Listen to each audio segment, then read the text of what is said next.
Welcome back to the Midnight Mysteries sleeping experience. We're here to help you have the best night's sleep you've ever had. But first, like the video and comment where you're watching from as well as how late you're watching. Now get comfortable and have a nice night. There's something eerie about a plane with no passengers. A machine meant to carry hundreds of people, now sitting idle, its engines silent, its cabin empty. The Boeing 727-223 at 4 de Fevereiro Airport in Luanda, Angola, had been sitting there for over a year. Unpaid airport fees kept it grounded. No flight attendants bustled through its aisles. No captains checked their instruments.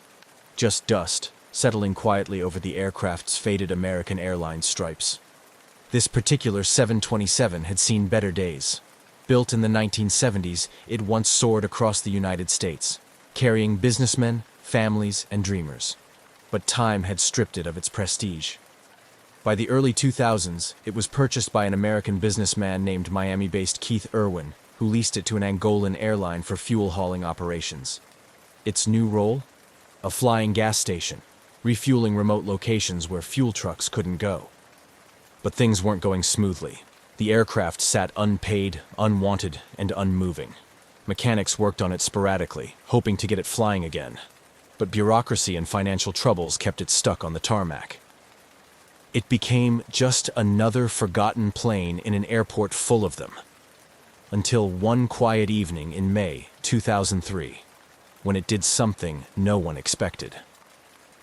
Without warning, the 727 powered up. Its once dead engines rumbled to life, sending a low vibration through the concrete beneath it. Airport workers paused, confused. There had been no flight plan filed, no clearance, no crew had officially boarded. Yet, there it was, moving. As the plane began to taxi, its lights remained off. No communication with the tower, no acknowledgement of commands, just the deep growl of its engines as it turned toward the runway. By the time air traffic control realized what was happening, the Boeing 727 was already accelerating. Within seconds, its wheels left the ground, and the massive aircraft soared into the darkening sky. No distress calls, no transponder signals, just silence. One of the world's largest commercial jets had just vanished into thin air, and no one knew why. At least not yet. The sky was beginning to darken over Luanda, the air thick with the lingering warmth of an African evening. The hum of airport activity had started to quiet, but on the runway, something unusual was happening. The Boeing 727, long grounded and collecting dust, was moving. Its engines, once lifeless, now roared with a low, steady rumble. It wasn't scheduled for departure. No flight plan had been filed, no pilots had requested clearance. But here it was, slowly taxiing toward the runway, as if it had a mind of its own. Airport workers turned to watch. Some assumed it was a maintenance check, maybe a simple repositioning. But something felt off. The aircraft's exterior lights remained off, making it difficult to track in the growing darkness. No calls came through the radio. No one in the control tower had authorized the movement. Inside, if there was a pilot at all, they were flying blind. The 727 was a complex machine, typically requiring a 3-person flight crew to operate. A captain, a first officer, and a flight engineer. Yet, according to every log, no qualified flight crew had boarded that evening. The only 2 people suspected of being on the aircraft were Ben Charles Padilla, an American aircraft mechanic with some piloting experience, and John Mutantu, a Congolese aviation technician. Neither was licensed to fly a 727 solo, yet somehow the plane accelerated down the runway. Then, in a rush of displaced air and roaring engines, the massive jet lifted off the ground. Control tower operators scrambled to make contact. Unidentified aircraft, please respond. Silence. State your flight number and intentions. Nothing. The aircraft climbed westward, heading toward the Atlantic Ocean. It passed over the coastline, growing smaller and smaller, fading into the horizon. Then, it was gone. No distress calls. No emergency transponder signals. No radar track beyond a certain point. A 200,000-pound aircraft had just disappeared, and the world would never see it again. The night air over Luanda settled into a thick, humid stillness. The Boeing 727 had disappeared beyond the horizon, swallowed by the vast Atlantic. Yet inside the control tower, the confusion lingered like a fog. Officials scrambled to make sense of what had just happened. A commercial airliner had taken off with no clearance, no lights, and no communication. That alone was an aviation nightmare. But worse, no one could confirm who had been at the controls. The last known individuals connected to the aircraft were Ben Charles Padilla and John Mutantu, but neither had been scheduled to fly. Padilla was a skilled mechanic and a licensed pilot for small aircraft, but he wasn't qualified to operate a 727 alone. The aircraft required a flight crew trained in complex systems, someone with experience in a large multi-engine commercial jet. So how did it take off so smoothly? Some in the airport speculated that Padilla and Mutantu were not alone. Had a third person, perhaps a skilled pilot, been secretly involved? If so, who were they, and where had they gone? Immediately, officials in Angola reported the missing aircraft. But there was little they could do. The plane had left national airspace. Once it flew over the ocean, it became a ghost. In the following days, the U.S. government took an interest. It was 2003, and in the post-9/11 world, an unidentified commercial jet suddenly going off the grid set off alarms. The FBI, CIA, and even the National Security Agency, NSA, started monitoring possible sightings. Had the plane been hijacked? Was it being repurposed for something sinister? A Boeing 727 wasn't exactly easy to hide. It was nearly 50 meters long and weighed over 100 tons when fully fueled. Yet, as the days passed, there were no sightings. No distress signals. No reports of a crash. It was as if the plane had never existed. Authorities issued international alerts. Air traffic controllers around the world were told to be on the lookout for any unidentified Boeing 727s. Security was tightened at airports in Africa, South America, and the Middle East. But the missing aircraft never turned up. It had vanished without a trace. The disappearance of the Boeing 727 quickly escalated beyond a local aviation mystery. Within hours, intelligence agencies around the world were paying attention. A fully loaded commercial airliner, capable of carrying 10,000 gallons of fuel, had taken off without authorization, without communication, and without a clear destination. In the post-9/11 era, this was more than just a missing aircraft. It was a potential security threat. If the plane had been stolen, what was its purpose? Was it being repurposed for smuggling? A terrorist attack? A military operation? The questions mounted, but the answers were nowhere to be found. The U.S. government immediately launched an investigation. The CIA, FBI, and NSA began tracking any possible sightings, while the Federal Aviation Administration, FAA, issued an international alert. Any Boeing 727 matching the stolen aircraft's description had to be stopped and searched. But stopping an aircraft that didn't want to be found was no easy task. Unlike modern jets, the 727 didn't rely on satellite-based tracking systems. Instead, it used older transponder technology, which meant whoever was flying, it could turn it off at any time, and that's exactly what had happened. With no transponder signal, the plane had disappeared from radar almost immediately after takeoff. That meant tracking it would rely on human eyes, pilots, airport workers, or intelligence sources who might spot an unfamiliar aircraft landing somewhere unexpected. Rumors began spreading. Some believed the 727 had landed at a remote airstrip in Africa, repainted and repurposed for illegal activity.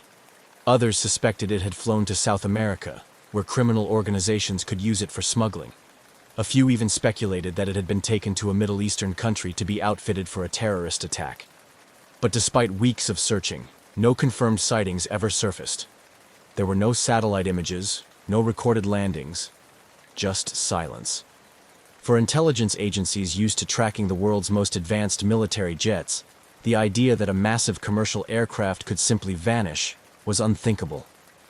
Yet somehow it had.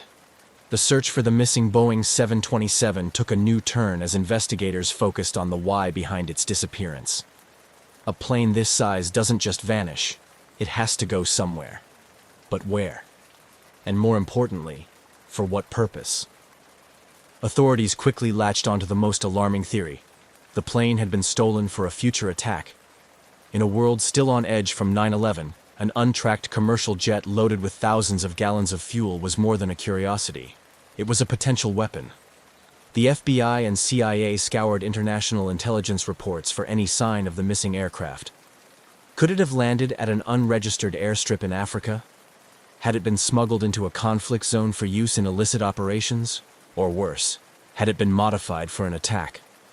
U.S. officials issued a global security alert, warning that the missing 727 could be repainted and disguised as a commercial jet before being used in a terrorist plot.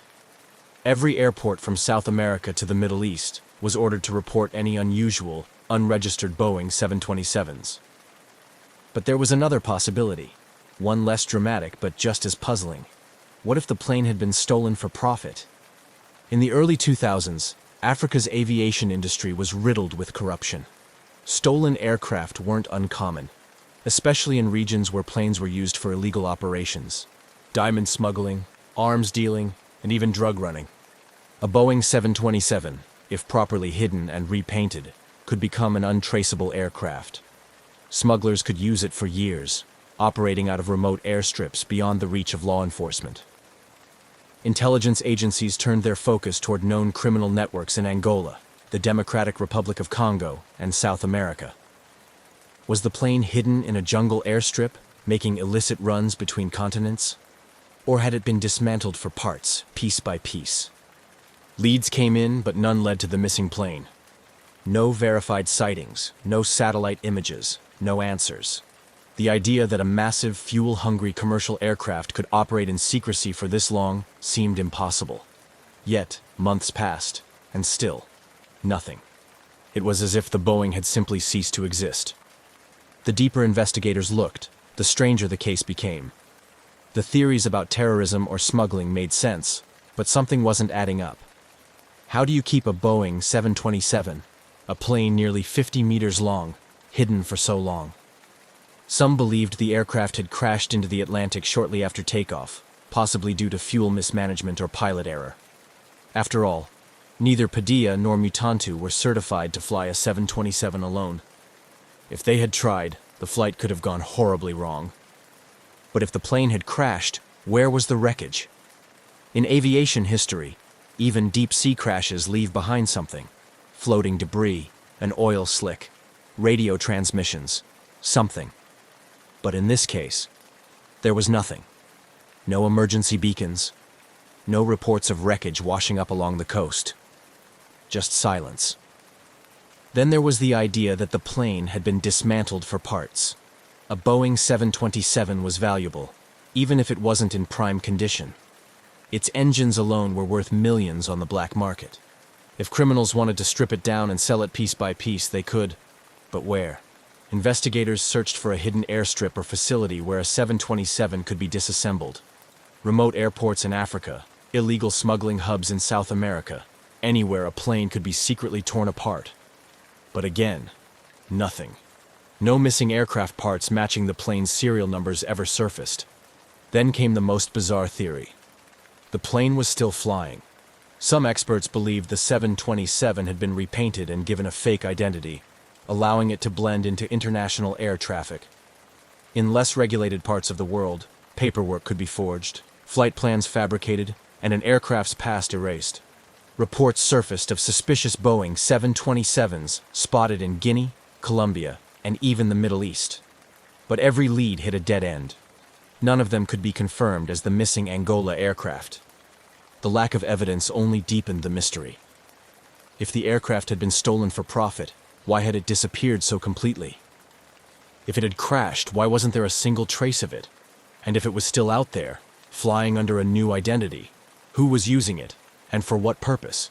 Months turned into years, and the missing Boeing 727 became something more than just a stolen plane. It became a legend. The case never truly went cold. There were always whispers, rumors of sightings, and theories that refused to die. A plane of that size couldn't just vanish. Someone, somewhere, had to know something. Then, in 2005, 2 years after the disappearance, an unregistered Boeing 727 was spotted in Guinea, West Africa. The sighting came from a private intelligence source, someone who had been tracking illegal aircraft movements in the region. The plane matched the description of the missing Angola jet. Same model, same modifications, but there was no way to confirm if it was the same aircraft. By the time authorities arrived, the plane was gone. Not long after, a second suspicious 727 was reported, this time in Colombia, a known hub for drug cartels and smuggling operations. Again, the details were vague. The aircraft had no verifiable records, and its ownership was a mystery. Could the missing plane have been repurposed for illegal operations? If so, who was flying it? Some former intelligence officers suggested that criminal networks had rebranded the 727, changing its tail number, repainting it, and using it for untraceable flights. A plane that didn't officially exist could be used to move drugs, weapons, or even people without detection. But these theories were just that, theories. No concrete evidence ever surfaced. No serial numbers were confirmed. And despite the occasional sighting, no government agency was ever able to intercept or identify the missing plane. At one point, aviation enthusiasts, conspiracy theorists, and even former pilots started forming their own networks, trying to track the aircraft. Online forums buzzed with speculation. Had the plane been hidden in a hangar, waiting to be used? Was it flying in a war zone, running supplies or weapons? Or had it been quietly destroyed, its parts scattered beyond recognition?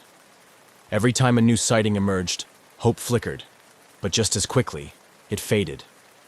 The Boeing remained a ghost, appearing and disappearing in whispers, but never in reality. The missing Boeing 727 wasn't just a plane anymore. It was a riddle with no answer. For years, aviation experts, intelligence agencies, and amateur sleuths chased rumors, hoping for a break in the case. But despite fleeting sightings and scattered theories, the real question remained. What happened to the two men suspected to be on board? The last known individuals connected to the stolen aircraft were Ben Charles Padilla, an American aircraft mechanic, and John Mutantu, a Congolese aviation technician. Neither was an experienced commercial pilot, and certainly neither was qualified to fly a 100-ton jet alone. So where did they go? Ben Padilla, the man at the center of the mystery. Of the two men, Ben Charles Padilla was the bigger mystery. A Florida-based aircraft mechanic, Padilla had been in Angola working on the Boeing 727 for months. He was hired to help restore the aircraft to flying condition, which meant he had intimate knowledge of its systems. He wasn't just a mechanic, though. He had some flight experience, though far below what was needed to operate the 727 safely. Padilla's family refused to believe he had stolen the plane on his own.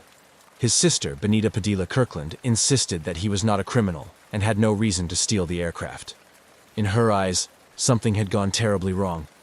Ben had either been forced to take off or had been taken against his will. She believed he was dead. According to Padilla's family, the most plausible scenario was that someone else hijacked the plane, forcing Padilla to fly it before eventually disposing of him. But if that was the case, where was the wreckage? Where was the aircraft? The Mutantu enigma. Less was known about John Mutantu, the Congolese aviation technician also believed to be on board. Mutantu had no piloting experience and had only been working on the aircraft in a maintenance capacity. Unlike Padilla, Mutantu had no family or contacts advocating for him in the search. His name faded from most reports, and it seemed that whatever had happened to him was an afterthought in the larger mystery of the missing aircraft. If Mutantu had been involved, what was his role? Was he simply in the wrong place at the wrong time, or did he know more than anyone suspected? What if they never took off alone? There was always another possibility, that neither man had anything to do with the disappearance. Some theorists believed that a third party had been involved. Could a group of trained pilots have hijacked the aircraft, forcing Padilla and Mutantu to cooperate? Some details seem to support this idea. The aircraft took off smoothly, with no signs of struggle. It climbed westward into the Atlantic as if following a planned flight path. No distress signals or mayday calls were made. If Padilla had been piloting against his will, why hadn't he found a way to communicate with the tower? Was he already dead before takeoff? Others speculated that the aircraft had already been prepped for theft, and Padilla and Mutantu were mere pawns in a larger operation. If this was an organized crime effort, the true pilots could have been waiting nearby, taking control at the last moment. No bank activity, no calls, no traces. For months, investigators kept tabs on Padilla's finances, phone records, and personal connections. If he had stolen the plane, wouldn't he need money, new documentation, or a way to survive? Yet, nothing surfaced. No bank activity. No communication with his family. No confirmed sightings. If he was alive, he had vanished just as completely as the plane itself. This deepened the mystery even further. If he had stolen the aircraft willingly, where did he go? If he had been killed, where was the body? For all the governments, intelligence agencies, and independent researchers involved in the search, not a single solid clue led to his whereabouts. A pattern in aviation. Mysteries? Strangely, this wasn't the first time an aircraft had disappeared so completely. Amelia Earhart's disappearance in 1937 had left the world wondering for decades. Flight 19's loss in the Bermuda Triangle, 1945, still defied explanation. Even Malaysia Airlines Flight MH370, 2014, which vanished in modern times with all the world's tracking technology, still had major unanswered questions. Could the Boeing 727 disappearance be part of this long history of unsolved aviation mysteries? Or was it something entirely different? A theft or hijacking that simply succeeded? A final dead end. By 2004, the case had all but stalled. No governments reported the 727 landing in their jurisdiction. No wreckage surfaced. No black market parts were linked back to the missing aircraft. And most unsettling of all, Padilla and Mutantu were never heard from again. Their families never received closure. No remains were found. No records indicated they had started new lives under different identities. It was as if they had been erased. Even today, aviation experts still debate what happened that night in Angola. Was this a carefully planned operation, an accident that spiraled out of control, or something even stranger? No one knows for sure. And until someone, somewhere, finds that missing Boeing 727, the mystery will remain unsolved. On the afternoon of May 25, 1979, the bustling atmosphere of Chicago's O'Hare International Airport was typical of a busy travel hub. Passengers of American Airlines Flight 191, bound for Los Angeles, were boarding the McDonnell Douglas DC-10, a familiar workhorse in the fleet, recognized for its distinctive three-engine configuration. Inside the terminal, families hugged goodbye, and travelers made their final calls before switching their devices to airplane mode. As they settled into their seats, the flight crew, led by Captain Walter Lux with over 22,000 flight hours, was methodically conducting pre-flight checks.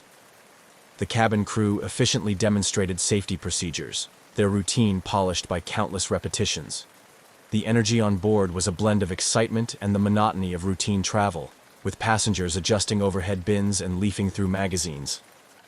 Outside, ground crew buzzed around the aircraft. The hum of the jet engines blended with the clatter of loading equipment as luggage was stowed and fuel lines were secured. The final checks were marked by a visual inspection of the aircraft's imposing frame, which showed no outward signs of distress or malfunction. The DC-10 pushed back from the gate, its engines roaring to life with a surge that vibrated through the cabin. Air traffic control cleared the flight for takeoff, slotting it into the busy sequence of departures. As Flight 191 taxied to the runway, pilots reviewed the flight path and weather conditions, confident in the aircraft's ability to deliver another routine flight. As the aircraft aligned with the runway, Captain Lux increased throttle, and the DC-10 began its takeoff roll. Acceleration pushed passengers gently back into their seats as the plane gathered speed, racing down the runway. However, unbeknownst to those on board, a critical failure was unfolding. As the aircraft reached takeoff speed, a loud thud was heard, a sound unbefitting of a normal takeoff. From the cockpit, the crew felt a jolt through the controls. Warning lights flashed as an engine pylon holding engine number 1, located under the left wing, failed catastrophically. The engine, along with its supporting structures, broke away from the wing, flipping over the wing and severely damaging control lines and part of the wing itself. Despite the chaos, The aircraft momentarily lifted off the ground, climbing into the sky. But the damage was too severe. Control was compromised. The DC-10, struggling against the physics of its crippled state, began to roll ominously to the left.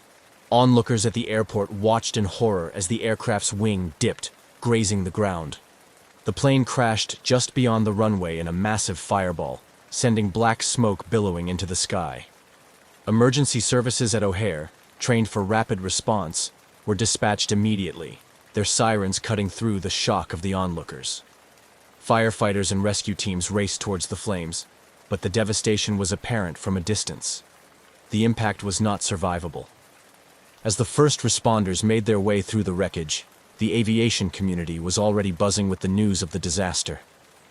Flight 191 had become the deadliest aviation accident in U.S. history at that time, a tragic record marked by the loss of all 271 passengers and crew, along with 2 individuals on the ground. In the control tower, confusion compounded the tragedy, with reports that the flight crew had communicated with air traffic control post-crash, an impossible scenario that muddled an already chaotic situation. This eerie detail sparked immediate speculation and a flurry of theories about what had actually transpired in the cockpit in those final moments. This bizarre communication would later become a focal point of the investigation, adding a layer of mystery to the crash.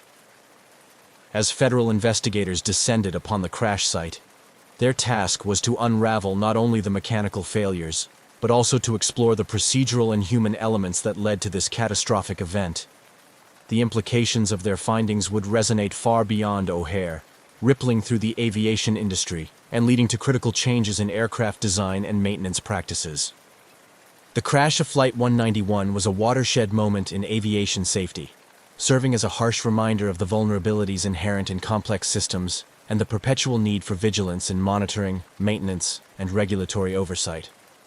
The legacy of this tragic day would shape the future of aviation, compelling a re-examination of safety protocols to prevent a recurrence of such a disaster. As American Airlines Flight 191 ascended into the afternoon sky, those on board were unaware of the imminent disaster. The sequence of events on that fateful day in May 1979 unfolded rapidly, beginning with a critical failure that occurred just as the aircraft reached takeoff speed.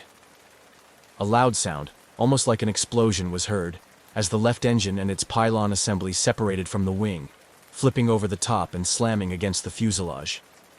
This catastrophic failure was not only audible, but also visible to those watching from the airport, who saw parts separating from the aircraft as it struggled to climb. The aircraft initially continued to ascend, albeit with difficulty. Inside the cockpit, Captain Walter Lux and his crew were suddenly fighting to control an aircraft that was quickly becoming uncontrollable. The flight data later revealed that critical hydraulic lines had been severed when the engine detached, leading to a loss of hydraulic power to the control surfaces on the left wing.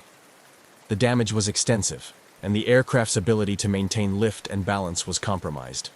From the ground, the sight was horrifying. Eyewitnesses described seeing the aircraft roll sharply to the left as it lost aerodynamic stability. The DC-10's left wing dipped down, striking a light pole at the end of the runway, which tore a gash in the wing and exacerbated the already critical situation. Fuel began leaking profusely, trailing flames. Seconds later, the wingtip hit the ground, causing the aircraft to roll completely onto its side and crash in a massive fiery explosion just beyond the runway perimeter. The impact was devastating.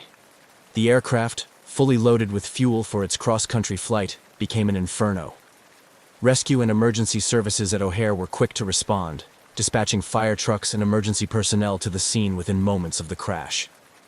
Despite their rapid response, the intensity of the fire and the total disintegration of the aircraft structure made immediate rescue efforts nearly impossible. The crash site was a scene of chaos and destruction. Twisted metal, charred debris, and personal belongings were strewn across the field where Flight 191 came to rest.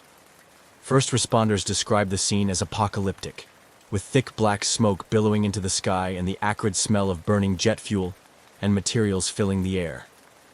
Their primary focus was on extinguishing the fire, which took hours to fully control, and searching for any possible survivors, a hope that dimmed as the scale of the devastation became clear.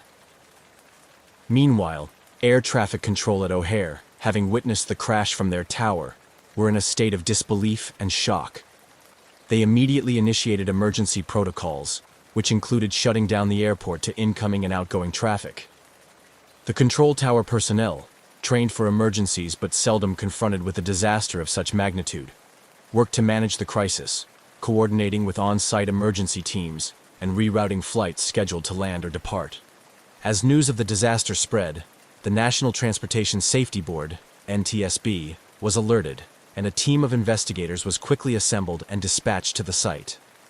Their task was daunting: to determine what caused Flight 191 to crash so disastrously just moments after takeoff. Initial theories ranged from catastrophic mechanical failure to possible pilot error, but the eyewitness accounts and early examination of the debris pointed strongly to a failure related to the aircraft's left engine and pylon. In the days following the crash, the area around the crash site was cordoned off as a massive investigation unfolded. Pieces of the aircraft were meticulously catalogued and examined. The engine and pylon were of particular interest, given their unusual behavior during the takeoff roll. Investigators began the painstaking process of tracing the maintenance history of the aircraft, particularly recent work done on the engines and pylons, which had involved a technique known as the milk stool method. This method was suspected to potentially stress the pylon structure unduly.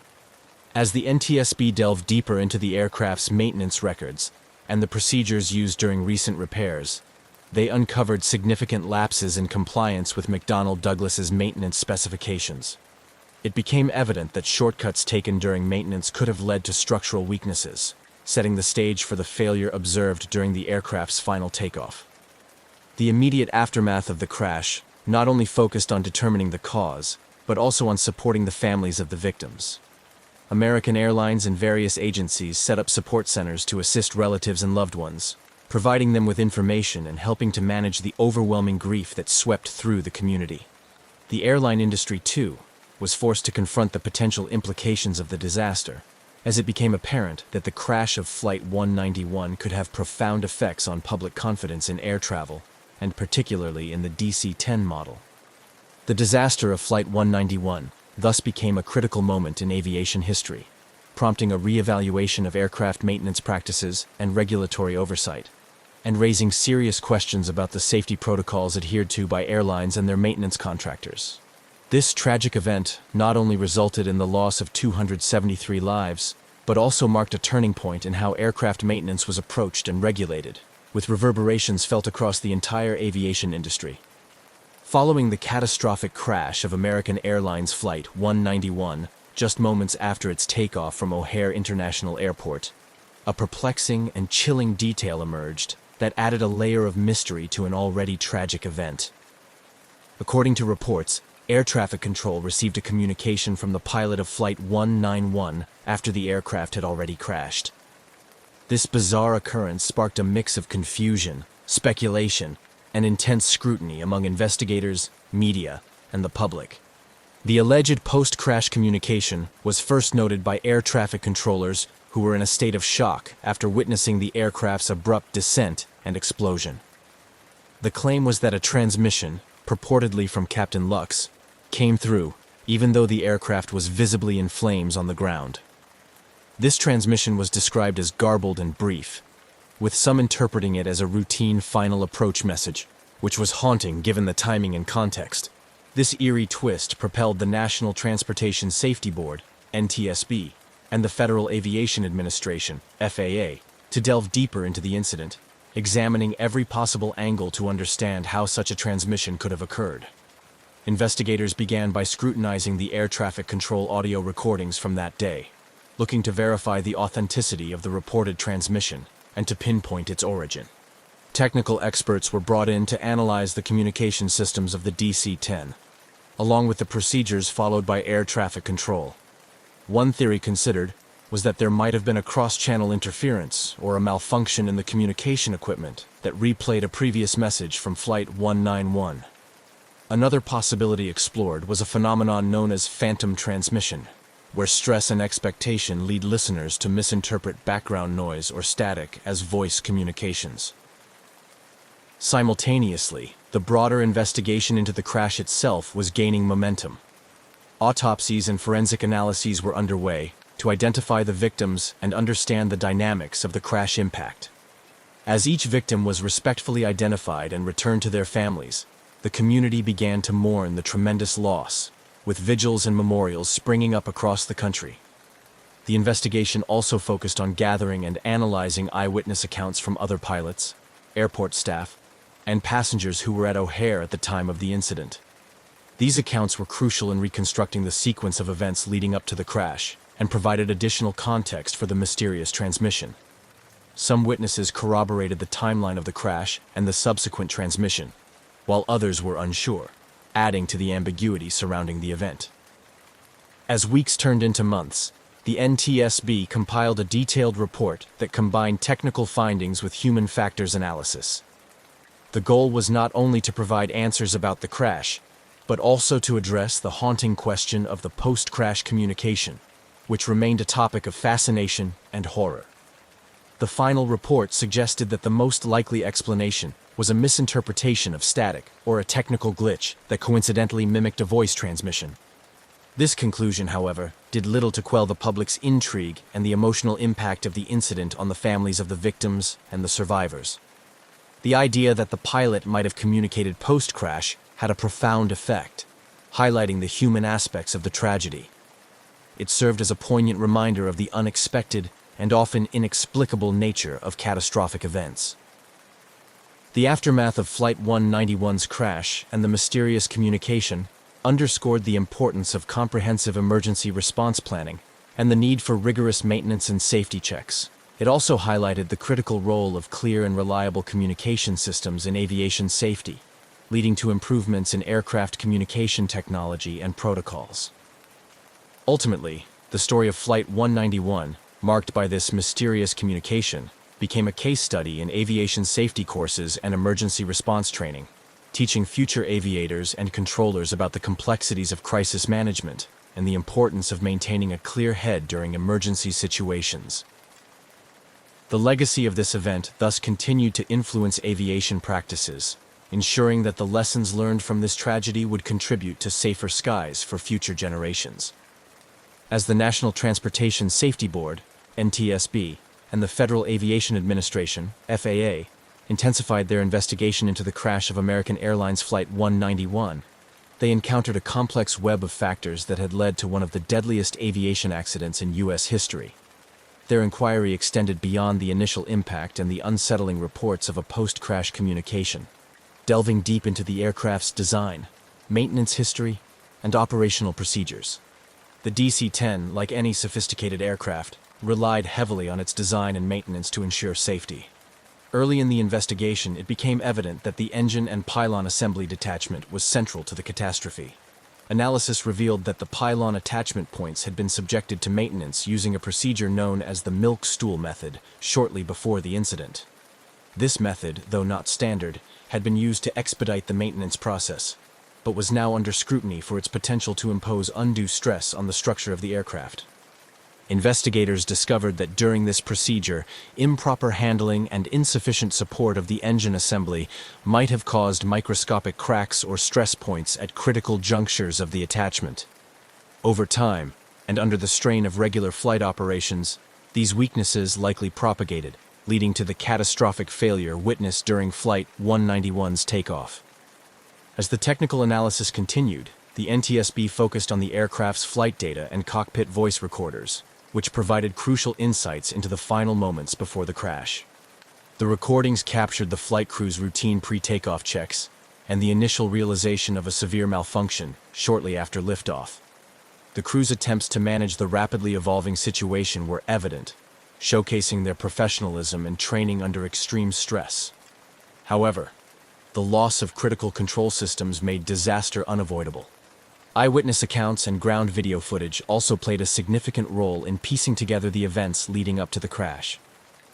These sources helped investigators confirm the sequence of mechanical failures and assess the impact dynamics. This evidence was crucial for reconstructing the accident and for validating the data extracted from the onboard recorders. Amidst these technical inquiries, the human aspects of the tragedy were ever present. The investigators' reports touched on the personal stories of the passengers and crew, emphasizing the profound loss experienced by their families. These narratives drove home the importance of the investigation's goal, to prevent such accidents from occurring in the future. The NTSB's final report on the crash of Flight 191 concluded that the primary cause was the improper maintenance procedure employed during the engine and pylon attachment. The report criticized the oversight practices that had allowed such procedures to be implemented without adequate scrutiny or understanding of their potential impact on aircraft safety. Following the release of the investigation findings, the FAA took immediate action to revise maintenance and inspection protocols for the DC-10 and similar aircraft. These new regulations mandated more rigorous oversight of maintenance practices and required additional training for maintenance personnel.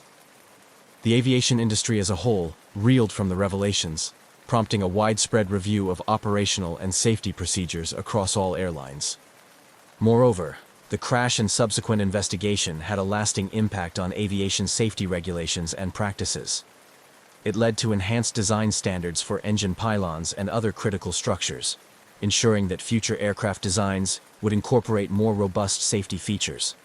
The tragedy also accelerated advancements in aircraft monitoring systems, including the introduction of more sophisticated diagnostic tools that could detect potential failures before they became catastrophic. In academia and industry training programs, the crash of Flight 191 became a case study in the importance of adhering to established safety protocols and the potential consequences of their neglect. The lessons learned from this incident have been used to educate generations of aeronautical engineers, maintenance technicians, and pilots about the critical interdependencies between design, maintenance, and operation in aviation safety. Ultimately, while the loss of life could not be undone, the rigorous investigation and its aftermath led to significant improvements in aviation safety. These changes have undoubtedly prevented other tragedies, serving as a somber reminder of the need for constant vigilance and improvement in the ever-evolving field of aviation. The crash of American Airlines Flight 191 had far-reaching impacts on aviation safety, propelling significant changes in both policy and industry practices. This tragedy served as a critical lesson for aviation authorities, manufacturers, airlines, and the public, highlighting the crucial importance of rigorous maintenance and regulatory oversight. In the wake of the disaster, one of the immediate responses was the heightened scrutiny of the McDonnell Douglas DC-10's design and maintenance procedures. The Federal Aviation Administration, FAA, undertook a comprehensive review of the aircraft's certification processes, particularly focusing on the engine and pylon assembly. This review led to mandatory design changes and modifications for the DC-10 fleet to enhance structural integrity and reduce the likelihood of a similar failure. Moreover, the FAA revised its regulations regarding aircraft maintenance procedures. The crash had underscored the potential consequences of deviations from standard maintenance protocols. As a result, the FAA tightened its oversight of maintenance practices, requiring more detailed documentation and rigorous compliance checks. These new measures aim to ensure that all maintenance tasks were performed correctly and that any modifications to procedures were thoroughly evaluated and approved by regulatory authorities. The aviation industry also witnessed a shift in how maintenance staff were trained and certified.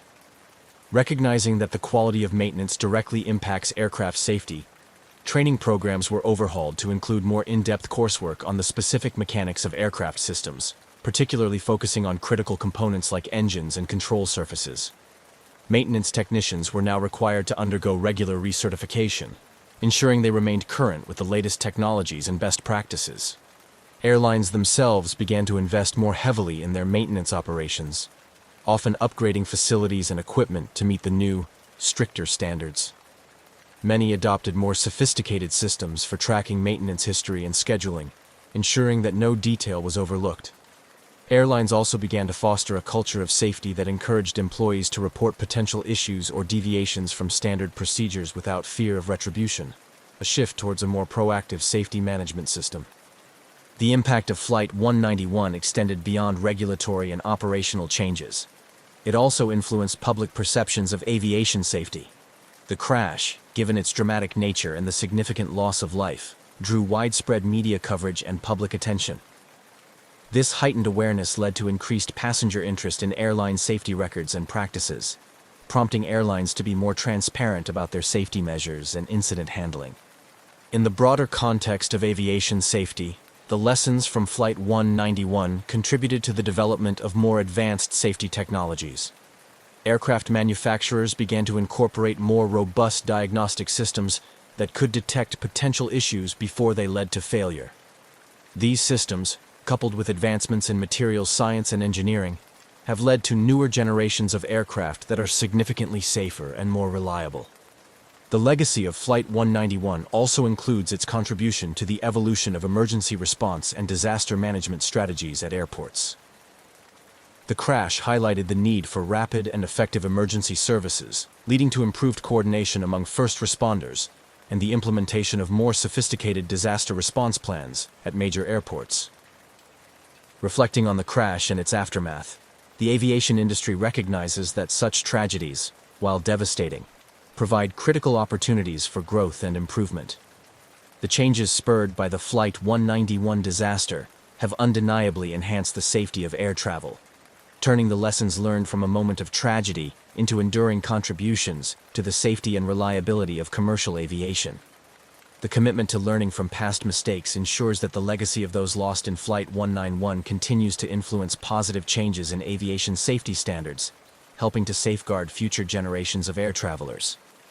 The crash of American Airlines Flight 191, while a profound tragedy, catalyzed significant advancements in aviation safety and regulatory practices. However, the emotional and psychological impacts on the families of the victims and the broader community were deep and enduring. This chapter explores the personal ramifications of the disaster, the continuing mystery of the reported post-crash communication, and how these elements have influenced cultural perceptions and ongoing safety dialogues. For the families and friends of the 273 victims, the crash was a devastating blow that left a permanent scar. The sudden loss inflicted profound grief and a persistent quest for answers and justice. Support networks, both formal and informal, sprang up in the aftermath, providing counseling and a platform for shared grieving and mutual support.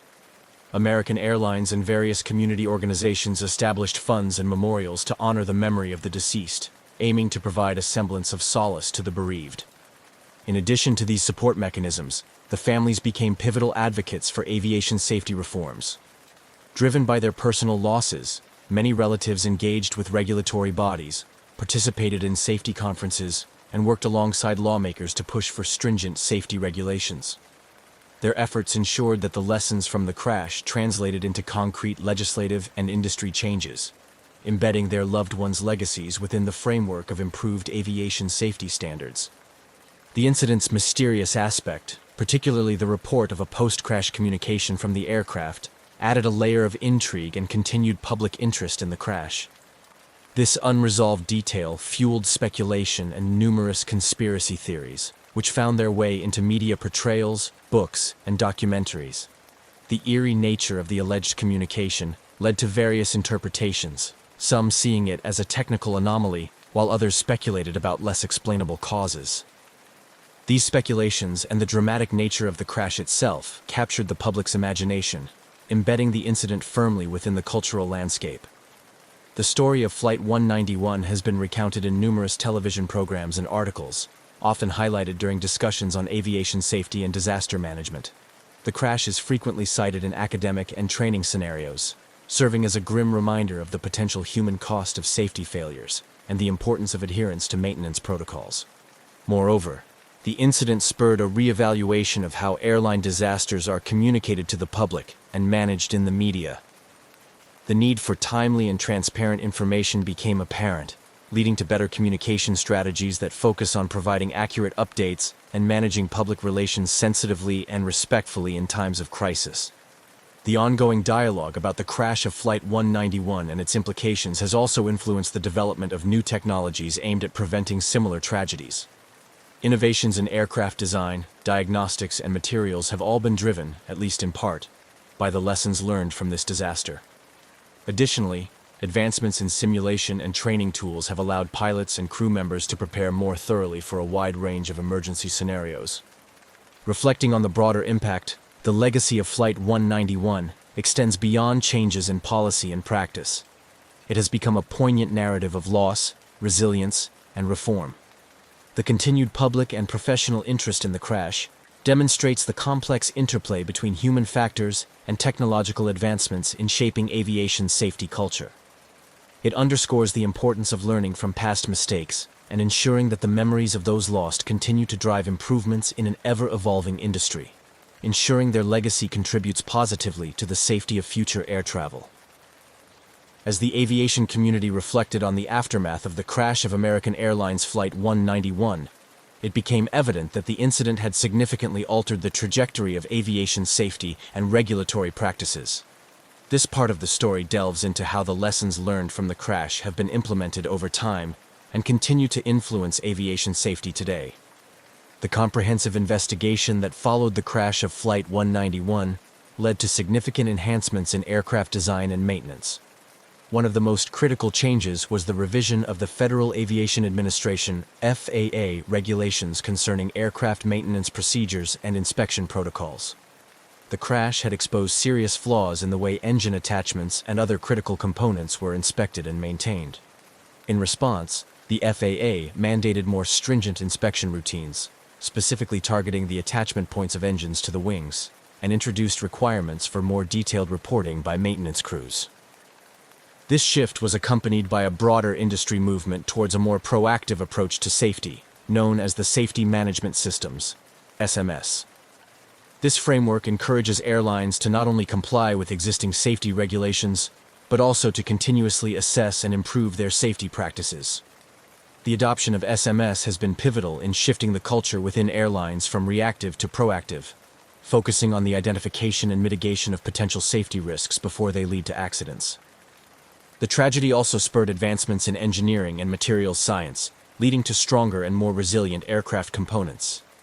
Manufacturers began to use more sophisticated non-destructive testing technology to detect faults in metal parts before they become critical.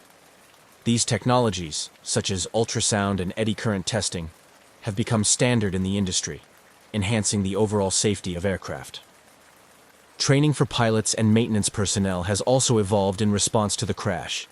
Simulation technology, which has significantly advanced since 1979, now allows for more realistic and varied training scenarios.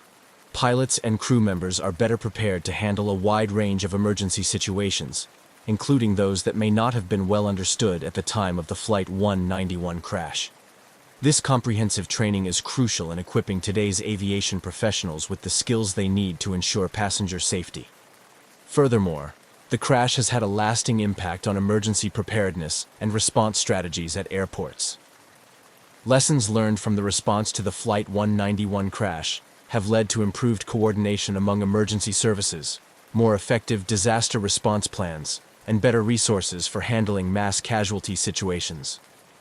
Airports around the world have refined their emergency protocols, ensuring that they are better prepared to respond to accidents swiftly and effectively. The legacy of Flight 191 extends into public awareness and education about aviation safety. The crash underscored the importance of transparency and accountability in the aviation industry.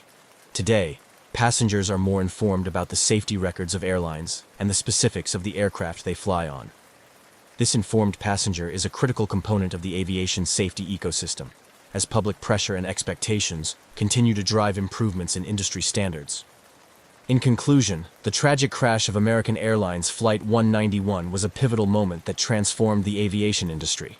It brought about sweeping changes to safety protocols, regulatory oversight, and the technology used in aircraft manufacturing and maintenance.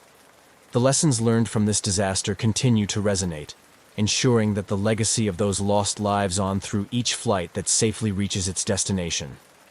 The improvements in safety practices and the ongoing commitment to preventing similar tragedies stand as a testament to the importance of learning from the past, no matter how difficult those lessons may be. In the heart of Lima, Peru, on Christmas Eve, 1971, Julianne Kupsi prepared for a flight that was supposed to take her from her boarding school to a joyful reunion with her father in Pucallpa. Born to German zoologists who had moved to Peru to study the rich biodiversity of the Amazon rainforest, Julianne had grown up in an environment where the line between the natural world and daily life was often blurred. At 17, she was as familiar with the sounds of the jungle as she was with the pages of her schoolbooks. Julian's early years had been spent in the rainforest, where her parents, Maria and Hans Wilhelm Köpke, ran the Panguana Ecological Research Station. Under their guidance, she learned not just to endure, but to respect the untamed life of the Amazon. This upbringing instilled in her a deep appreciation for biology, an interest that was both academic and intensely personal. On that fateful day, as Julian and her mother approached the bustling Jorge Chavez International Airport, the holiday spirit was palpable. Despite the festive atmosphere, a sense of urgency overshadowed their preparations. The airline they chose, LANSA, had a questionable safety record, but it offered the only available route that could reunite the family for Christmas. This decision, made under the pressure of circumstance, would soon prove to be perilously significant.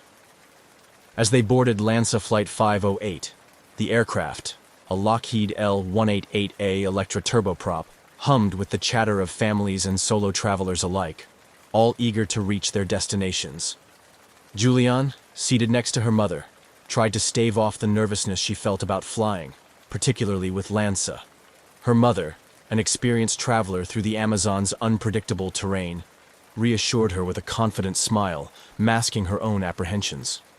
The early stages of the flight passed uneventfully as the plane ascended into the clear sky above Lima. Julian gazed out the window, watching the cityscape give way to the sprawling greenery of the Amazon. But as the plane approached the Andes, the weather took a sudden turn. Dark clouds loomed ahead, signaling the onset of a severe thunderstorm. The aircraft began to shake violently as it entered the storm, with lightning flashing ominously close. The pilots struggled to navigate through the worsening weather, the atmosphere among the passengers shifting from nervous to fraught. Julian's grip tightened around her mother's hand, the comforting connection a stark contrast to the chaos unfolding around them. Then, without warning, a deafening sound tore through the cabin as the right wing of the plane was struck by lightning. In an instant, the aircraft began to break apart.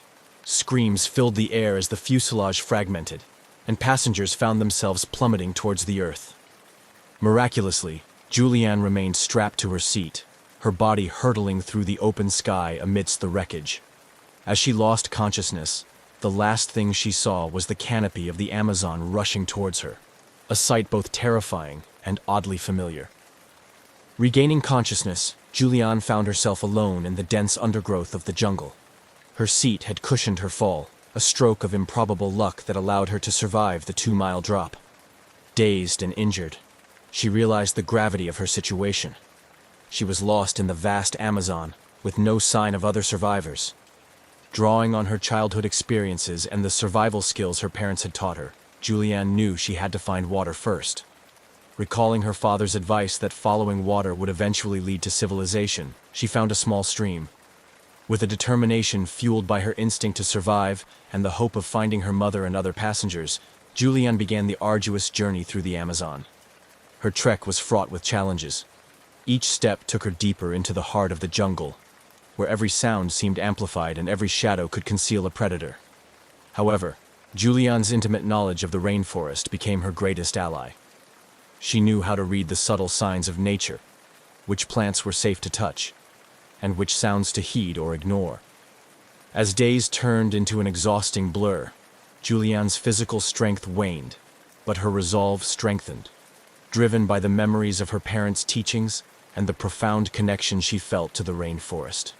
Her journey through the Amazon not only tested her survival skills but also deepened her understanding of the natural world, a harsh, unforgiving, yet profoundly beautiful realm that had shaped the course of her life from the very beginning. On the ill-fated day of December 24, 1971, as LANSA Flight 508 ascended into the increasingly turbulent skies above the Peruvian Amazon, none aboard could have predicted the extent of the disaster about to unfold. The Lockheed L-188A Electra, already buzzing with the low murmur of passengers' conversations mixed with the sounds of the storm outside, faced an immediate and grave threat.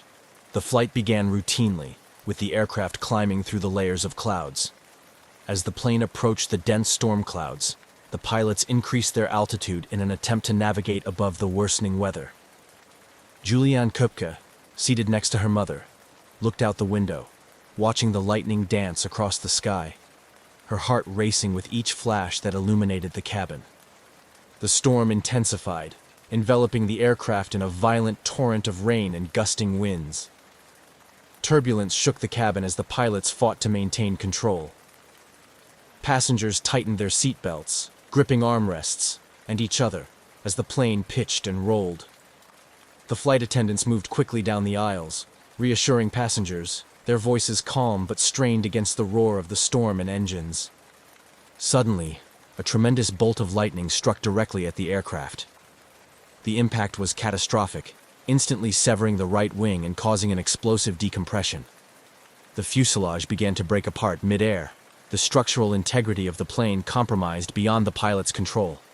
In moments, the aircraft transformed from a controlled environment into a chaotic maelstrom of wind, debris, and terrified passengers. Julianne, still strapped to her seat, found herself in a surreal situation as the cabin disintegrated around her. The roar of the wind and engines gave way to the sounds of tearing metal and the screams of passengers. The last thing Julianne saw before losing consciousness was the rainforest canopy spiraling towards her, a dizzying green expanse rushing up to meet her. The aircraft crashed into the dense jungle, scattering wreckage and debris across a wide area. The violence of the crash was such that survival seemed impossible. Yet, amidst the devastation, Julianne miraculously survived. When she regained consciousness, she found herself alone, surrounded by wreckage, in the deep jungle. Her survival was a stark contrast to the fate of the other 91 souls aboard, who perished in one of the deadliest aviation disasters in history. The immediate aftermath of the crash was marked by an eerie silence in the jungle, broken only by the sounds of nature quickly reclaiming the space.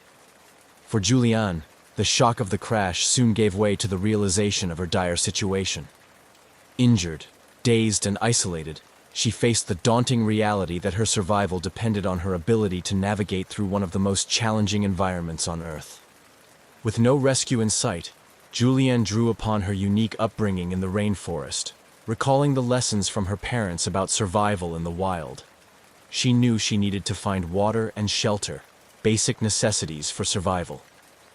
Leveraging her knowledge of the rainforest's flora and fauna, she began to plan her next steps, understanding that her journey to safety was only just beginning. As she prepared to leave the crash site in search of help, Julianne's thoughts were with her mother and the other passengers, hoping against hope that others might have survived. Her journey through the Amazon would test her physical limits and emotional resilience, shaping into an epic tale of survival against all odds. Miraculously surviving the 2-mile plummet to the earth, Julianne Kupka found herself alone amidst the wreckage, still strapped to her row of airplane seats. The initial moments following her awakening were clouded with confusion and pain, but the urgency of her situation quickly dawned on her. She was deep in the Peruvian Amazon, one of the densest and most dangerous jungles in the world, and her survival depended on her immediate actions. As she unbuckled herself from the seat, Julianne assessed her physical condition. Remarkably, her injuries were minor considering the severity of the crash. A broken collarbone, a deep gash on her calf, and an eye swollen shut. The adrenaline coursing through her body temporarily masked the pain, allowing her to focus on her next steps. Her survival instincts, honed from years of living at a research station in the jungle with her biologist parents, began to take over. Knowing that clean water was critical, Julianne recalled her father's advice that finding a stream or river could lead to rescue, as waterways often ran past civilization. She heard the faint sound of running water nearby and used the noise to guide her through the dense undergrowth. Her progress was slow and painstaking due to her injuries and the challenging terrain filled with thick vines and hidden roots that made walking difficult, especially since one of her sandals was lost during the fall. Julianne's knowledge of the rainforest was a vital asset. She knew which plants were safe to eat and which to avoid, information that became crucial as her journey extended and food sources became a necessity. Her understanding of the rainforest's ecology helped her avoid poisonous plants and dangerous animals, skills not possessed by the average person lost in such an environment. As she navigated through the jungle, Julianne also had to deal with the psychological toll of her situation.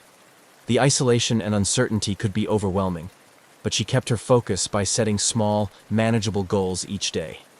Her immediate aim was to find help, but her broader goal was to stay alive long enough to be found or to find rescue. Memories of her family and her life back at the research station provided the mental strength she needed to push forward. Despite the lush greenery around her, the Amazon was not a benign environment. Julianne encountered numerous hazards that posed constant threats to her safety.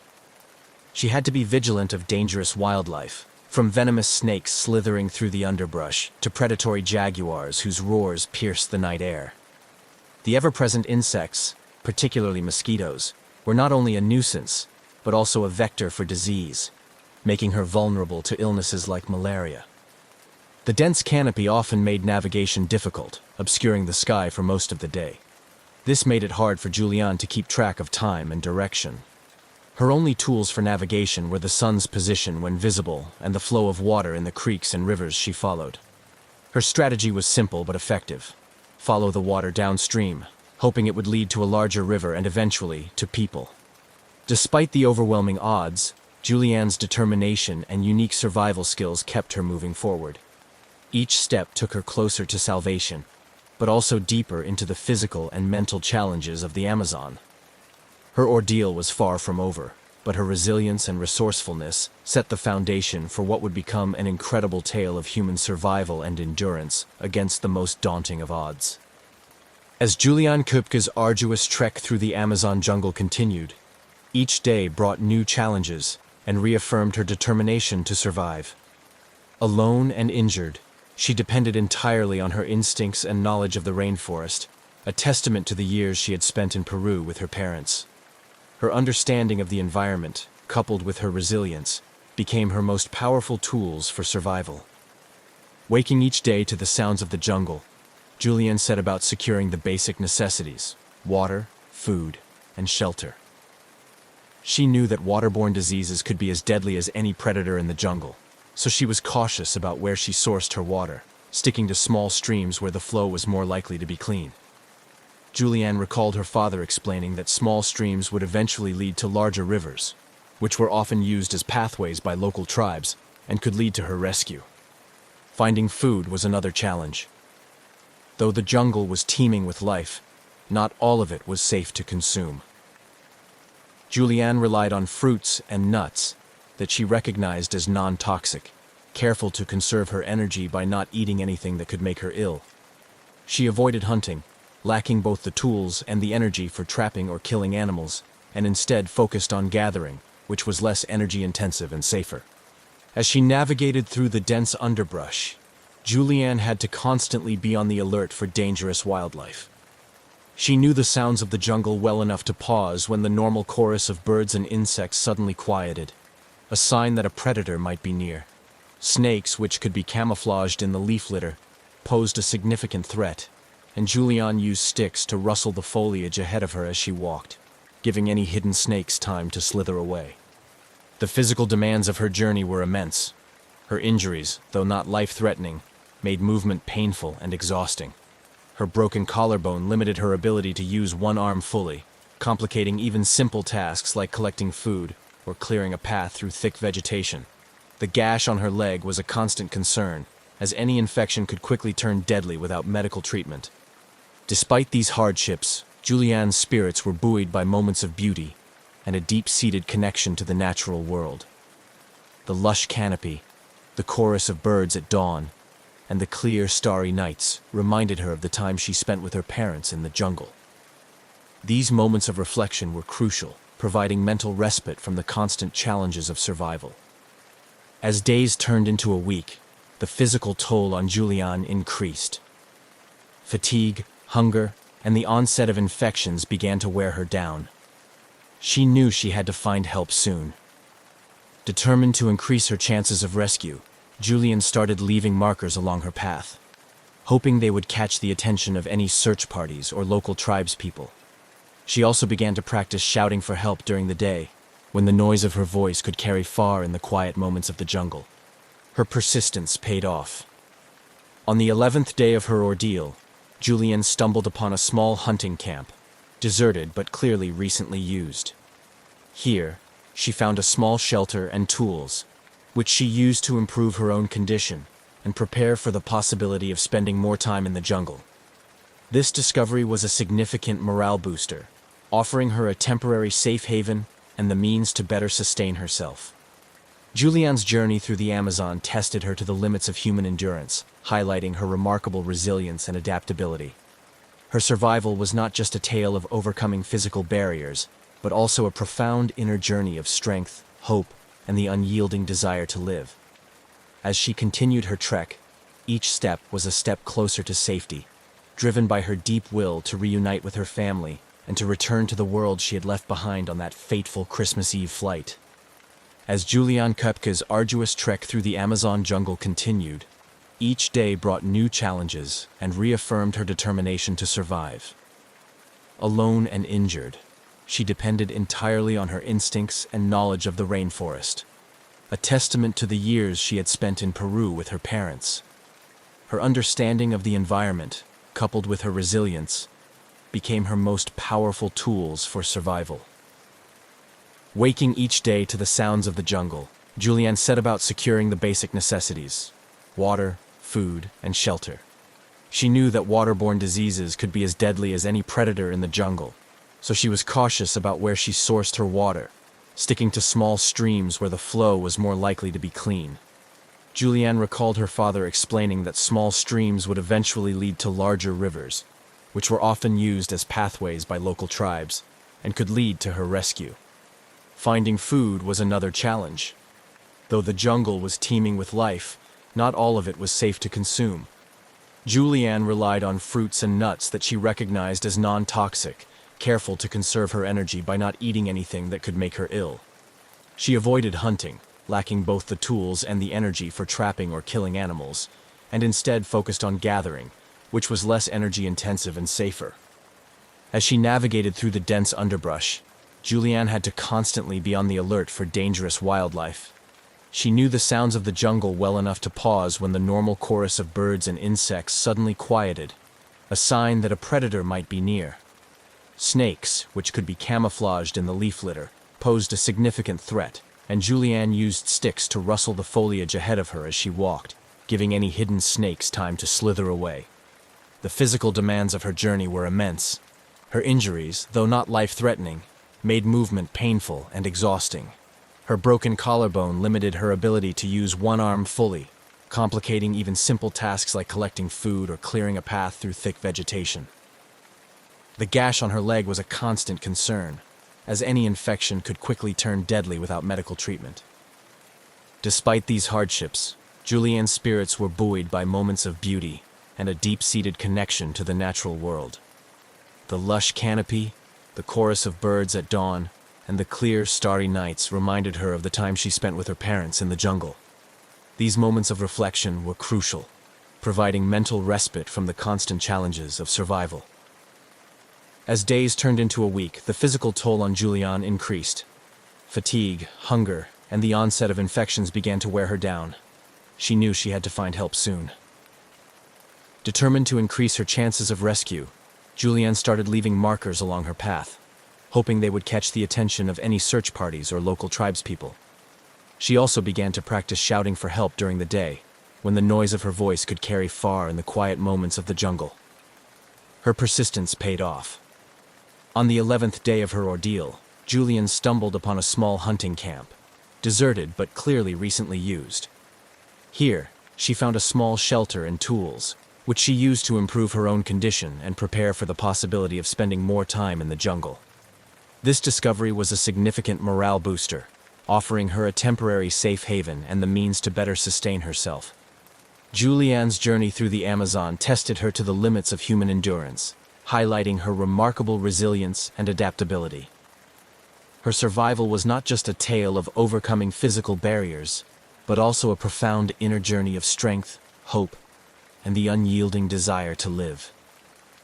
As she continued her trek, each step was a step closer to safety, driven by her deep will to reunite with her family and to return to the world she had left behind on that fateful Christmas Eve flight. As Julianne Koepke continued her harrowing journey through the Amazon, her determination was fueled by a singular focus: survival. Her days were governed by the essential tasks of finding food and safe drinking water, navigating through the dense jungle, and avoiding the myriad dangers that the rainforest presented. Each small decision had potentially life-saving implications, and Julianne's deep familiarity with the jungle environment became her greatest asset. Using techniques her parents had taught her during her childhood, Julianne tapped into her knowledge of the rainforest's biodiversity to sustain herself. She knew which plants were safe to eat and which were best avoided, knowledge that was crucial in an environment where a simple mistake could prove fatal. This practical botanical knowledge allowed her to nourish herself with fruits and nuts that were safe to consume, providing her with the energy needed to continue. Moreover, Julianne understood the importance of hydration, especially in the hot and humid conditions of the Amazon. She followed small streams, ensuring she stayed hydrated, without moving too far from a predictable water source. These streams not only quenched her thirst, but also guided her through the vast, disorienting landscape, serving as a natural pathway through the dense underbrush. Despite the physical exhaustion and mental strain, Julianne's spirits were periodically lifted by the sheer beauty of the rainforest. The rich sounds of wildlife, from the calls of exotic birds to the rustling of small mammals, reminded her of her childhood spent in similar surroundings. These moments of appreciation provided brief respite from the relentless challenges of survival. Julianne's encounter with wildlife also included moments of tension and fear. The Amazon is home to numerous predators, and Julianne had to remain vigilant against potential threats from jaguars, snakes, and even poisonous insects. Her approach was one of cautious respect, avoiding confrontation and making noise when moving to alert animals to her presence, which is often enough to keep them at bay. Navigation was one of the most daunting challenges. Without a compass or a clear path, Julianne relied heavily on the sun and the flow of water bodies to maintain her bearings.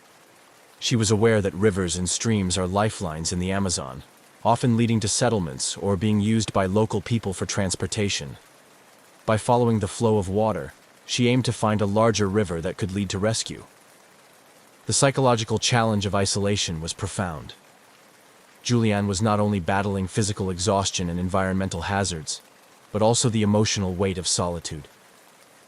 She talked to herself, recounting memories and lessons from her parents, which helped to keep her mind focused and her morale high. This self-communication was crucial in maintaining her mental health and staving off the despair that could come from her isolation. As the days passed, Julianne's initial hope of quickly finding rescue began to wane, yet her determination did not falter. She understood that her best chance of survival was to keep moving toward potential rescue points. This resolve was put to the test when, after nearly 2 weeks alone in the jungle, she stumbled upon a significant sign of human activity: an abandoned boat lodged in a small tributary. Realizing the potential of this find, Julianne used the boat as a shelter, gathering strength and resources. She found a small cache of supplies in the boat, likely left by fishermen, which included some basic tools that could be used for fishing or improving her shelter. This discovery was a significant morale booster and a turning point, providing her with slightly improved living conditions and renewed hope. Julianne's profound knowledge of the jungle, her resilience in the face of overwhelming odds, and her ability to utilize every available resource exemplified human survival instinct at its finest.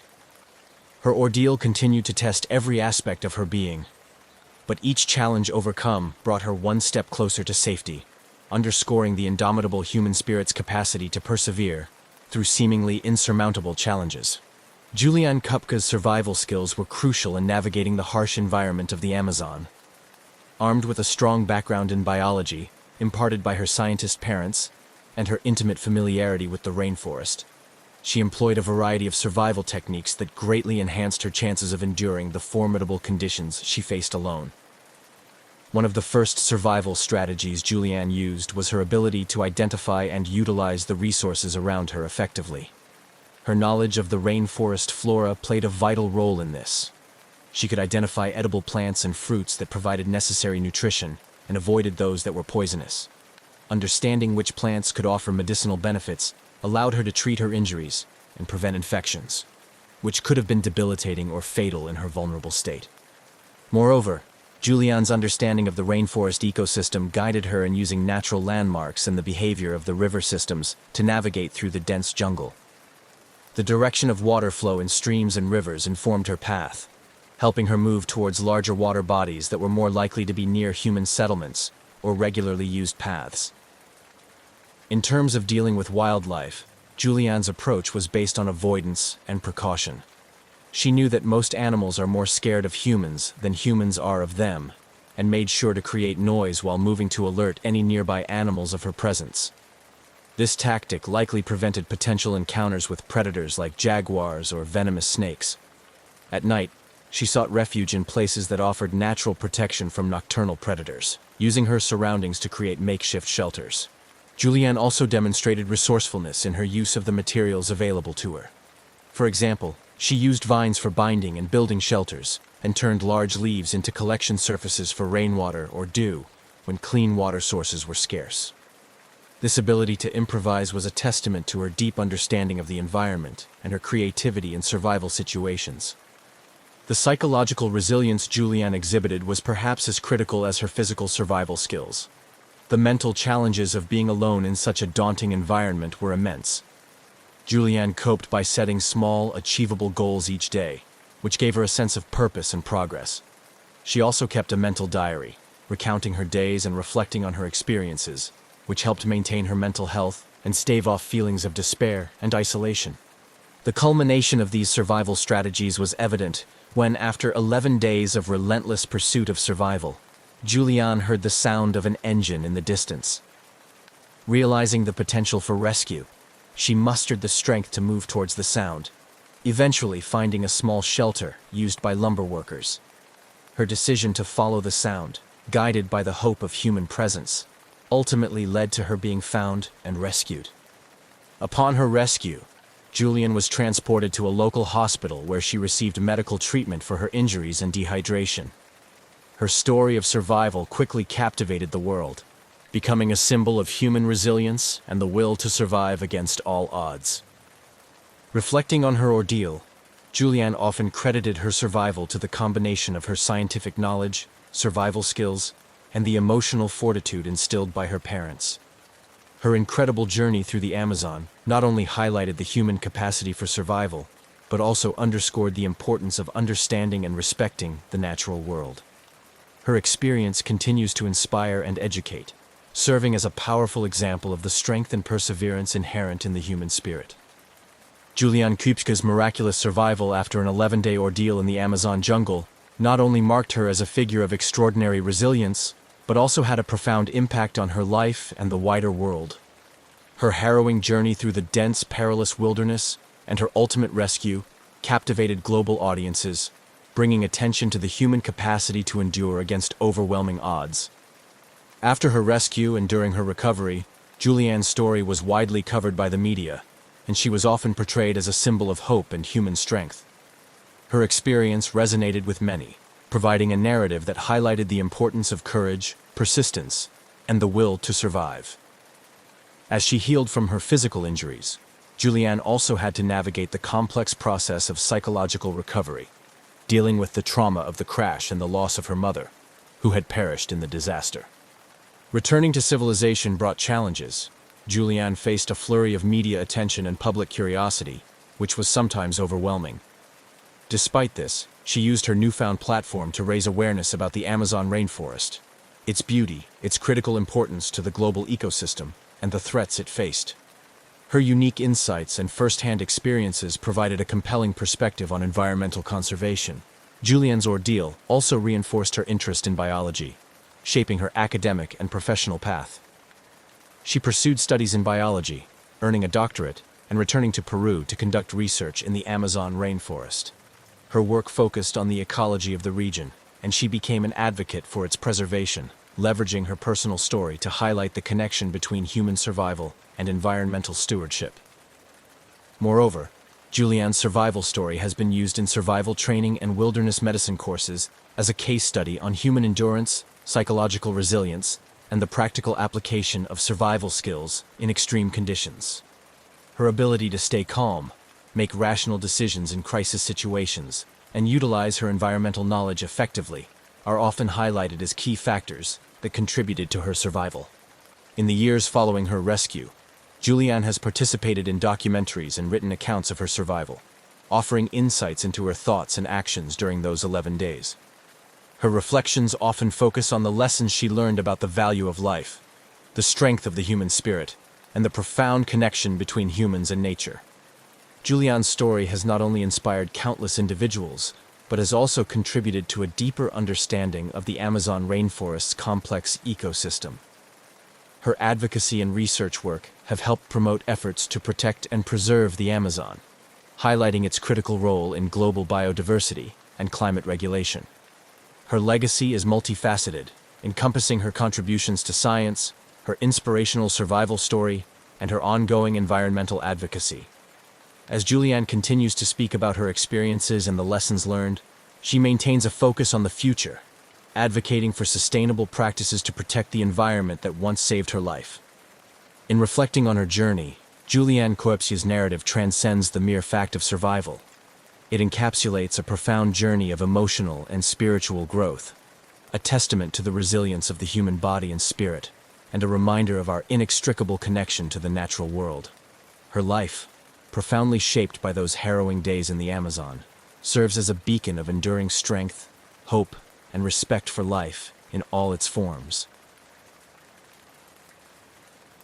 On a seemingly ordinary day, Iran Air Flight 655, a civilian Airbus A300, was preparing for a routine journey across the Persian Gulf from Bandar Abbas, Iran, to Dubai, UAE.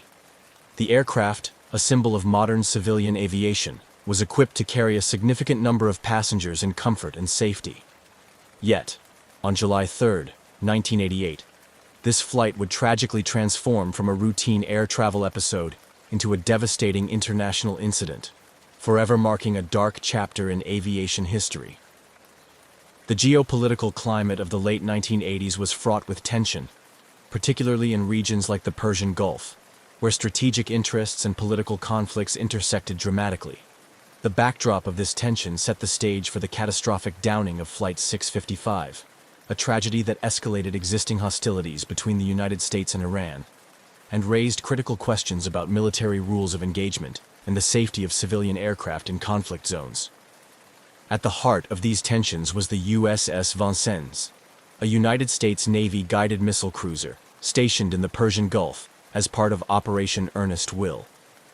This operation was aimed at protecting oil tankers and international shipping routes from attacks amid the ongoing Iran-Iraq War, highlighting the region's global economic significance and the high stakes involved in maintaining control over it.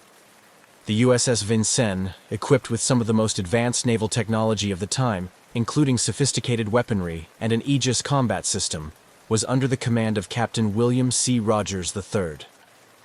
The ship was a floating fortress, capable of tracking and engaging multiple targets with precision. Yet, the complexities and pressures of operating in such a volatile environment would soon lead to a grave misjudgment. On that fateful morning, the Vincennes was already on high alert due to earlier skirmishes with Iranian forces. The crew was tense, their readiness for combat tested by the recent engagements. This heightened state of alert would prove to be a crucial factor in the tragic events that unfolded. As Iran Air Flight 655 took off, carrying 290 passengers, including 66 children, it ascended into clear skies, expecting an uneventful passage to Dubai. The passengers aboard the Airbus were a mix of individuals, families returning home, pilgrims on spiritual journeys, and business professionals. None could have anticipated that their flight path would intersect disastrously with the Vincennes mission. The tragic misidentification of Iran Air Flight 655 by the Vincennes' sophisticated combat systems as a hostile Iranian F-14 Tomcat jet, rather than a civilian airliner, set into motion a chain of decisions that would culminate in one of the deadliest mistakes in naval history.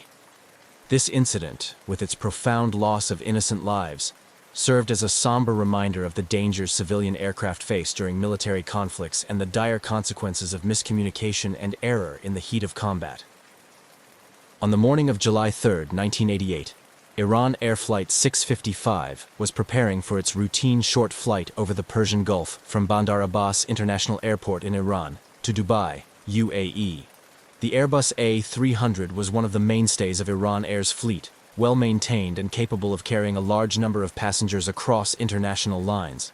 On this particular day, the aircraft was filled with 290 passengers, including 66 children, who were looking forward to their destinations. The mix of individuals on board included Iranian pilgrims heading to Mecca after their stop in Dubai, families on vacation, and businessmen on routine travel. The captain of Flight 655, Mohsen Rezayan, was an experienced pilot with thousands of hours of flying time. His familiarity with the route and his aircraft were well established, factors that contributed to the routine nature of what should have been a short and uneventful flight. The crew's professionalism was a constant reassurance to their passengers, who trusted them with their safety across the often politically turbulent skies of the Persian Gulf. The flight crew completed their pre-flight checks with the practiced ease of seasoned professionals. The atmosphere inside the cabin was calm as passengers settled into their seats, stowed their carry-on items, and listened to the flight attendant's safety briefing. Outside, the weather conditions were ideal for flying, with clear skies and mild winds. At 10:17 a.m. local time, Flight 655 was cleared for takeoff. Meanwhile, the USS Vincennes, under the command of Captain William C. Rogers III, was on high alert. The ship, part of the United States Navy's Fifth Fleet, was armed with advanced weaponry and a sophisticated combat system designed to track and engage enemy targets efficiently. It was stationed in the Persian Gulf as part of Operation Earnest Will, which aimed to protect neutral oil tankers and international shipping lanes from attacks during the ongoing Iran-Iraq War. The Vincennes had been involved in several tense encounters with Iranian military forces in the weeks leading up to July 3rd. Earlier that day, the ship had exchanged fire with Iranian speedboats, heightening the crew's readiness and sensitivity to potential threats. The psychological pressure of continuous engagement and the perceived constant threat from Iranian forces colored the crew's judgment, setting the stage for the tragic events that would unfold. As Flight 655 ascended into the international air corridor, known as the Amber Route, it entered a region heavily monitored by military radars, including those of the USS Vincennes. The standard commercial flight path of Flight 655 would take it within proximity of where the Vincennes was operating. However, in the tense atmosphere of military engagement and the heightened state of alert, the approaching civilian airliner was misidentified by the Vincennes combat systems as a potential military threat. The crew of the Vincennes observed the aircraft ascending and, due to a catastrophic series of misinterpretations and misinformation, identified it as an Iranian F-14 Tomcat fighter jet, a type previously encountered in the region. This misidentification was due primarily to the psychological and situational stress factors affecting the Vincennes crew, compounded by the lack of effective communication between the ship and the aircraft. Attempts to contact the approaching plane were unsuccessful. In part, this was due to frequency discrepancies. Military vessels and civilian aircraft often operate on different communication channels. Moreover, the crew of the Vincennes, operating under the belief that they were dealing with a military jet, may have expected a different type of response than a civilian airliner could provide. In the critical moments that followed, the decision to engage was rapidly made. Believing they were acting in defense against an imminent threat, the Vincennes fired 2 surface-to-air missiles at Flight 655. Within minutes, the Airbus A300 was struck, causing it to explode and plummet into the waters of the Persian Gulf. The aftermath of the explosion was catastrophic. All 290 people aboard were killed instantly, their lives claimed by a tragic misinterpretation in a high-stakes environment. The debris of Flight 655 scattered across the water, marking the spot where the aircraft met its tragic end, and where the intersection of a routine commercial flight and a military operation in a conflict zone resulted in one of the deadliest incidents of its kind in the history of aviation. On that fateful day, July 3, 1988, as the radar officer aboard the USS Vincennes saw the blip of Iran Air Flight 655 appear on his screen, the standard operating environment quickly escalated to a crisis situation. Situated in the strategic yet volatile Strait of Hormuz, the crew was acutely aware of the potential for encounters with Iranian military forces. The intense pressure and rapid pace required for decision-making aboard the Vincennes set the stage for what would become a tragic misunderstanding. The sequence of events leading up to the tragedy was both swift and disastrous. The Vincennes was already engaged in a tense confrontation with Iranian gunboats, and the atmosphere was charged with the urgency of defense. When the Airbus A300 appeared on the radar, the Vincennes' advanced Aegis combat system tagged the plane as a potential threat. This system, designed to track and engage under extreme conditions, did not differentiate between military and civilian aircraft without specific input to do so. Captain William C. Rogers III faced the critical decision of how to respond. The standard identification protocols called for confirming the aircraft's identity before taking any aggressive action. However, amid the chaos and under the impression that they were dealing with a potential Iranian military threat, the crew attempted to contact the approaching aircraft, using military frequencies to issue warning signals, which civilian aircraft like Flight 655 were not equipped to receive properly. The efforts to communicate failed, increasing the perception of a threat. As the aircraft continued its normal flight path towards Dubai, unaware of the unfolding situation, the crew of the Vincennes interpreted its silence and the maintained flight trajectory as confirmation of hostile intent. This misinterpretation was compounded by the psychological strain on the crew, who were operating under the assumption that any delay in response could be catastrophic given the high tensions in the region. In the critical moments that followed, the decision to engage was made. Captain Rogers, weighing the perceived imminent threat against the rules of engagement, authorized the launch of 2 SM-2MR surface-to-air missiles. The decision, made under the duress of active defense during perceived wartime conditions, was aimed at neutralizing what they thought was a military threat. The missiles were launched and tracked until they struck Iran Air Flight 655, causing a catastrophic explosion. The plane disintegrated in mid-air, killing all 290 passengers and crew aboard instantly.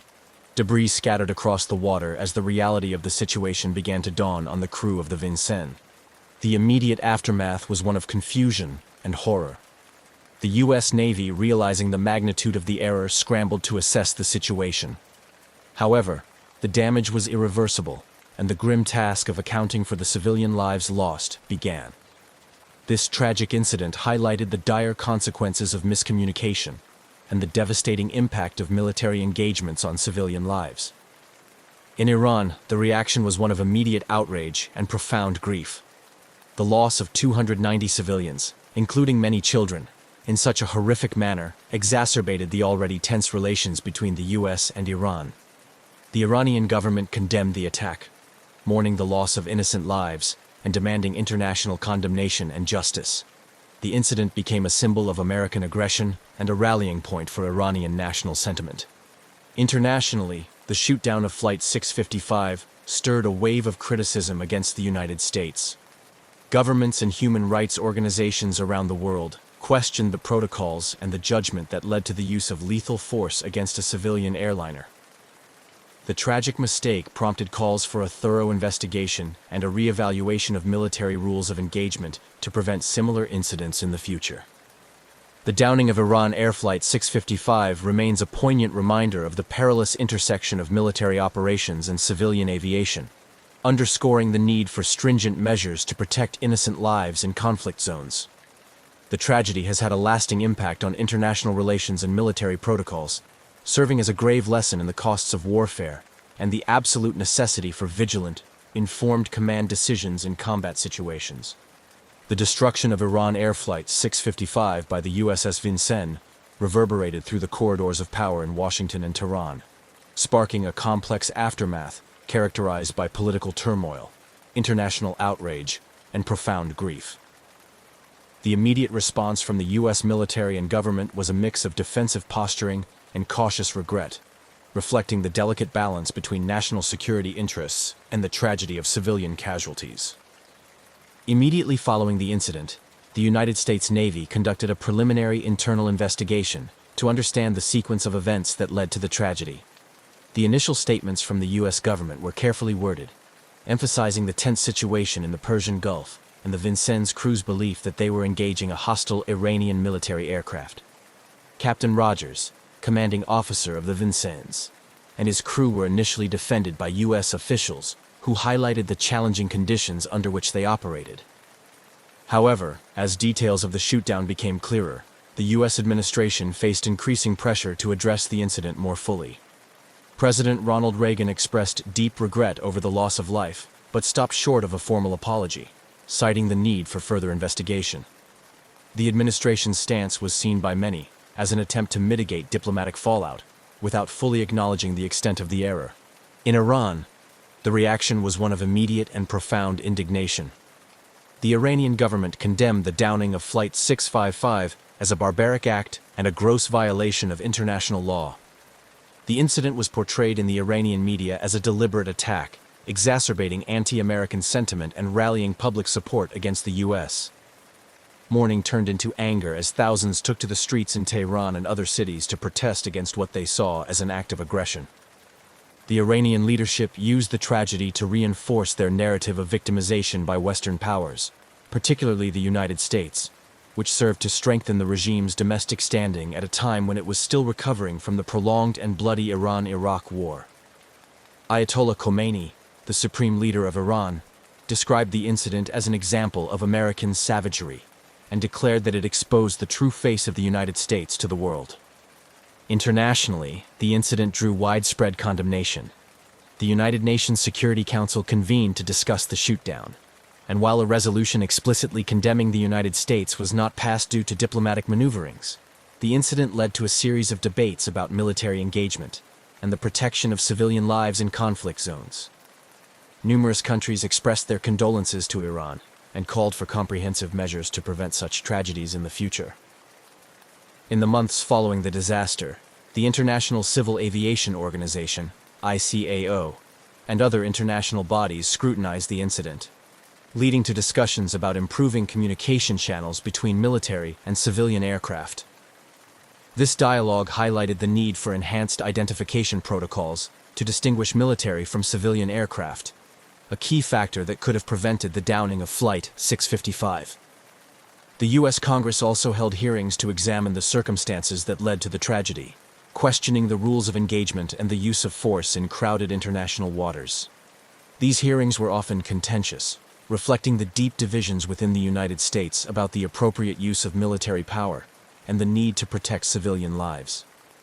In 1996, 8 years after the incident, the United States and Iran reached a settlement at the International Court of Justice, where the U.S. agreed to pay $61.8 million in compensation to the families of the victims, though without admitting legal liability or formally apologizing. The settlement was part of a broader attempt to thaw relations between the two nations, although deep-seated mistrust and unresolved issues continued to plague U.S.-Iran interactions. The downing of Iran Air Flight 655 remains a significant event in the history of U.S.-Iran relations, embodying the tragic potential for misunderstanding and unintended consequences in high-stakes military operations. The political, legal, and diplomatic efforts to address the aftermath of the incident have shaped international aviation and military engagement rules, serving as a somber reminder of the importance of rigor, caution, and clarity in military operations around the world. The investigation into the downing of Iran Air Flight 655 was a complex and contentious process, involving multiple international stakeholders and fraught with geopolitical implications. The aftermath of the incident necessitated a thorough inquiry to determine the causes and contributing factors that led to such a catastrophic error by the USS Vincennes. The U.S. Navy conducted its initial investigation shortly after the incident. This inquiry aimed to piece together the events leading up to the missile strike and evaluate the decision-making processes of Captain Rogers and his crew. The investigation acknowledged that the crew had misidentified the civilian airliner as a military threat, specifically an Iranian F-14 Tomcat jet. However, the findings also highlighted the high-pressure environment under which the crew operated, citing the perceived threat of Iranian attacks and the intense psychological strain of their mission in the Gulf.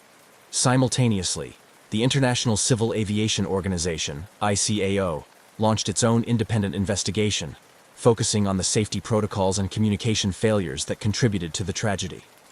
This investigation scrutinized the radar systems and the protocols used by the USS Vincennes, examining how a sophisticated Aegis combat system could mistake a large climbing Airbus A300 for a descending fighter jet.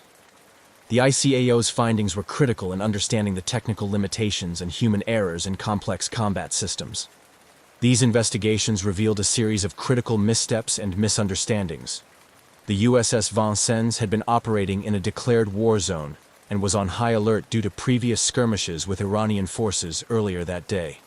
This context contributed to the crew's heightened defensive posture and readiness to engage perceived threats rapidly. Furthermore, the investigation found that the Vincennes radar operators had misinterpreted the standard commercial airliner's flight profile, mistaking its larger radar signature and steady ascent as aggressive maneuvers. Compounding these errors were failures in communication. Flight 655 was transmitting on a civilian air traffic control frequency, not the military frequencies monitored by the Vincennes. Attempts by the Vincennes to warn the aircraft used military channels, which the civilian plane was not equipped to receive. Additionally, psychological factors such as confirmation bias and tunnel vision exacerbated the crew's misjudgment, as they interpreted incoming data through the lens of an expected military confrontation. The findings of these investigations led to significant controversies and debates. In Iran, the U.S. Navy's explanation was met with skepticism and outrage, perceived as an inadequate response to the loss of 290 civilian lives. Many Iranians saw the incident not as an error, but as an intentional act, reinforcing deep-seated animosity and distrust towards the United States. Internationally, the incident sparked a broader discussion about the rules of engagement and the protection of civilian lives in conflict zones.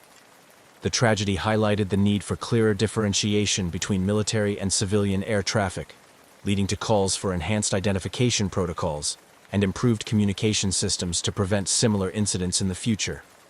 In response to the global outcry and the internal reviews suggesting procedural failures, the U.S. military took steps to revise its rules of engagement and bolster the training of its personnel, especially in the identification and engagement of air targets. These changes aim to reduce the likelihood of such tragic errors in future conflicts, emphasizing the importance of verifying targets before engagement. The U.S. government also faced legal and diplomatic repercussions. Iran filed a case against the United States at the International Court of Justice, ICJ, claiming that the shootdown was not only unlawful but also a deliberate act of aggression. The proceedings at the ICJ were closely watched worldwide as they dealt with critical issues of international law and state responsibility. In 1996, the United States agreed to settle the case by compensating the families of the victims, though it continued to avoid admitting legal liability or formally apologizing, maintaining that the incident was a tragic mistake. The settlement, while providing some financial compensation to the bereaved families, did little to heal the deep wounds inflicted by the tragedy. The legacy of Flight 655 continues to influence U.S.-Iran relations and serves as a grim reminder of the dangers of military escalation and the essential need for rigorous safeguards in military operations to protect innocent lives in times of conflict. The ongoing discourse around this incident underscores the enduring challenge of balancing security concerns with the imperatives of human rights and international law. The political and military implications of the downing of Iran Air Flight 655 were profound, shaping the dynamics of U.S.-Iran relations for years and influencing global military and aviation policies. The incident became a significant point of contention, affecting diplomatic interactions and international perceptions of military engagement rules. In the immediate aftermath, the incident drastically exacerbated the already strained relations between the United States and Iran. It deepened the chasm of mistrust and hostility, complicating any efforts toward rapprochement. For Iran, the incident was perceived not just as a tragedy, but as a deliberate attack, reinforcing its narrative of victimization by Western powers. The Iranian government leveraged this event to unify public opinion and garner international sympathy, portraying the United States as an aggressive and imperialist power. On the American side, the incident prompted a re-evaluation of military engagement rules, particularly concerning the identification and engagement of non-combatant aircraft in conflict zones. The U.S. military faced intense scrutiny both domestically and internationally, prompting discussions about the safeguards needed to prevent such incidents. In response, the Pentagon reviewed and tightened its rules of engagement and command protocols, particularly around areas with high civilian activity.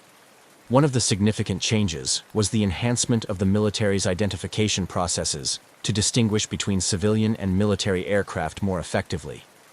This involved improving radar systems capabilities and ensuring that personnel were better trained in interpreting radar data under pressure. The military also increased its emphasis on using multiple sources of information to confirm the identities of potential targets before engaging them.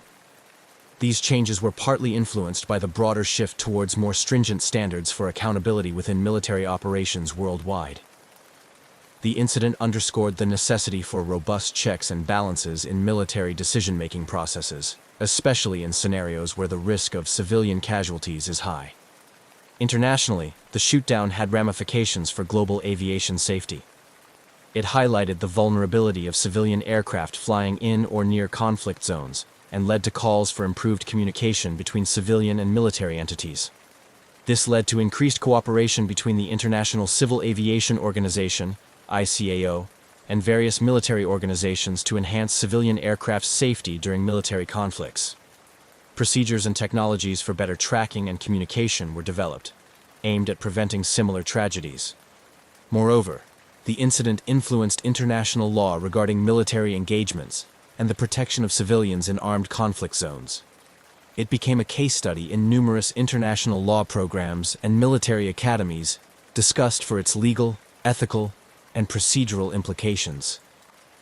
The discussions often focused on the balance between national security interests and the need to protect civilian lives, shaping future legal frameworks and conventions. The diplomatic fallout from the incident continued to linger, impacting U.S.-Iran relations for decades. The lack of a formal apology from the U.S. government was particularly contentious, seen by many in Iran as an indicator of insincerity in addressing the consequences of the shootdown. This perception hindered diplomatic dialogue and contributed to the cyclical escalation and de-escalation of tensions between the two countries. Despite the passage of time, the legacy of Iran Air Flight 655 remains a poignant reminder of the catastrophic consequences of military miscalculations. The incident continues to be referenced in discussions about military ethics, the rules of engagement, and the importance of safeguarding civilian lives in times of conflict. It serves as a somber lesson in the importance of vigilance, precision, and accountability in military operations, ensuring that the memory of those lost continues to inform and guide future military and diplomatic endeavors. The legal and ethical ramifications of the downing of Iran Air Flight 655 are as complex as they are profound. In the years following the incident, a series of legal actions and diplomatic negotiations highlighted the challenges of addressing such a tragedy within the frameworks of international law and bilateral relations. These proceedings also raised significant ethical questions about accountability and reparations in cases involving military mistakes with civilian casualties. In the aftermath of the tragedy, Iran sought justice and compensation through international legal avenues, claiming that the downing was not only a tragic accident, but a gross violation of international law. Iran filed a case against the United States at the International Court of Justice, ICJ, demanding accountability and reparations for the victims' families. This legal move was part of Tehran's broader strategy to internationalize the issue, seeking global condemnation of the United States and reinforcing its narrative of victimization by Western powers.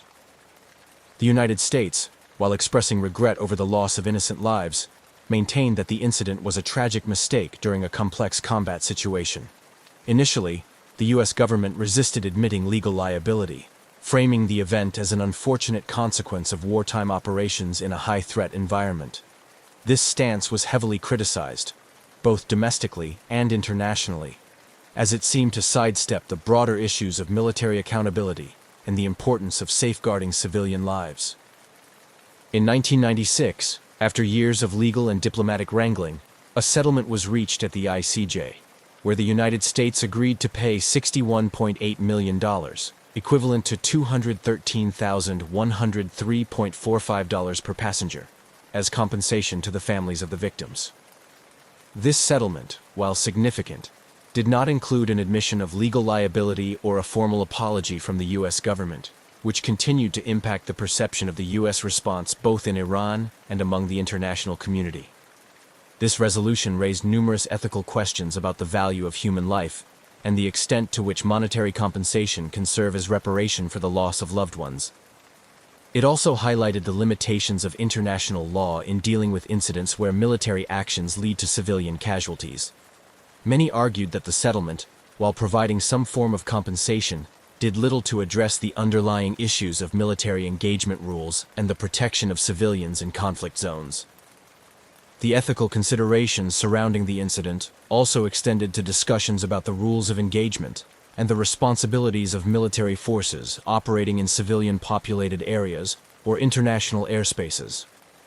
The tragedy underscored the need for clear guidelines that prioritize the protection of civilian lives and stricter controls on military responses to perceived threats. Furthermore, the incident has been a case study in ethics courses and military training programs, often discussed in the context of moral decision-making under pressure. It serves as a grim reminder of the high stakes involved in military operations and the profound ethical obligations of military personnel to make decisions that minimize harm to civilians. Reflecting on the legal and ethical implications of the Iran Air Flight 655 tragedy reveals a complex tapestry of human rights, international law, military ethics, and diplomatic relations. It highlights the ongoing challenges in achieving true accountability and justice in international incidents, and underscores the importance of ethical leadership and rigorous training in preventing similar tragedies in the future. The downing of Iran Air Flight 655 remains a poignant reminder of the tragic intersections between military operations and civilian aviation, a historical event that continues to evoke pain, provoke thought, and stir debates decades after the incident. The memories of the 290 lives lost on that fateful day have been immortalized through various memorials and remembrance ceremonies, both in Iran and around the world, serving as somber tributes to the victims and constant reminders of the need for vigilance in military engagements. In Iran, the tragedy of Flight 655 is commemorated annually with ceremonies that pay homage to the victims. These events are not only moments of mourning, but also of collective reflection on the broader implications of the incident for Iranian society and international relations. The crash site in the Persian Gulf has become a sacred space, marked by memorials that stand as a testament to the lives lost. Families of the victims and political leaders often gather here to honor the memory of those who perished, reiterating calls for peace and the protection of civilian lives in conflict zones. The legacy of Flight 655 also extends into ongoing diplomatic tensions between the United States and Iran. The incident is frequently cited in discussions of U.S.-Iran relations, symbolizing for many the deep-seated mistrust and animosity that complicates dialogue between the two nations. Even as diplomatic efforts are made to thaw relations, the shadows of past grievances, including this tragedy, loom large, influencing perceptions and interactions at diplomatic levels. Moreover, the downing has had a lasting impact on international aviation safety and military protocols. It prompted significant changes in the rules of engagement for military forces around the world, particularly concerning the identification of civilian aircraft in conflict zones. The tragedy underscored the critical need for robust systems and checks to prevent misidentification and ensure the safety of civilian air traffic. These improvements have been crucial in preventing similar incidents, contributing to safer skies for international air travel. Academically and in policy-making circles, the incident is studied as a case of what can go wrong when high-stakes military decision-making intersects with civilian life. It serves as a crucial case study in international relations and military ethics courses, helping to educate new generations of military officers, diplomats, and international lawyers about the complexities of engagement in globalized contexts. The lessons learned from the incident continue to influence policies aimed at enhancing the accountability of armed forces and reinforcing the norms of international humanitarian law. Legal frameworks and international conventions have also been influenced by the fallout from the Flight 655 tragedy. The incident has played a role in shaping international legal standards regarding state responsibility and compensation for wrongful acts, reinforcing the principles that govern state actions in international airspace and the treatment of civilians during military operations.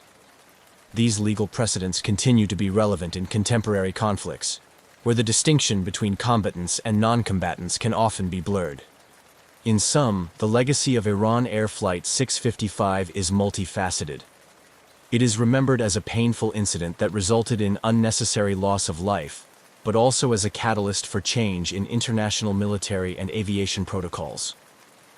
The tragedy remains a critical reference point in discussions about the moral and legal dimensions of military actions, serving as a somber reminder of the need for perpetual vigilance, rigorous training, and the moral courage to make decisions that prioritize human life.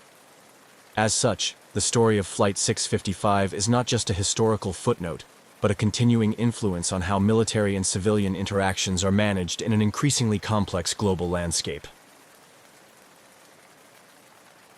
On a balmy evening in May 2003, a Boeing 727-223, registered as N844AA, sat quietly on the tarmac at 4 de Fevereiro Airport in Luanda, Angola. This particular aircraft had a rich operational history, having once ferried passengers across vast distances for major airlines. However, its glory days were seemingly behind it, as it awaited a new lease on life or its final resting place, parked among other forgotten relics of aviation. The Boeing 727-223 was a marvel of its time, renowned for its robust tri-jet configuration that made it a favorite among airlines for short to medium-haul routes. By the time it arrived in Luanda, this particular aircraft had transitioned from a commercial airliner to a potential cargo plane, reflecting the common fate of many aging aircraft. Its journey to Angola was a far cry from the bustling routes it once dominated. Here, it was meant to find new purpose in the cargo transport sector, a plan that never fully materialized. The aircraft's presence in Angola was emblematic of the broader context in which this mystery unfolded. Angola, at the time, was a nation grappling with the aftermath of a prolonged and devastating civil war that had only recently concluded. The war had left its airports, like many other infrastructures, in a state of disrepair and underregulated. Security protocols were lax, and oversight was minimal, conditions ripe for the unusual and the illicit. In this setting, the Boeing 727 had been grounded for over a year, accruing substantial parking fees and becoming a fixture on the airport's periphery. Maintenance on the plane was sporadic at best, performed just enough to keep it from complete dilapidation, with hopes still lingering for its eventual return to service. The aircraft was under the oversight of a company that had hoped to convert it for cargo use, though these plans had stalled indefinitely. On May 25, 2003, the airport buzzed with the usual activity, oblivious to the history about to be made. The Boeing 727, which had been a static feature for so long, was about to take center stage in one of aviation's most baffling mysteries. As the sun began to set, reports emerged of unusual activity near the aircraft. Witnesses later recounted seeing a small group of men boarding the plane, though details were murky and no official record of a scheduled flight existed. What followed next was as audacious as it was perilous.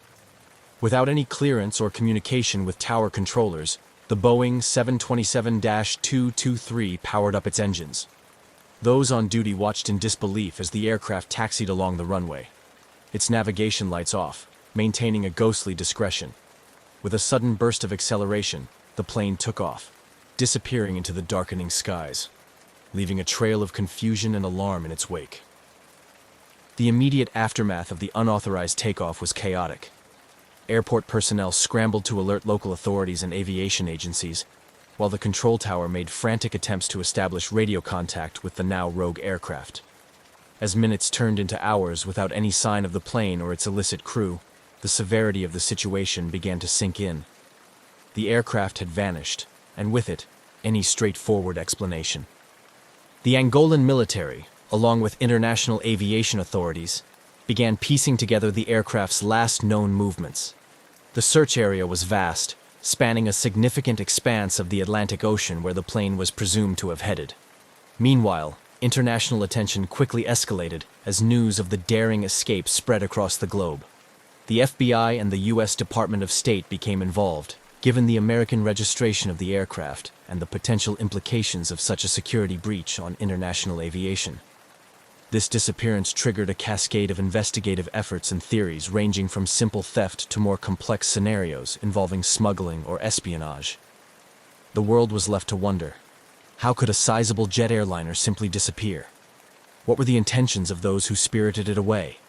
And most importantly, where did they, and the Boeing 727, ultimately end up?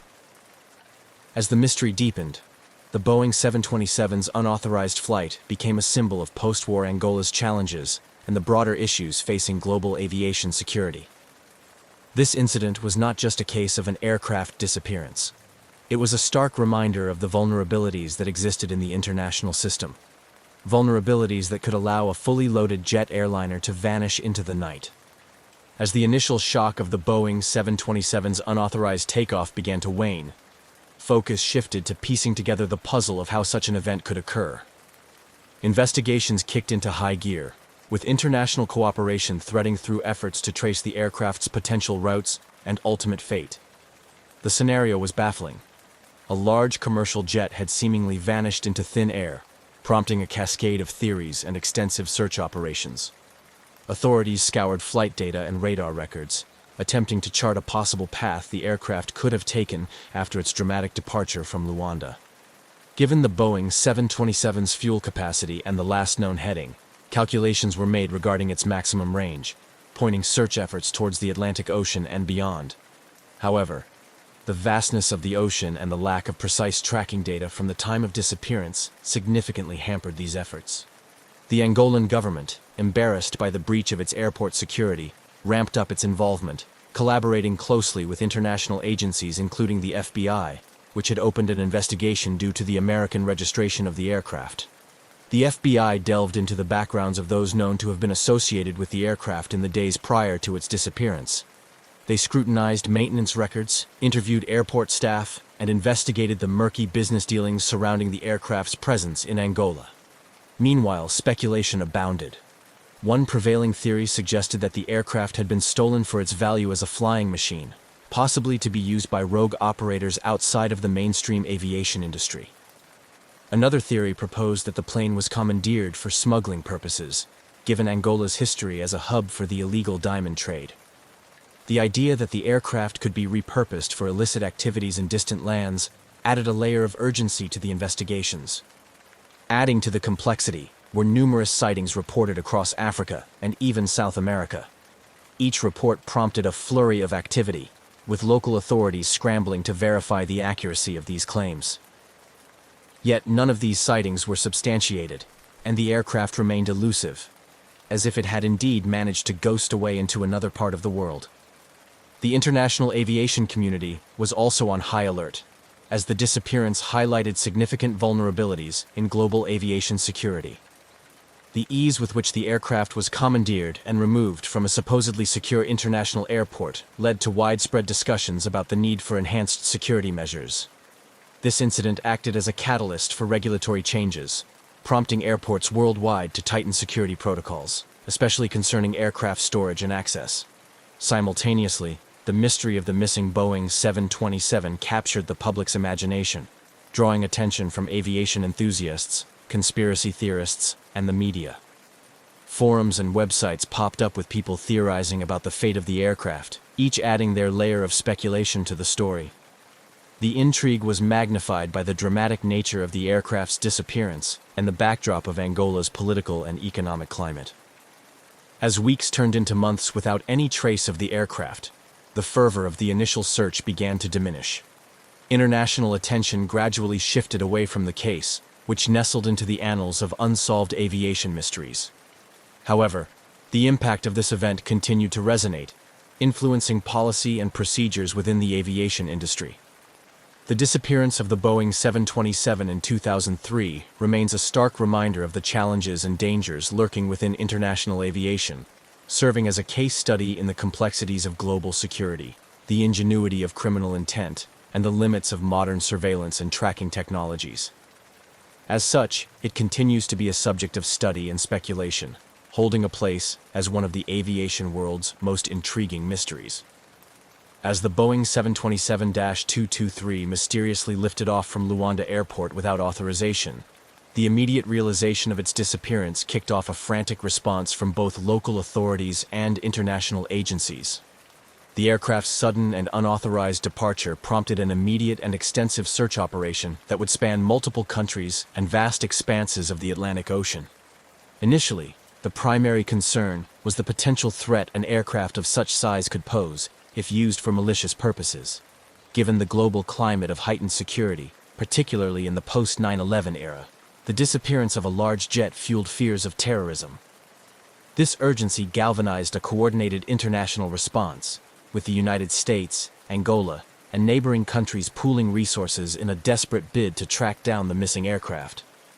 The search operation was vast and complex, involving satellite imagery, radar data, and maritime patrols. The U.S. Navy deployed ships and aircraft to scour the Atlantic, focusing on the aircraft's last known trajectory, which suggested it might be heading east over the ocean. Despite these efforts, the vast open waters and the lack of a precise last known position hampered the search efforts. The Atlantic Ocean's enormity made the search akin to finding a needle in a haystack, with each passing hour diminishing the likelihood of a successful recovery. Meanwhile, the FBI and other international law enforcement agencies delved into the investigation of the aircraft's disappearance, focusing on the backgrounds of those associated with the aircraft in the days leading up to its unauthorized takeoff. Investigators explored various leads, including scrutinizing recent hires at the airport, examining flight logs, and interviewing those who last serviced the aircraft. They aimed to piece together a timeline of events and identify any potential suspects who might have had the knowledge and opportunity to carry out such a bold theft. Theories about the aircraft's disappearance varied widely. Some speculated that the plane might have been stolen for its scrap value, while others suggested it could have been taken by smugglers or terrorists. The investigation also considered the possibility that the plane was repossessed by creditors, given the financial difficulties faced by the airline operating the aircraft. One of the most challenging aspects of the investigation was the lack of communication from the aircraft post-takeoff. No distress signals or communication had been made, and the plane's transponder appeared to have been turned off, making it invisible to civilian radar. This lack of data severely limited the ability to track the aircraft's path after it deviated from its expected route over the Atlantic. As weeks turned into months, the initial intensive search efforts began to scale down. The vast area of ocean that needed to be covered, combined with the minimal evidence and the fading trail of the aircraft, made continued large-scale search operations unfeasible. The International Task Force had to make the tough decision to reduce the scope of the search, focusing instead on satellite monitoring and intelligence leads. This phase of the search operation saw a shift in focus from a rescue mission to an investigative quest, as hope of finding the aircraft, or understanding its disappearance, faded. The mystery of what happened to the Boeing 727 continued to puzzle investigators and captured the imagination of the public worldwide. The case highlighted significant gaps in international aviation security and raised uncomfortable questions about the ease with which an aircraft could be commandeered and disappear. The unresolved nature of the disappearance left a lasting impact on global aviation policies, prompting a re-evaluation of airport security measures, particularly in countries with less stringent regulatory environments like Angola. The incident acted as a catalyst for change, leading to tighter security protocols and increased cooperation between international aviation and law enforcement agencies. As the active search concluded without success, the story of the missing Boeing 727 settled into a narrative of mystery and speculation, joining the ranks of other unsolved aviation mysteries. It remains a subject of intrigue, a case study in aviation security vulnerabilities, and a stark reminder of the complexities of protecting global aviation from a range of threats. The disappearance of the Boeing 727-223 from Luanda in 2003 sparked a plethora of theories, both plausible and far-fetched, as investigators, journalists, and the public grappled with the scant details surrounding its mysterious takeoff and subsequent vanishing. The intrigue was compounded by the aircraft's known condition and the geopolitical context, weaving a complex tapestry of possibilities that ranged from criminal activity to intricate conspiracies. One prevailing theory centered on the possibility of criminal intent, specifically aircraft theft, for illicit use.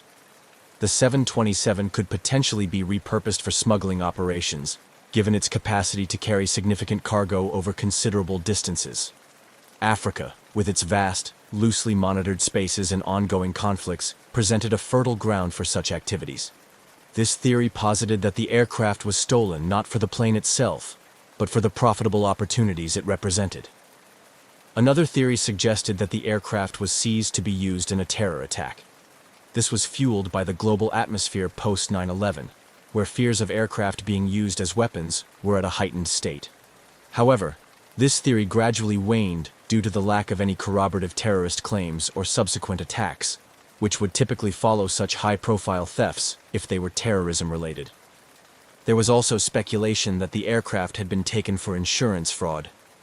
The idea was that the owner, perhaps facing financial difficulties, might have arranged for the aircraft to disappear in order to claim insurance money.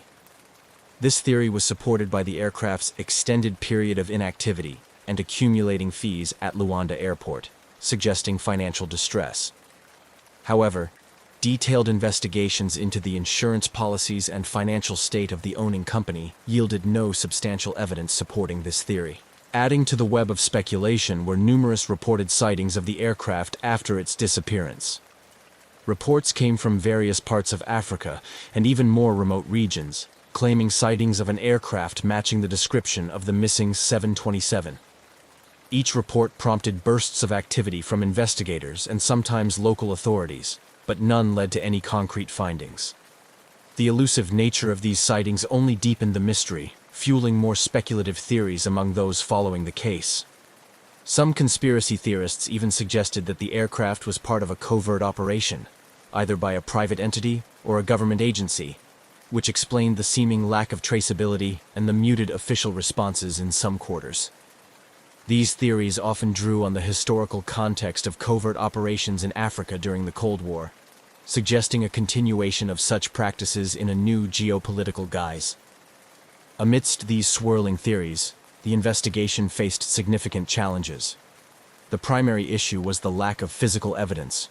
Without wreckage, flight data recorders, or confirmed sightings post-takeoff, investigators had little to work with beyond the theoretical. The vast potential area where the aircraft could have gone down or landed, given its fuel capacity and range, made any search and recovery operation daunting and likely impractical. The international aspect of the case also posed legal and logistical hurdles. The aircraft's disappearance in Angola involved navigating the complexities of international law, cooperation between multiple countries' law enforcement agencies, and dealing with varying levels of resources and political will. The multinational nature of the investigation required careful coordination and was often hindered by bureaucratic delays and jurisdictional disputes. As the years passed, the lack of new evidence and the dimming prospects of solving the case led to a gradual reduction in active investigation efforts. However, the interest in the case did not entirely fade. It remained a popular topic among aviation enthusiasts, mystery aficionados, and conspiracy theorists, who continued to dissect every piece of available data and proposed new angles and insights. The story of the missing Boeing 727 became a part of the larger narrative of modern aviation mysteries, often compared to other incidents like the disappearance of Malaysia Airlines Flight MH370. It served as a stark reminder of the vulnerabilities in global aviation security and the challenges faced in securing older aircraft and preventing unauthorized use. In sum, the disappearance of the Boeing 727-223 is a multifaceted mystery that encapsulates the complexities of international aviation, the challenges of cross-border criminal investigations, and the enduring human fascination with unsolved mysteries. As such, it continues to intrigue and baffle, a modern legend that provokes both professional curiosity and imaginative speculation. The mysterious disappearance of the Boeing 727-223 in 2003 had a significant impact on global aviation security, particularly highlighting the vulnerabilities in aircraft management and airport security in less regulated regions. This incident spurred an overhaul of security measures and policies to prevent similar occurrences in the future, reflecting on the lessons learned from such a startling event. The disappearance underscored the critical need for stringent security protocols at airports around the world, especially in countries where oversight might not be as rigorous due to economic or political challenges. Following the incident, there was a concerted push to implement more comprehensive tracking systems for all aircraft. The idea was to ensure that airplanes could be monitored in real time, not just from takeoff to landing, but also while parked on the tarmac to prevent unauthorized access and use.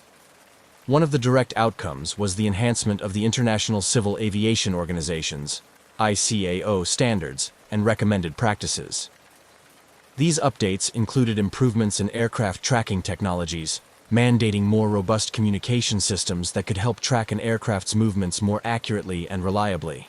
Efforts were made to extend these regulations to include not only passenger aircraft, but also cargo planes and other non-commercial aviation vehicles. The incident also prompted a review of airport security measures globally. There was a renewed emphasis on controlling access to aircraft, requiring more stringent checks for ground staff and maintenance crews who had direct access to planes. Additionally, the installation of better perimeter security measures, such as surveillance cameras and motion detectors around critical areas like parking bays and hangars, became more prevalent. In many countries, the regulatory bodies responsible for aviation safety began conducting regular audits and inspections to ensure compliance with these enhanced security measures. Training programs for airport security personnel were overhauled to equip them with the skills and knowledge necessary to detect and respond to potential threats swiftly. These training initiatives often included modules on crisis management and emergency response to better prepare staff for unusual situations like the one that led to the Boeing 727's disappearance. Moreover, the incident highlighted the importance of international cooperation in aviation security. The ease with which the aircraft was taken from an international airport in Angola and disappeared without trace pointed to gaps not just in physical security measures, but also in the coordination between different countries' aviation authorities. In response, there was a stronger push for shared databases and communication networks that could help track aircraft across borders and jurisdictions more effectively. This collaborative approach was seen not only in operational measures, but also in legal and regulatory frameworks. International agreements and treaties were strengthened or established to aid in the recovery and investigation of stolen or missing aircraft, ensuring that countries could work together more effectively in the face of such challenges. The Boeing 727 disappearance also led to increased public and regulatory interest in the fate of decommissioned aircraft. With hundreds of older planes parked in airports around the world, often in states of disrepair, the incident served as a wake-up call to the potential risks these aircraft posed if not properly secured. Guidelines for the storage, maintenance, and final disposal of decommissioned planes were tightened to prevent them from becoming security liabilities. As these new measures and policies took effect, the aviation community reflected on the profound implications of the Luanda Boeing 727 incident. It became a case study in the vulnerabilities and potential risks facing global aviation, driving home the need for vigilance, preparedness, and continuous improvement in security practices. The legacy of this bizarre and unsettling event thus continues to influence the standards and strategies employed today to safeguard against similar threats to aviation security.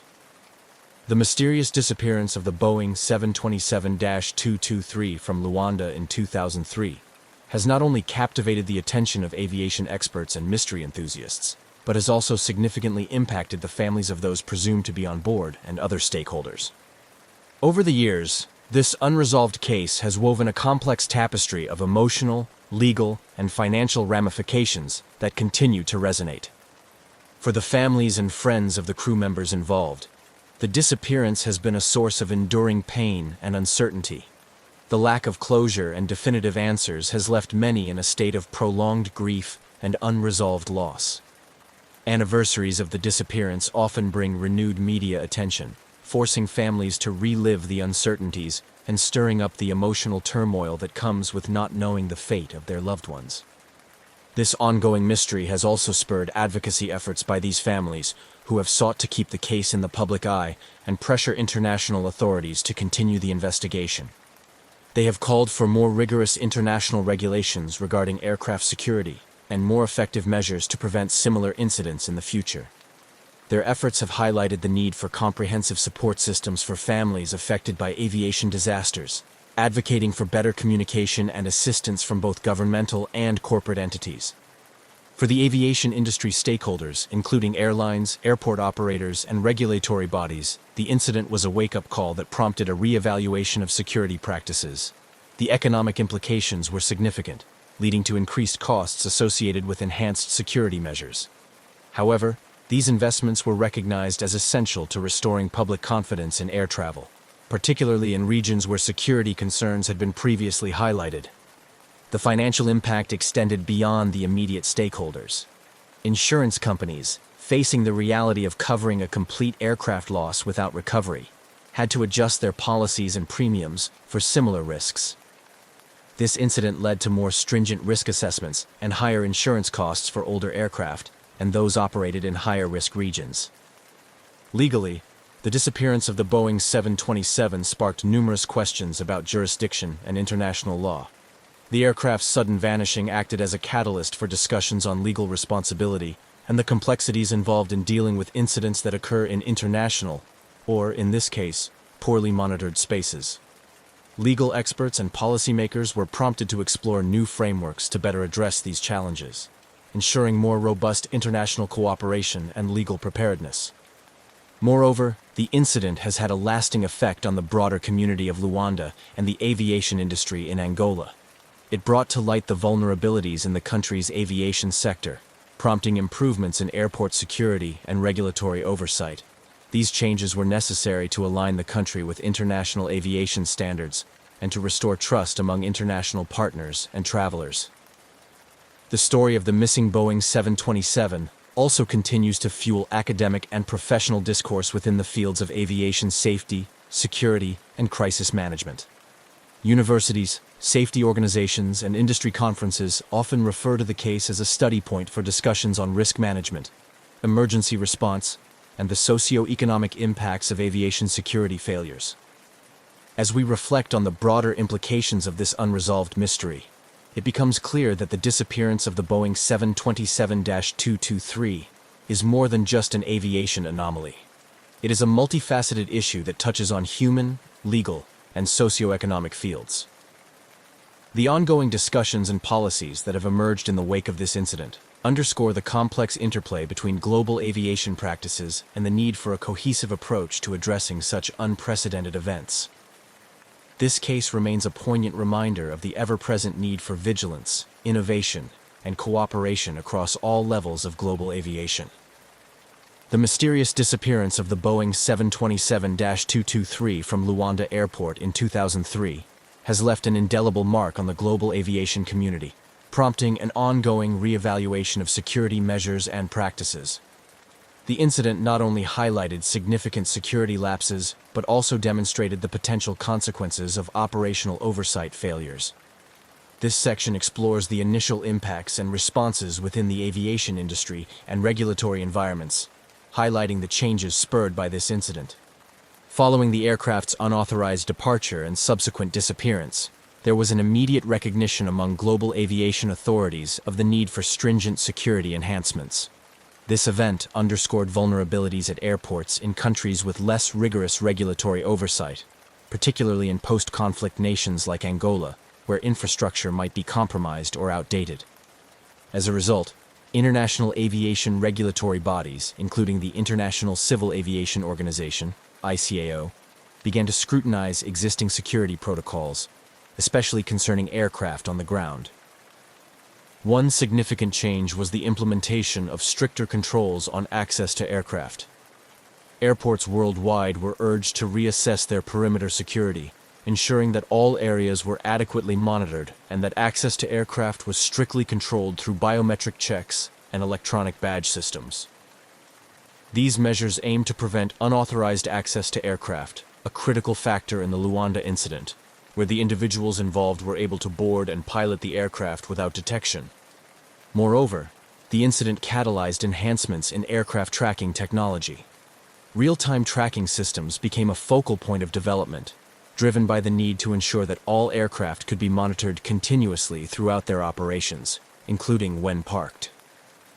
Technologies such as automatic dependent surveillance broadcast, ADSB, started to see wider adoption, providing real-time precision tracking of aircraft movements, which would have alerted authorities to the unauthorized movement of the 727 much sooner. The global aviation community also saw a shift towards more collaborative security efforts. Recognizing that security is only as strong as its weakest link, there was a push for improved international cooperation and information sharing among aviation authorities. This was particularly important for tracking and managing the risks associated with older aircraft models, which might not meet the latest operational standards, but are still in use in various parts of the world. Additionally, the incident led to increased investment and training for airport security personnel. Training programs were overhauled to include modules on crisis management, threat detection, and response strategies tailored to scenarios like unauthorized aircraft operations. These training sessions aim to equip personnel with the skills necessary to identify and mitigate risks effectively, ensuring a proactive rather than reactive security posture. In the broader regulatory context, the disappearance of the Boeing 727-223 highlighted the need for comprehensive international standards that could be uniformly applied across all member states. The ICAO and other bodies work towards harmonizing global aviation security standards, emphasizing the need for robust regulatory frameworks that could adapt to the evolving landscape of global threats. These changes collectively represented a paradigm shift in how aviation security was approached, reflecting a more nuanced understanding of the multifaceted risks present in global aviation operations. The legacy of the missing Boeing 727-223, therefore, extends far beyond the immediate mystery and intrigue. It serves as a catalyst for strengthening the safety and security foundations of the aviation industry worldwide. The unresolved disappearance of the Boeing 727-223 continues to reverberate across the aviation industry, serving as a poignant reminder of the challenges and complexities associated with securing commercial aircraft. The event not only catalyzed changes in aviation security practices, but also left a lasting cultural and emotional impact, particularly among those directly affected by the incident. For the families of the crew presumed to be on board and the stakeholders directly involved, the absence of closure has been a source of ongoing distress. The mystery surrounding the aircraft's fate has prompted these families to become advocates for stronger aviation safety measures and more rigorous oversight, ensuring that their loved one's legacy contributes to preventing future such incidents. Their efforts highlight the human aspect of aviation disasters, which often gets overshadowed by technical discussions and regulatory updates. In the broader community, the disappearance has fueled a continued fascination with aviation mysteries, drawing comparisons to other infamous cases like the disappearance of Malaysia Airlines Flight MH370. This fascination underscores a deeper cultural attraction to mysteries and the unknown, particularly those involving technology and human ingenuity. The Boeing 727's disappearance has inspired documentaries, books, and articles, each exploring different theories and aspects of the case, illustrating our collective quest for answers and understanding. Moreover, the incident has had educational implications, becoming a case study in aviation security courses and seminars around the world. It is used to teach critical lessons about risk management, emergency preparedness, and the importance of robust security systems. These educational initiatives help prepare the next generation of aviation professionals to better handle the challenges of a globalized and interconnected aviation environment. The story of the missing Boeing 727 also continues to influence policy and practice. The incident has been instrumental in shaping ongoing discussions at the International Civil Aviation Organization and other regulatory bodies about how to effectively manage and secure aging aircraft fleets, particularly in regions with limited resources. These discussions often lead to updated guidelines and recommendations that aim to enhance the safety and security of international air travel. Lastly, the enduring mystery of what happened to the Boeing 727-223 serves as a catalyst for ongoing technological innovation in aircraft tracking and surveillance. The aviation industry continues to develop more advanced tracking systems that can prevent aircraft from disappearing without trace. These technologies, which include satellite-based tracking and automated flight monitoring systems, are now seen as essential components of modern aviation operations. As we reflect on the broader impact of this incident, it becomes clear that the disappearance of the Boeing 727-223 from Luanda has left an indelible mark on many levels. From sparking improvements in global aviation security to impacting families and inspiring cultural narratives, the legacy of this event is multifaceted.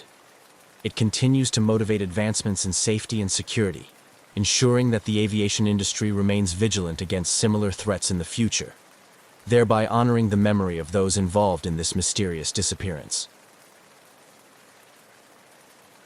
On a beautiful morning in 1970, a small Cessna aircraft, gleaming under the early sunlight, prepared for a routine flight that was soon to enter the annals of aviation mysteries. The pilot, an experienced aviator with a penchant for exploring the skies, conducted his pre-flight checks with meticulous attention. Little did he know, his upcoming journey over the Bermuda Triangle would challenge the boundaries of his understanding of time and space, turning a standard flight into a perplexing puzzle that continues to intrigue enthusiasts and experts alike. The pilot, whose passion for flying was matched only by his curiosity for the unknown, was no stranger to the legends surrounding the Bermuda Triangle. Yet, his scientific mind required more than anecdotal tales to sway his skepticism. Today's flight, originating from a small airstrip in Florida, was charted along a course that would take him directly over one of the most discussed regions in maritime and aerial folklore. His plan was straightforward: fly to the Bahamas, a trip he had made numerous times before, albeit never directly passing through the heart of the triangle. As he loaded his gear into the cockpit, the morning air was still and the sky clear, conditions that promised an uneventful journey across the serene Atlantic waters. The aircraft's instruments, all functioning within their optimal ranges, showed no sign of the drama that would soon unfold. His flight log was meticulous, documenting every detail, from fuel levels to the expected time of arrival, based on standard flight speeds and known weather conditions. Taking off, the Cessna lifted gracefully into the air, its engine humming steadily as it climbed to cruising altitude. The world below shrank away, leaving only the vast blue of the Atlantic stretching into the horizon. The early part of the flight was as serene as any pilot could hope for, with panoramic views of the ocean sparkling under the morning sun. However, as the aircraft edged closer to the coordinates that marked the Bermuda Triangle, a subtle change began to permeate the cockpit. The first sign was a flicker in the dashboard instruments. Dials twitched erratically, and the radio static increased. The pilot, initially unperturbed, made adjustments, attributing the anomalies to possible atmospheric interference common in this area of the globe. But the situation swiftly escalated as the compass began to spin inexplicably, and the familiar hum of the engine seemed to syncopate with an unfamiliar rhythm. The skies, still visually clear, now felt charged with an unexplained energy. Trying to maintain his course, the pilot felt a growing sense of disorientation, as if the very essence of time and space around him was warping. In his headset, the crackle of static grew louder, punctuated by what seemed like distant voices cutting in and out, an auditory illusion in an otherwise empty expanse. His trained instincts told him to trust his instruments, but they were becoming increasingly unreliable. Glancing at his watch, he noted the time, planning to cross-check it with the flight duration to gauge any discrepancies upon landing. As quickly as it began, the phenomenon ceased. The instruments stabilized as suddenly as they had faltered, the radio cleared, and the Cessna resumed its steady drone. Shaken but focused, the pilot continued toward his destination, now vigilant for any further abnormalities. Upon landing, the reality of what had transpired hit with full force. His flight, by all logical accounts supposed to last over 3 hours, had recorded barely an hour and a half. The confusion was palpable as he tried to reconcile the discrepancy. His initial disbelief was echoed by the ground crew at the Bahamas airstrip, who were equally baffled by the early arrival. This bewildering experience marked the beginning of a series of investigations and theories. Had the pilot traversed a shortcut through time and space? Was this merely an anomaly in instrumentation? Or had he experienced a rare but natural meteorological phenomenon? As the story of his flight spread, it sparked debates and drew attention from around the world, adding another layer of mystery to the already infamous Bermuda Triangle. The pilot, once a staunch skeptic, found himself pondering the limits of human understanding and the vast, unexplained mysteries that still lie beyond our reach in the skies. As the Cessna gracefully crossed into the airspace above the Bermuda Triangle, the pilot felt a mix of anticipation and skepticism. Known for its history of mysterious disappearances and unexplained phenomena, the Triangle has long captured the imagination of pilots and sailors alike. However, for this pilot, a man of science and logic, the myths and legends associated with this region were just that: stories without empirical evidence. Nonetheless, as he entered this notorious zone, the clear skies and calm seas seemed to belie the Triangle's ominous reputation. The route planned for that day was one he had flown on the edges of, but never directly through the heart of the triangle. Today's flight path took him directly over its center, a decision made partly out of necessity and partly from a curiosity that he hadn't admitted to himself until now. The early part of his journey had been uneventful, with the aircraft performing flawlessly and the weather conditions ideal for a smooth flight. However, as he progressed deeper into the triangle, subtle anomalies began to manifest. Initially, these were minor, slight malfunctions in the aircraft's electronic instruments. The GPS system flickered erratically, and the radio emitted intermittent bursts of static, despite the clear weather and absence of storm clouds. These technical issues were disconcerting but not alarming, at least not at first. The pilot double-checked his backups and continued, relying on his experience and manual navigation skills to maintain his course. The true moment of disorientation came without warning. It was as if the atmosphere itself had changed, with a slight but noticeable drop in temperature and a sudden, eerie stillness that enveloped the aircraft.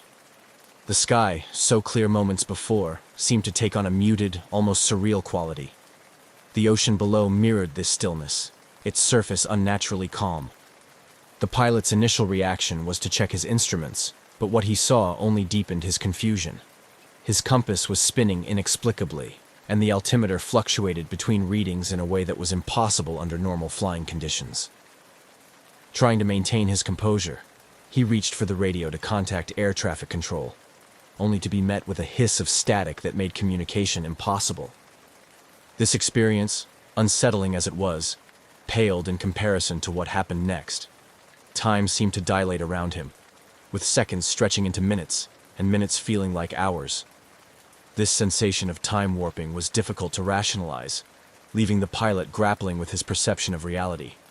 He felt a vague sense of vertigo, a disorienting feeling that he was moving both very slowly and exceedingly fast at the same time. Navigating through this bewildering scenario, the pilot focused on maintaining a steady altitude and heading, using his training to compensate for the unreliable instrument readings. He remembered reading about similar experiences from other pilots, though he had always regarded such stories with a healthy dose of skepticism. Now, faced with his own inexplicable circumstances, he wondered if there was more to the Bermuda Triangle than mere folklore. As suddenly as they had begun, the anomalies ceased. The instruments stabilized, the temperature returned to normal, and the radio cleared. The ocean's surface once again showed the gentle undulations of normal sea conditions, and the sky brightened to its previous vibrant blue. Shaken but relieved, the pilot continued his journey, now eager to reach his destination and land safely, his mind racing with questions about what had just occurred. The remainder of the flight was uneventful, allowing the pilot some time to reflect on his experience. Had he experienced a natural phenomenon unique to this region, or was there something more, something unexplained, that could account for the bizarre conditions he encountered? These questions would linger in his mind, fueling both his own curiosity and the inevitable discussions that would follow his report of the incident. As the small Cessna emerged from the enigmatic clutches of the Bermuda Triangle, the pilot felt a surge of relief. The instruments stabilized, the skies remained clear, and the air traffic communications resumed their normal clarity. Yet, the feeling of disorientation and the haunting quiet of the past hour lingered in his mind. He knew the flight was far from over, not just in distance, but in the mental and emotional processing of what had just occurred. Upon landing at his destination in the Bahamas, far earlier than scheduled, the pilot was greeted with a mixture of confusion and concern from the ground crew. His premature arrival threw the routine operations into disarray, and as he stepped out of the aircraft, the weight of his experience began to truly sink in. The ground crew, aware of his intended flight path and expected time of arrival, immediately questioned the discrepancy. The pilot, still grappling with his own confusion, attempted to provide a coherent explanation. The discrepancy in time was stark. According to the clocks on the ground and the flight logs, the journey that should have taken over 3 hours was completed in just under 90 minutes. This impossibility was not lost on the pilot or the airport staff, prompting an immediate and thorough review of the aircraft's logs and instruments. The debriefing session that followed was intense. The pilot recounted his experience in detail to both the airport authorities and later to representatives from the Aviation Safety Board. His account included the initial instrument malfunctions, the strange atmospheric conditions, the sensation of time dilation, and the abrupt return to normalcy. His report was met with skepticism, but the undeniable fact of his early arrival demanded serious consideration. Technical experts examined the Cessna with fine-tooth combs, searching for any faults that could explain the anomalies reported. All systems were found to be in perfect working order, and no mechanical issues were identified that could have accounted for the acceleration in flight time. The GPS data, recovered from the onboard navigation system, confirmed the aircraft's accelerated passage through the designated flight path, further deepening the mystery. The situation called for an investigation that went beyond routine mechanical checks. Meteorologists and physicists were consulted to understand if unusual atmospheric conditions could have created a kind of jet stream, or if known phenomena like gravity waves could explain the time discrepancy. However, all scientific explanations fell short of providing a satisfactory answer. The conditions reported by the pilot, particularly the spinning compass and fluctuating altimeter, suggested influences beyond standard meteorological or geographic anomalies.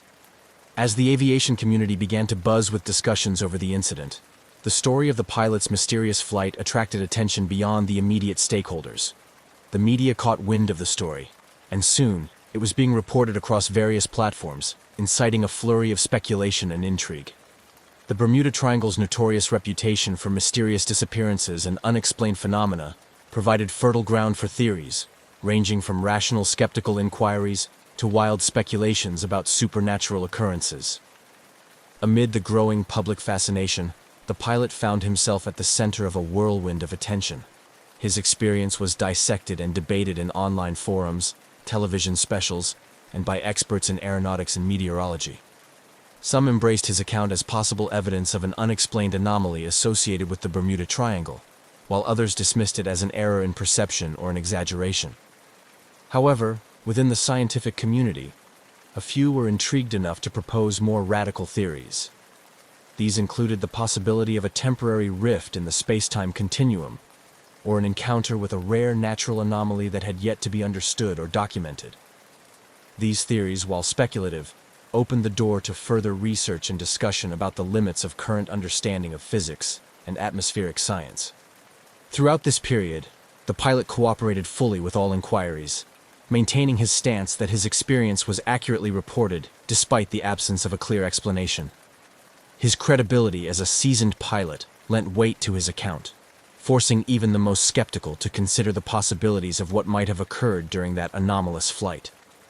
As the investigation continued without definitive conclusions, the incident remained a fascinating topic of discussion, a case study that challenged existing knowledge and expanded the dialogue about the mysterious forces that might operate within the infamous Bermuda Triangle.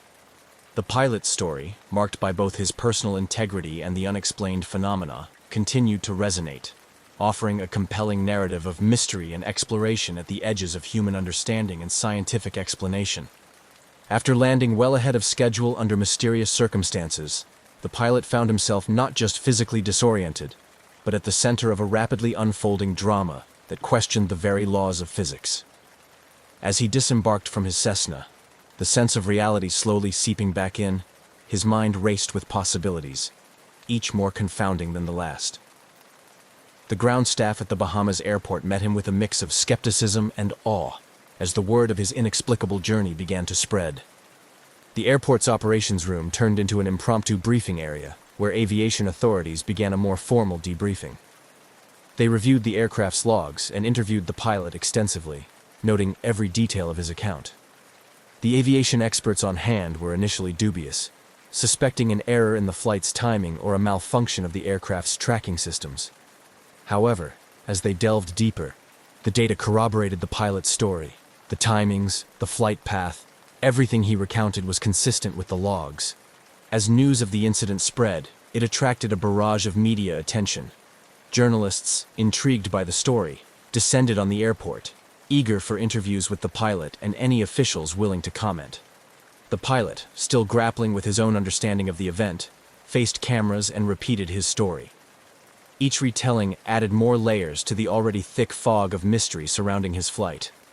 The coverage soon ballooned into a sensational news story, with headlines touting the pilot as the man who outran time. Speculation ran rampant, with theories about wormholes, alternate dimensions, and even extraterrestrial intervention being bandied about in the press and on television. The Bermuda Triangle's notorious reputation for unexplained disappearances and bizarre occurrences provided fertile ground for such theories, and the public lapped up every conceivable explanation, no matter how far-fetched. Amidst the media frenzy, serious investigative work continued. The pilot's aircraft was subjected to rigorous mechanical checks, with experts from the Cessna manufacturer brought in to ensure no stone was left unturned. They examined the aircraft's engine, avionics, and structural integrity, but found no abnormalities that could explain the acceleration in travel time. The GPS and other navigation systems were also scrutinized and found to be in perfect working order, deepening the enigma. Aviation analysts and experienced pilots weighed in, discussing the possibilities of rare meteorological phenomena that could have influenced the flight. Some suggested highly localized wind currents that might have pushed the plane at an unusually high speed, while others theorized about unrecognized atmospheric anomalies specific to the Bermuda Triangle area. The scientific community, generally skeptical of supernatural explanations, urged caution and a focus on plausible scientific explanations. Discussions ensued about the limits of current understanding of atmospheric sciences, and some researchers proposed studying the Bermuda Triangle area more extensively, hypothesizing that unknown natural phenomena could be at play.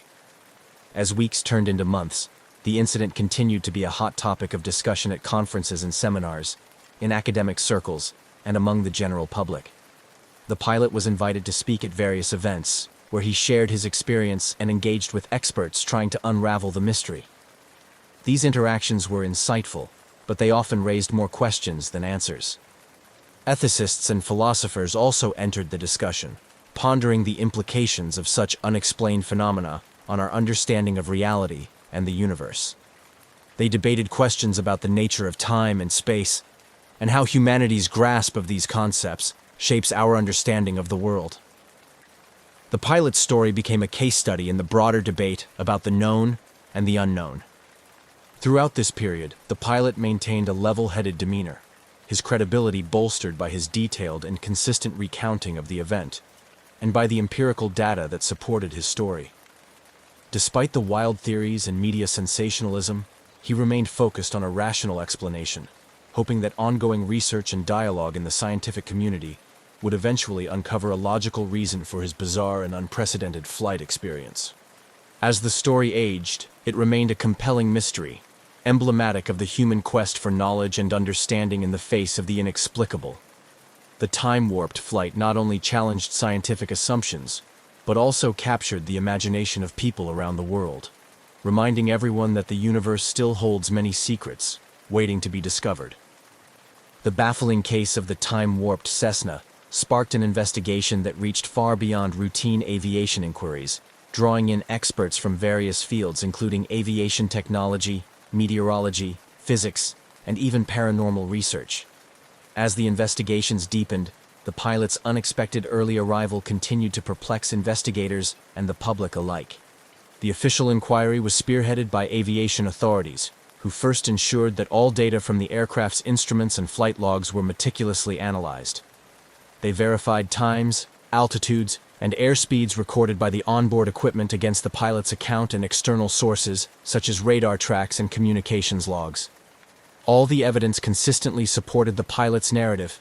His flight had indeed covered the expected distance in roughly half the expected time, with no detectable increase in airspeed or any unusual maneuvers recorded. To further complicate matters, the mechanical inspection of the aircraft revealed no modifications or anomalies that could have inadvertently increased the plane's speed. The engines, airframe, and electronic systems were all found to be standard and fully functional, showing no signs of tampering or malfunction that could explain the phenomenon. With mechanical and instrumental errors ruled out, investigators turned to environmental factors. Meteorologists were consulted to analyze weather conditions on the day of the flight, specifically looking for unusual atmospheric phenomena that could have contributed to the anomaly. This inquiry looked into rare occurrences like jet streams or sudden wind shears that might account for rapid transit, but nothing out of the ordinary was recorded in the weather data for that region on the day in question. Physicists also joined the investigation, intrigued by the possibility of unknown scientific phenomena. They explored concepts ranging from gravitational anomalies to more speculative ideas like spatial distortions, or the existence of a previously undocumented type of atmospheric tunneling effect. However, these theories remained speculative, with no empirical data to support them, leaving the scientific community both baffled and fascinated. Parallel to the scientific and technical investigations, the story attracted the attention of paranormal enthusiasts and theorists who linked the incident to the Bermuda Triangle's notorious reputation for mysterious occurrences. This angle was popular in the media and among the public, leading to a proliferation of sensationalist theories involving time slips, dimensional gateways, and other science fiction-like explanations.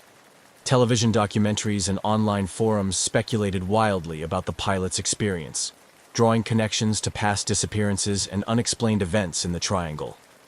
The fervor around these theories prompted a broader discussion about the reliability of anecdotal evidence and the scientific approach to unexplained phenomena. Skeptics and believers alike debated the merits of pursuing investigations into what some considered to be pseudoscience, while others argued for the importance of keeping an open mind to all possibilities in the face of inexplicable evidence. As the months passed, the incident remained unsolved but became a case study in the limitations of current scientific understanding. Academics and researchers used the event as a springboard to discuss how science addresses anomalies and the role of unexplained phenomena in advancing scientific inquiry. Conferences and scholarly articles pondered the implications of the event for the philosophy of science, especially concerning the demarcation between accepted science and fringe theories. Ultimately, the official investigation concluded without a definitive explanation for the pilot's premature arrival. The final report stated that while all known possibilities had been exhaustively explored, the incident still lacked a satisfactory scientific explanation. It recommended ongoing monitoring of similar incidents and encouraged further research into atmospheric and environmental conditions in the Bermuda Triangle. This unresolved conclusion left the door open for continued speculation and interest. The pilot's story remained a captivating mystery, emblematic of the enduring human fascination with the unknown and the limits of our understanding. As a result, the incident continued to inspire both caution and curiosity among pilots and scientists, serving as a reminder of the vast mysteries that still lie beyond the reach of current scientific explanations. As the enigmatic story of the time-warped Cessna circulated, it inevitably sparked a broader conversation about the implications of such unexplained phenomena on both political and military strategies, especially considering its occurrence in the Bermuda Triangle, a region shrouded in mystery and often associated with navigational anomalies. The intense public and media interest in the pilot's story brought the Bermuda Triangle back into the spotlight, prompting authorities to reconsider the navigational warnings and monitoring systems in place for the region. Historically viewed by some as merely a collection of myths, the Triangle's reputation was bolstered by this incident, leading to calls for more rigorous scientific investigations into the area. In response, several governmental and independent agencies initiated studies to explore electromagnetic disturbances and other environmental factors unique to the Triangle. These studies aim to demystify the area and provide a clearer understanding of whether the Triangle posed a real threat to modern aviation and maritime activities, or if its reputation was built on coincidental mishaps amplified by folklore. This initiative brought together experts in oceanography, atmospheric science, and geomagnetic fields, pooling a wide range of scientific expertise to tackle the mysteries associated with the Triangle comprehensively. In the realm of aviation safety, the incident had a tangible impact. Aviation authorities, particularly those in countries bordering the Bermuda Triangle, scrutinized their flight safety protocols, considering additional measures to ensure that aircraft could handle unexpected environmental conditions. This included enhancing pilot training programs to better prepare them for high anomaly zones where natural electromagnetic interference could ostensibly affect navigational instruments. The incident also influenced the military's approach to operations in areas known for high electromagnetic disturbances. The Bermuda Triangle, and by extension similar regions around the world, were marked for detailed geomagnetic surveys. Military exercises in such areas were accompanied by increased monitoring of communication and navigation systems to prevent mishaps similar to what was reported by the pilot. These measures were designed to mitigate risks not only to military personnel, but also to the civilians who traverse these mysterious waters and airspaces. Internationally, the incident spurred discussions at various global forums about the need for a coordinated approach to dealing with unexplained phenomena affecting international airspaces and waters. Proposals were made for the establishment of an international registry to track and analyze incidents similar to that of the time-warped Cessna. The idea was to compile data from around the world in hopes of identifying patterns or correlations that might elude smaller localized studies. The dialogue extended into the academic sphere, where the incident was frequently cited in discussions about the scientific method and the treatment of anomalous data. It served as a case study in numerous scholarly articles and conferences on the philosophy of science, particularly concerning how anomalies are integrated into existing scientific paradigms. This discourse highlighted the dynamic nature of scientific inquiry, its capacity for self-correction and adaptation in the face of new, challenging evidence. The ongoing fascination with the Bermuda Triangle and the pilot's unusual experience underscored a universal truth about human curiosity and the pursuit of knowledge. It reminded the scientific community and the public alike of the vast mysteries that remain unsolved and the continual need for humility and rigor in scientific exploration. While no definitive answers were forthcoming from the studies initiated as a result of the pilot's experience, the increased attention and resources dedicated to understanding the Bermuda Triangle contributed to a greater body of knowledge about this and other similarly mysterious regions of the world. The pilot's account, though unresolved, thus served as a catalyst for renewed scientific and exploratory efforts, ensuring that the pursuit of answers continued with renewed vigor and broader participation. As the strange incident of the time-warped Cessna continued to perplex experts and the public alike, the pilot's experience remained at the forefront of discussions surrounding unexplained phenomena. With no conclusive explanations emerging from the extensive investigations, the incident transitioned from an acute mystery to a lasting enigma, becoming a subject of ongoing academic and cultural interest. The pilot's encounter sparked a significant increase in research activities focused on the Bermuda Triangle and similar regions known for mysterious occurrences. Universities and independent research institutions embarked on multidisciplinary studies that blended atmospheric science, physics, and folklore studies, aiming to provide a more comprehensive understanding of these enigmatic zones.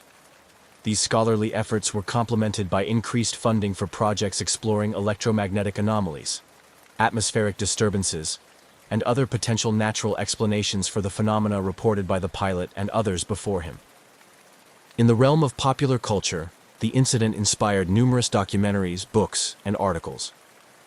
These narratives often blended fact with fiction, sensationalizing the event to capture the imagination of a global audience. However, they also played a crucial role in keeping the discussion alive, encouraging amateur sleuths and professional scientists alike to continue exploring the possibilities. The legacy of the pilot's flight also extended into the educational sector. Curriculums in universities that offered programs in aviation, meteorology, and oceanography began to include case studies of the Bermuda Triangle and the time-warped Cessna as a means of illustrating the complexities of their respective fields. This educational focus helped to demystify some aspects of the triangle while promoting a scientific approach to understanding unexplained phenomena. Furthermore, the incident had a profound impact on the pilot's personal life. He found himself a reluctant celebrity within both the scientific community and the general public. Invitations to speak at conferences and participate in televised interviews became commonplace. While he appreciated the attention to some extent, it also allowed him to advocate for a balanced, scientific approach to investigating unexplained events, warning against the allure of sensational explanations devoid of empirical support.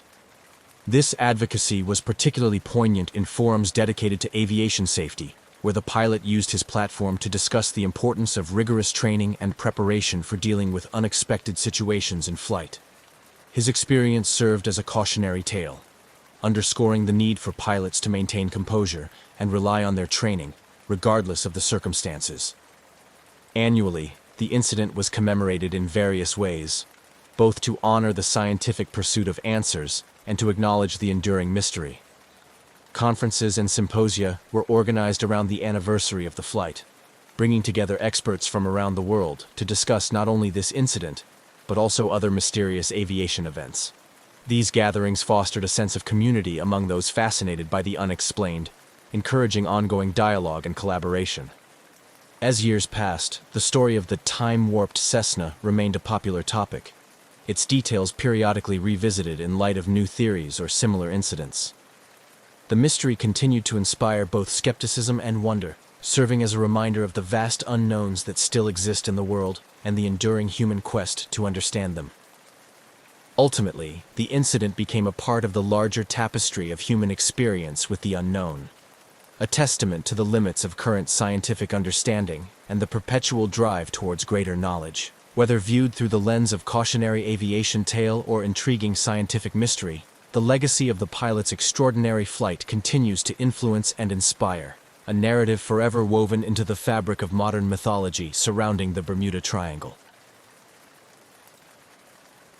On January 30th, 1979, Narita International Airport bustled with the usual clamor of international travel as Varig Brazilian Airlines prepared its Boeing 707 cargo aircraft for a long-haul flight to Rio de Janeiro, Brazil, with a planned stopover in Los Angeles, USA. This particular flight, Varig Flight 967, was not just any routine cargo operation.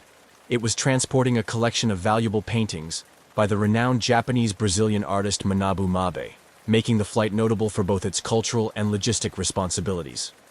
The Boeing 707, a workhorse of the skies, was well regarded for its robust performance and reliability in long-distance cargo transport.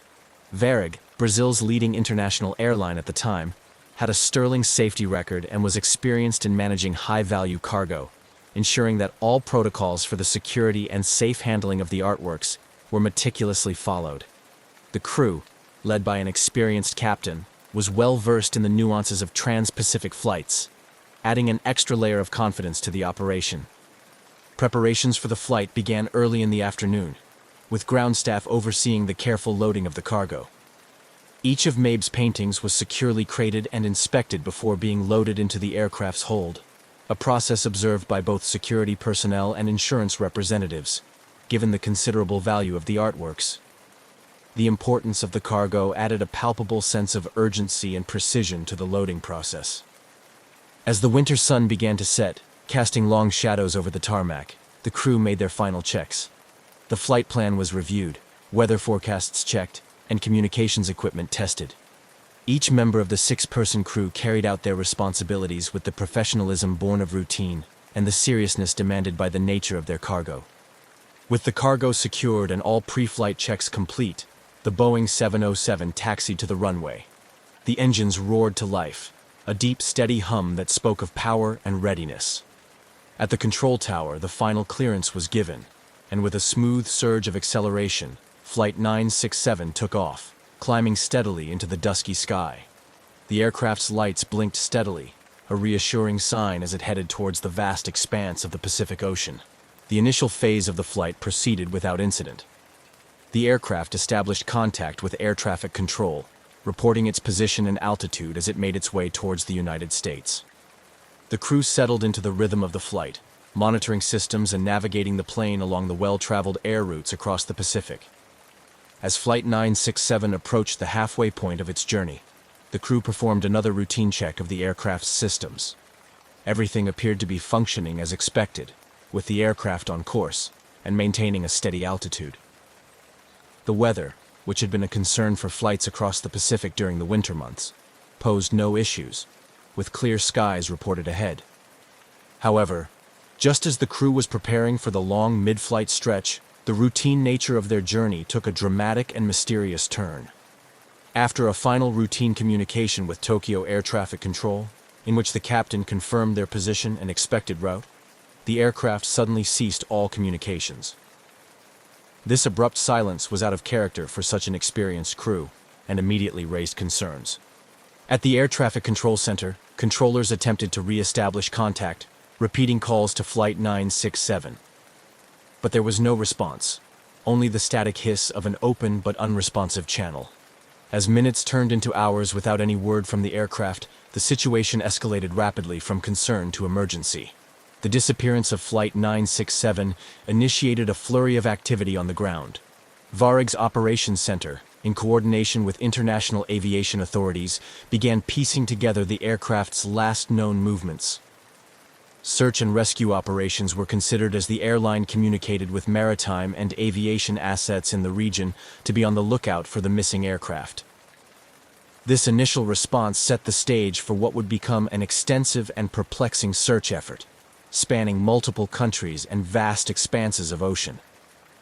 As the reality of the situation set in, the mysterious disappearance of Flight 967 with its invaluable cargo of artwork became a pressing enigma, prompting questions and theories that ranged from simple mechanical failure to more sinister possibilities of foul play. The fate of the aircraft and its crew, along with the artistic treasures it carried, had become an urgent and baffling mystery, captivating the attention of the world. The last known contact with Varig Flight 967 came as the Boeing 707 was approximately halfway over the Pacific Ocean, en route from Tokyo to Los Angeles. After routine communications with air traffic control, the aircraft, like a ghost, vanished from radar screens. The disappearance was both sudden and total, leaving no trace of the aircraft or any indication of trouble. Upon realizing the gravity of the situation, Varig and the relevant aviation authorities sprang into action. Initial hopes were that the aircraft might have diverted due to an emergency, seeking an alternate landing at one of the numerous available airstrips scattered across the Pacific Islands. However, as hours turned into days without any sign of the aircraft or distress calls, these hopes dimmed. The immediate aftermath of the disappearance saw the initiation of a large-scale search operation. Coordinated by Japanese, American, and Brazilian authorities, the search covered vast swathes of the Pacific Ocean, an area known for its deep waters and challenging weather conditions. The operation included aircraft from the U.S. Coast Guard, Japanese self-defense forces, and several commercial ships that altered their routes to aid in the search. Despite the extensive resources deployed, the search teams faced significant challenges. The Pacific Ocean's vastness and the lack of precise last-known coordinates complicated efforts. The Boeing 707 had disappeared in one of the most remote parts of the world, where radar coverage was spotty and satellite tracking of aircraft was not yet a standard practice. This lack of real-time tracking data severely hindered the search efforts, as rescue teams had to rely largely on estimated positions, which expanded the search area exponentially. Search planes flew over the ocean, scouring the waters for any sign of debris or oil slicks that might indicate a crash site. Ships equipped with sonar systems crisscrossed the estimated flight path, hoping to detect underwater wreckage. However, the depth and topography of the ocean floor made these efforts like searching for a needle in a haystack. As the search continued without success, the focus shifted to understanding what could have caused such an experienced crew flying a well-maintained aircraft to vanish without a trace. Theories abounded, ranging from catastrophic mechanical failure to more sinister scenarios involving sabotage or hijacking. The disappearance of Flight 967 was particularly puzzling due to the valuable cargo it carried, paintings by the famous artist Manabu Mabe, valued at several $1 million. This led to speculation that the disappearance might have been orchestrated to steal the artwork, although there was no concrete evidence to support such a theory.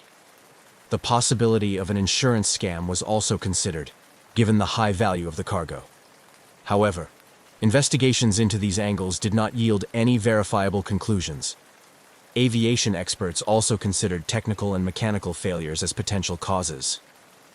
The Boeing 707, though reliable, was susceptible to issues common to all aircraft, such as structural failure, decompression, or a catastrophic engine failure. Yet, without debris or flight data recorders, these theories remained speculative at best. Another line of inquiry focused on the pilot's actions. It was considered whether the pilot could have deliberately diverted the course, similar to other historical incidents of pilot suicide or defection. However, the background checks on the crew revealed no psychological, financial, or personal pressures that might lead to such drastic actions. As weeks turned into months, the mystery deepened. The lack of any substantial evidence, coupled with the fading trail, led to a gradual scaling down of search operations. The disappearance of Flight 967 became a cold case, leaving a void filled with unanswered questions and profound implications for aviation safety and security. The impact on the families of the crew was devastating. They had to cope with not only the loss of their loved ones, but also the torment of not knowing what had happened. The absence of closure was a heavy burden, and many family members continued to push for the continuation of the search, holding on to hope that some trace of the aircraft would be found. Meanwhile, in the broader aviation community, the disappearance led to calls for better tracking and monitoring of aircraft, especially over remote and oceanic routes. The incident highlighted the critical need for advancements in aviation technology, including the implementation of more comprehensive satellite tracking systems that could prevent another aircraft from disappearing without a trace. The mystery of Varig Flight 967 thus not only marked a tragic chapter in aviation history, but also served as a catalyst for discussions about improvements in flight safety and tracking technologies that could one day ensure that no flight ever vanishes again. As the initial shock of the disappearance of Varig Flight 967 began to settle, the aviation community and international authorities intensified their efforts in a desperate bid to locate the missing aircraft. The profound implications of a vanished Boeing 707, particularly one carrying invaluable artwork, compelled a massive, coordinated search operation involving multiple countries and sophisticated technology. The immediate aftermath of the disappearance saw an array of resources being mobilized across the Pacific. The search area, determined by the last known position of the aircraft and its projected flight path, encompassed a vast swath of ocean notorious for its depth and unpredictable weather conditions. The U.S. Coast Guard, Japanese maritime forces, and several Pacific Island nations deployed aircraft and ships in a concerted effort to comb the area. Despite these robust efforts, the initial days of the search yielded no tangible results. Compounding the difficulty was the unpredictable Pacific weather, which frequently hampered search operations. High winds and rough seas often made it dangerous for ships and problematic for aircraft. The vastness of the area, combined with these challenging conditions, meant that even the most advanced technology of the time struggled to make significant progress in locating any debris or signs of the aircraft. Simultaneously, international cooperation took on new levels of urgency and complexity. Diplomatic channels were activated to ensure that all possible resources were made available. Satellite imagery analysis was enlisted, with several countries contributing their satellite capabilities to scour the ocean for any anomalies that might suggest wreckage. This period marked one of the early instances where global satellite resources were pooled in such a manner for a search and rescue operation, setting precedents for future collaborations. As days turned into weeks, the lack of results began to fuel a range of emotions from frustration to despair, particularly among the families of the crew members. The Brazilian government, facing internal pressure and the eyes of the international community, continued to urge for an extended search. They argued that the disappearance of a Brazilian aircraft and the loss of Brazilian nationals required a sustained effort, despite the growing costs and logistical challenges. The search operation also had to contend with numerous false leads and reports. Several times, satellite images or aerial reconnaissance missions thought they had spotted potential wreckage, leading to rapid reallocation of resources to these locations, only to find them unfruitive. Each false alarm tested the resolve of the search teams and added to the emotional roller coaster experienced by the families and the general public following the saga. During this intensive search phase, experts from various fields, including oceanography and aeronautical engineering, were consulted to refine the search parameters. Drift analysis based on ocean currents was conducted to predict where debris might have moved from the assumed crash site. This scientific approach helped to narrow the search areas, focusing efforts on more promising regions and improving the efficiency of the operations. Despite these sophisticated methods and the tireless efforts of all involved, the search had to confront the inevitable limitations imposed by the nature of the search area and the available technology. Deep-sea searches were particularly hampered by the ocean's depth and the seabed's complexity in the presumed crash area, which included underwater mountains and valleys that could easily hide aircraft wreckage. As weeks turned into months with no significant findings, the initial unified resolve began to wane. The daunting reality of the task, combined with the high costs and logistical difficulties, led to discussions about scaling down the search efforts. International partners expressed concerns about the feasibility of continuing such an extensive search indefinitely, especially in the absence of any promising clues. This phase of the search operation culminated in a critical meeting involving representatives from all participating nations and agencies. The decision was made to transition from an active search to a more passive phase, where resources would be directed only towards specific leads, rather than broad sweeps of the ocean. This decision was met with a mix of understanding and resignation, acknowledging both the enormity of the task and the slim chances of success in finding Flight 967 after so much time had passed without a trace. The conclusion of this phase did not mean the end of efforts to find Varig Flight 967, but it marked a somber acknowledgement of the limitations faced by even the most determined and resourceful search operations. The mystery of Flight 967 would continue to linger, a haunting reminder of the uncertainties that still pervade even the most routine of human endeavors like commercial flight. The disappearance of Varig Flight 967 opened numerous investigative channels, as authorities worked tirelessly to unravel the mystery behind the vanished Boeing 707. The focus was divided between mechanical and structural theories, potential human factors, and even the more sinister possibilities of foul play, given the valuable cargo of artwork on board. Criminal investigations were initiated alongside technical inquiries to explore all conceivable angles that could explain the aircraft's sudden and complete disappearance.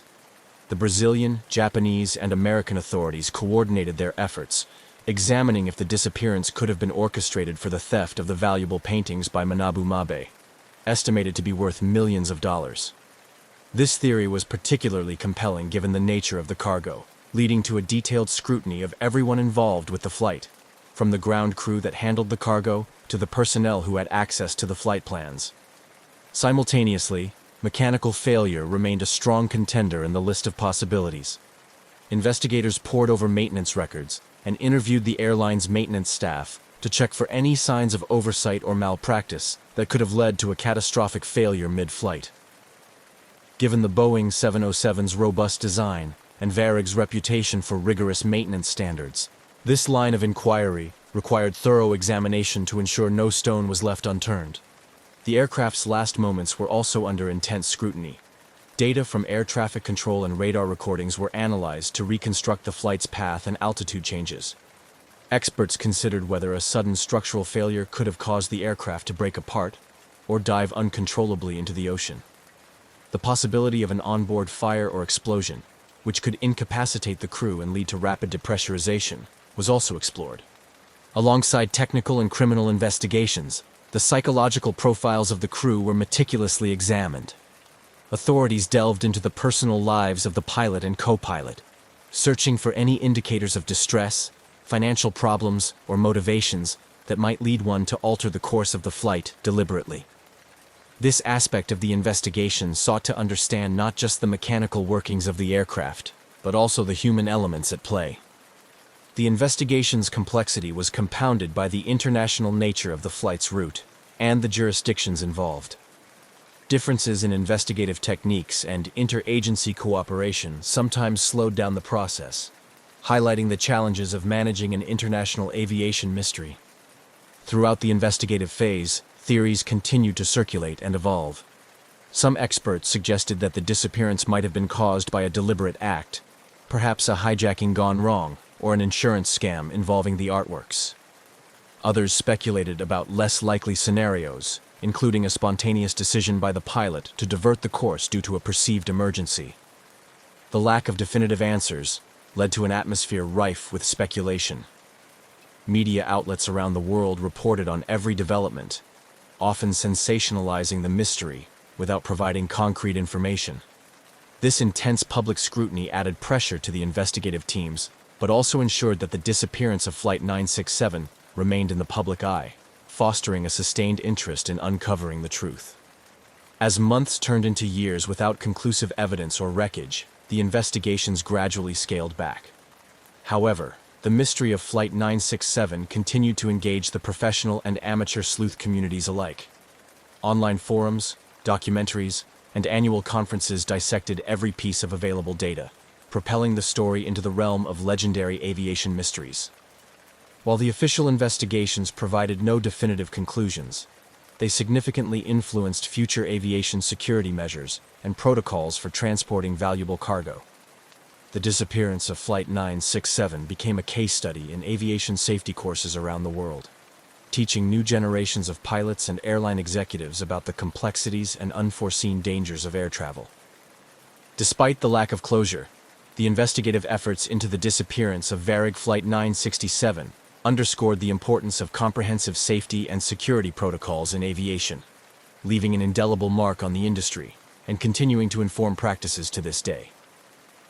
As the mystery of Varig Flight 967's disappearance continued to baffle the world, its impact resonated deeply within the aviation industry, particularly in terms of security and cargo transport.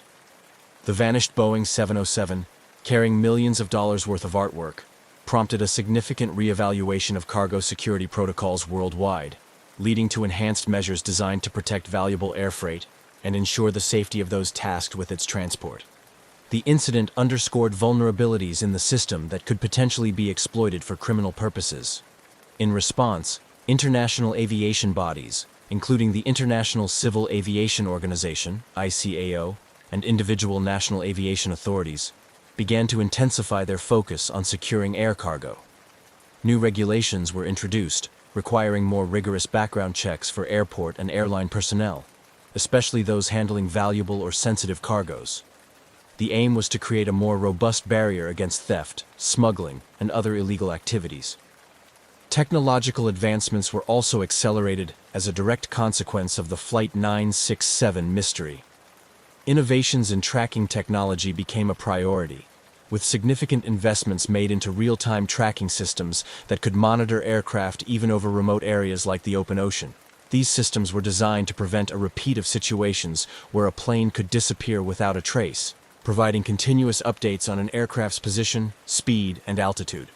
The implementation of these tracking systems saw the introduction of the Global Aeronautical Distress and Safety System, GADSS, which was recommended by ICAO and began to be implemented by airlines globally.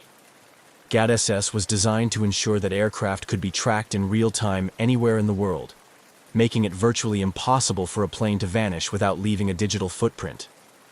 Furthermore, the loss of Flight 967 catalyzed improvements in how cargo was screened and loaded onto aircraft. Security measures were tightened, with enhanced scanning equipment and more stringent inspection procedures put in place at major airports around the world. These procedures not only aimed to detect potential threats like explosives or contraband, but also ensured that the documentation and handling of valuable items like artworks were thoroughly controlled and monitored. Airlines and insurance companies, recognizing the financial risks associated with transporting high-value items, started requiring additional security measures and higher assurance levels before agreeing to carry such cargoes. This often included escorts for valuable items, sealed and tamper-proof containers, and dedicated storage areas within aircraft where access was strictly controlled. The training of airline and airport staff in security procedures also saw significant enhancements. Personnel were now regularly drilled on emergency and security protocols, including scenarios involving hijacking, theft, and other security breaches. These training programs were designed to ensure that staff could respond quickly and effectively to protect passengers, crew, and cargo under a variety of adverse conditions. Despite these advances and heightened security measures, the disappearance of Flight 967 continued to haunt the aviation community. The event became a case study in many security training programs, used to illustrate potential vulnerabilities and the importance of vigilance and adherence to protocols. The lessons learned from the incident not only influenced cargo security, but also had broader implications for passenger safety and airline operations.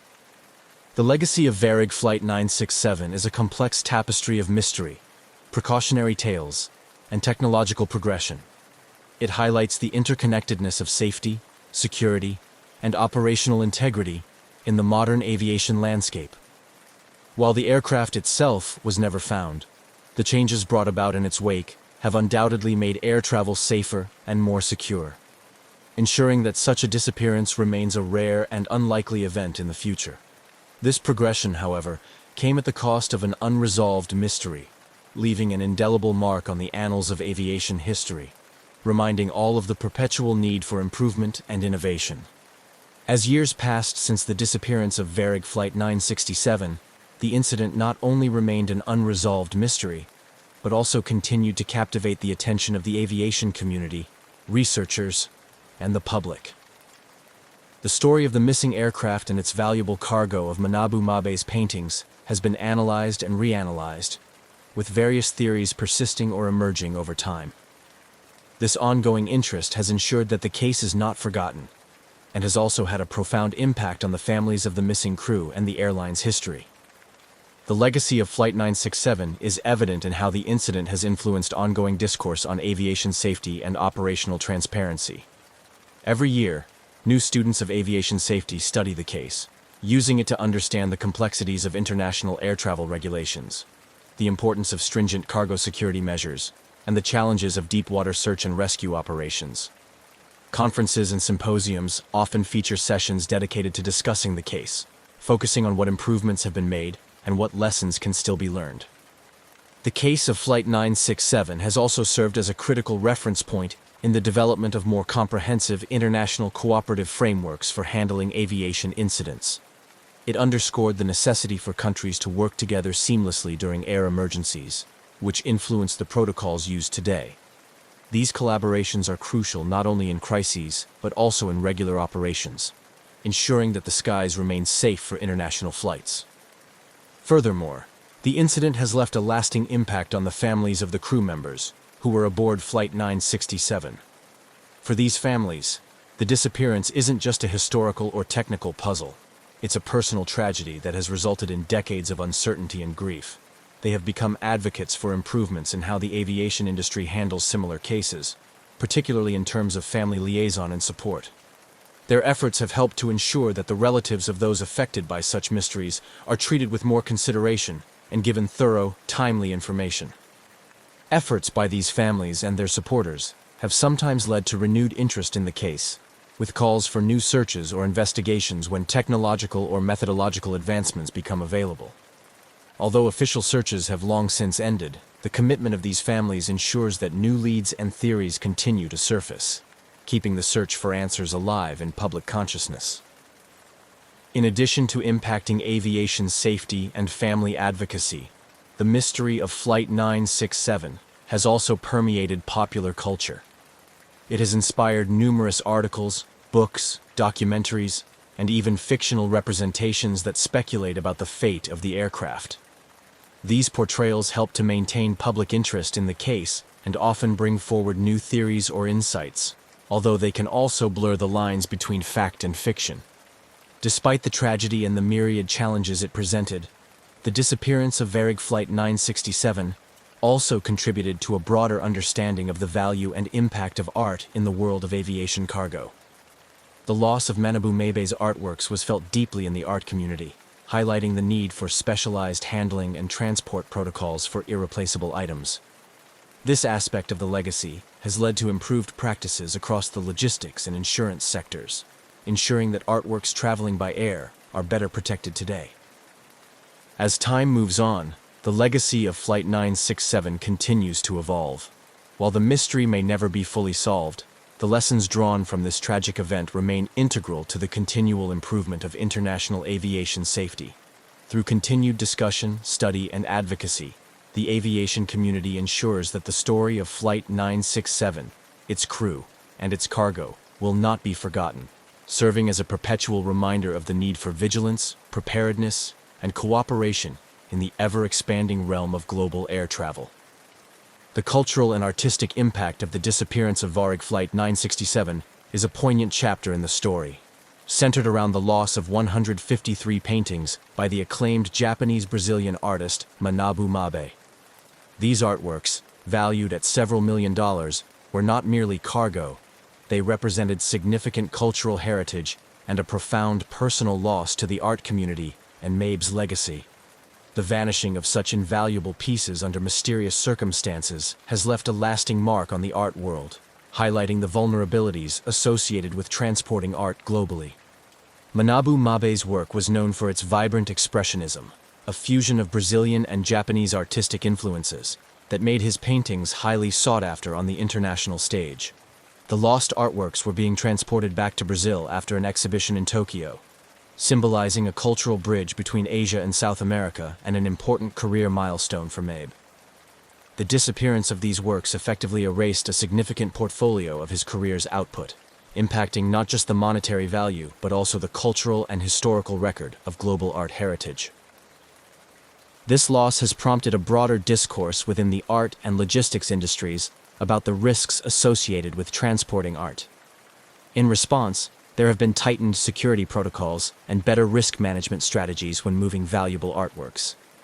Insurance companies, artists, museums, and galleries now often insist on more stringent security measures, including enhanced tracking, vetted handling, and specialized transport services that minimize the risk of loss or damage. Moreover, the mysterious circumstances surrounding the disappearance of Flight 967 have fueled creative narratives in various media. Filmmakers, novelists, and journalists have drawn upon the story, weaving narratives that blend fact with fiction, exploring themes of loss, mystery, and the immeasurable value of art. These stories question what art means to our societies and how its value extends beyond monetary worth to embody cultural and historical significance.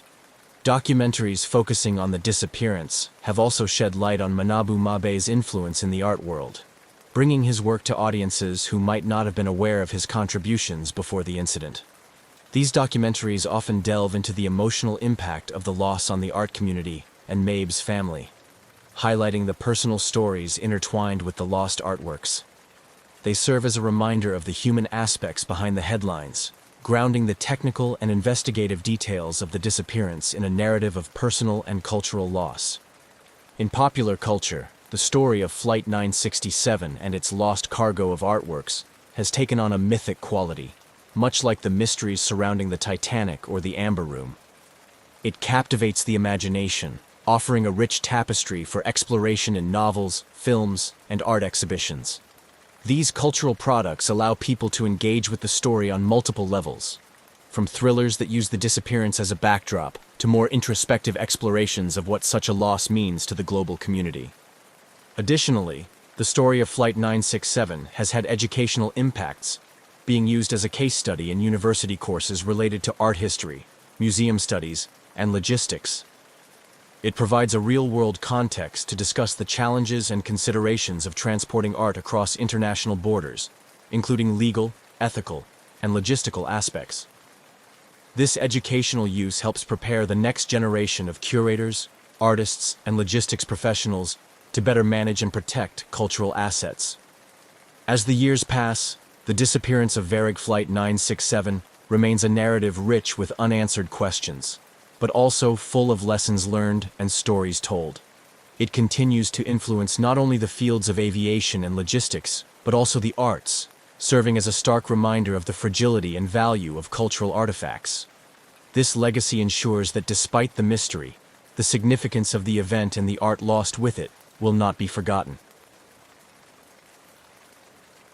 On the evening of June 23, 1950, Northwest Orient Airlines Flight 2501 was preparing for one of its regular long-haul flights across the United States. The aircraft, a Douglas DC-4 propliner, was a workhorse of commercial aviation, known for its reliability and robustness.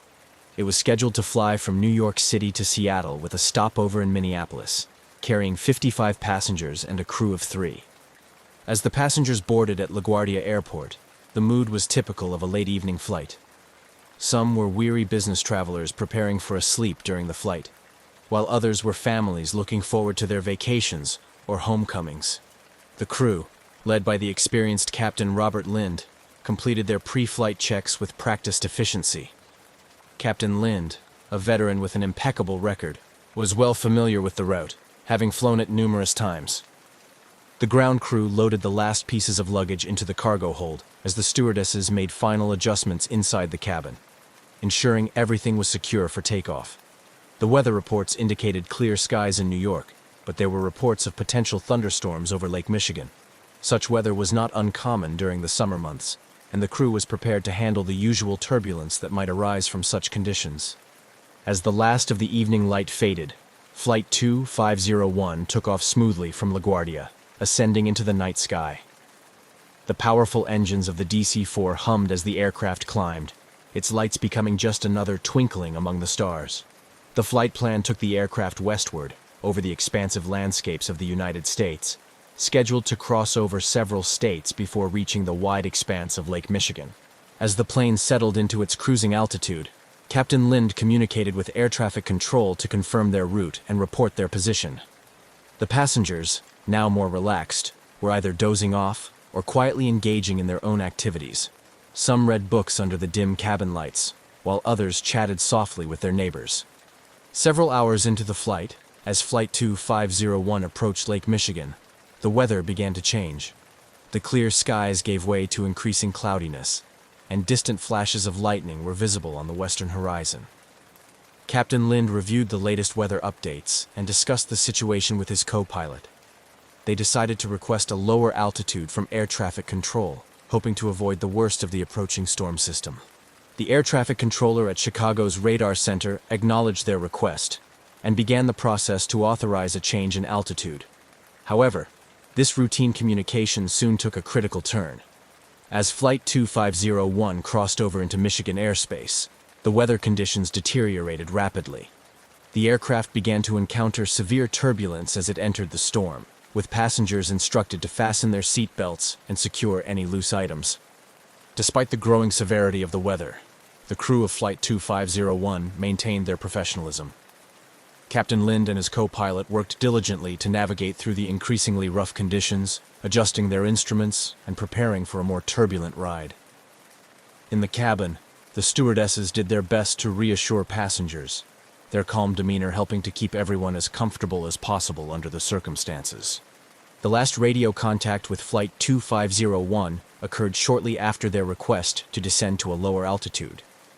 Captain Lind reported their position and intentions to air traffic control, his voice calm but firm over the radio.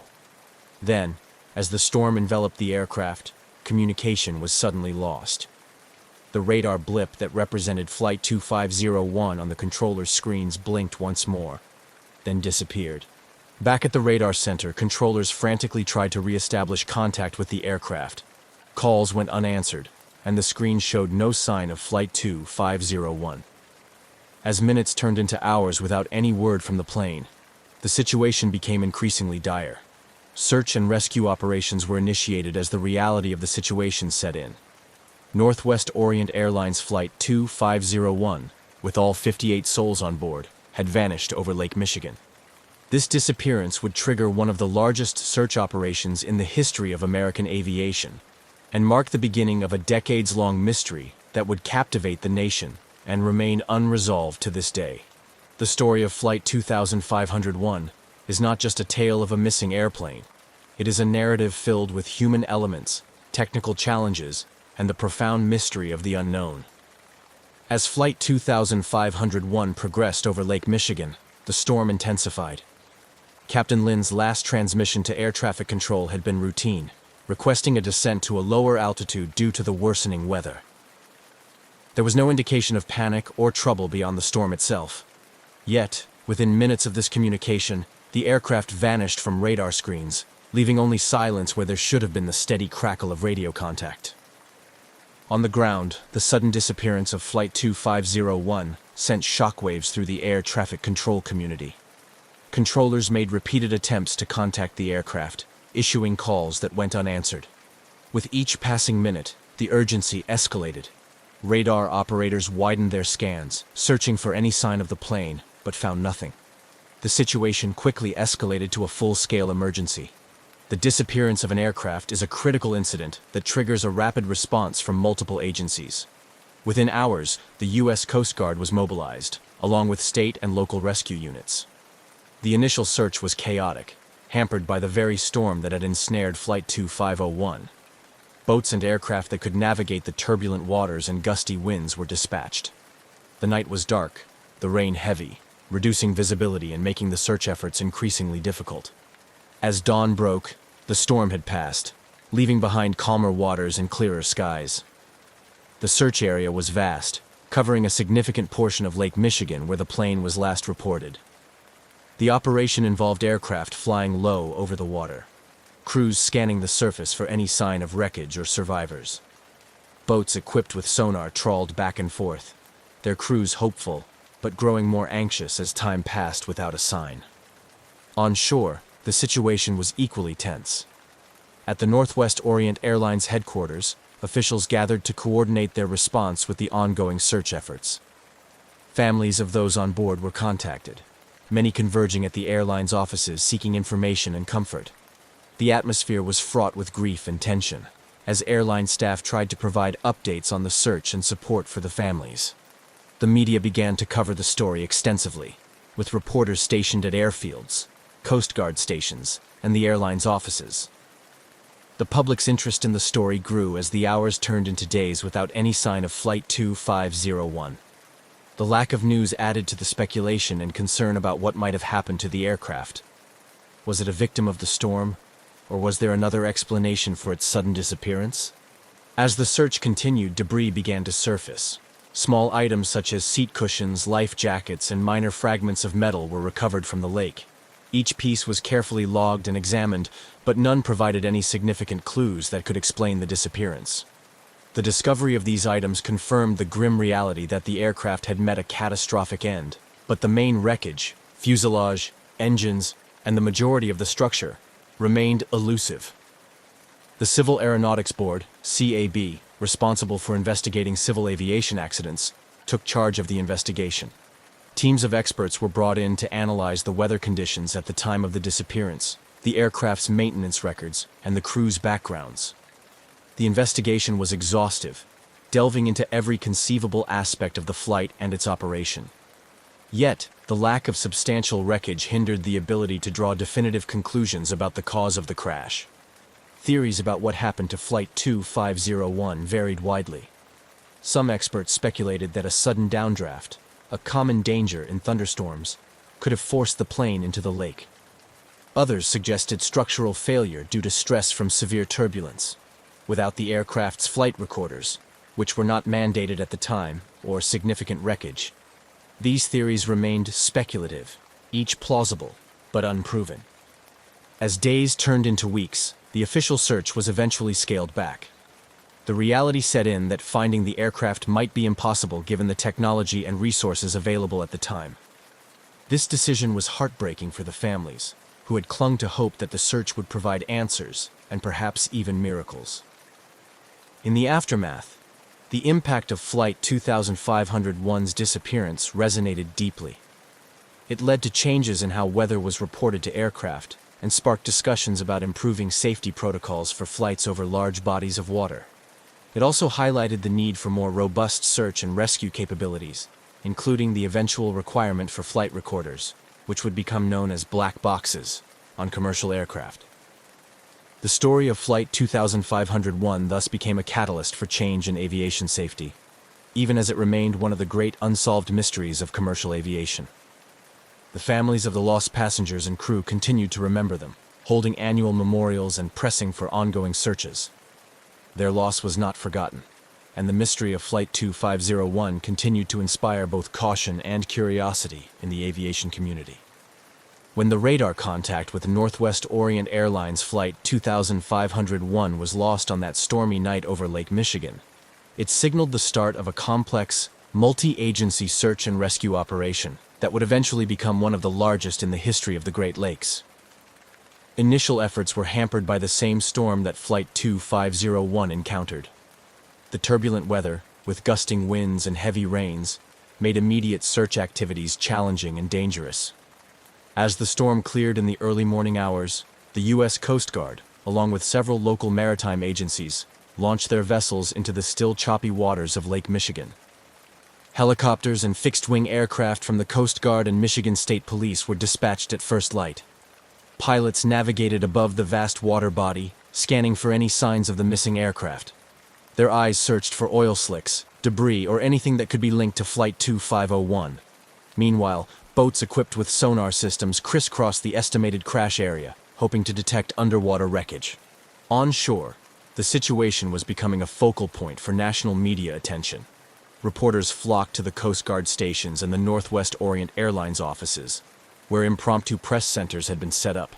Family members of those on board the ill-fated flight gathered too, their faces etched with worry and grief, holding on to each other and waiting for any news. The airline's executives, faced with the enormity of the situation, coordinated closely with the search teams and federal aviation officials. They provided detailed information about the aircraft and its passengers, hoping it might aid the search efforts. Northwest Orient Airlines also set up support services for the families, offering counseling and regular updates about the search operation. As the search entered its second and third days, the scope expanded. The U.S. Navy joined the operation, bringing in additional ships and aircraft equipped with more advanced search technology. These military assets were used to cover larger areas of the lake more quickly than the smaller Coast Guard vessels and civilian boats could manage. Despite these extensive efforts, the search teams found frustratingly little. Small pieces of debris began to surface, items that were confirmed to be from Flight 2501, bits of upholstery, shards of window glass, and personal effects floating among the waves.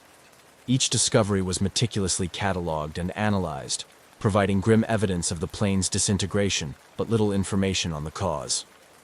By the end of the first week, the lack of significant wreckage intensified the mystery. Divers were called in to explore areas where sonar hits suggested there could be larger pieces of debris on the lakebed. These dives were difficult and risky, given the depth and the unpredictable currents of Lake Michigan. The divers worked in challenging conditions, sometimes battling poor visibility and strong underwater currents that made each dive a potentially perilous endeavor.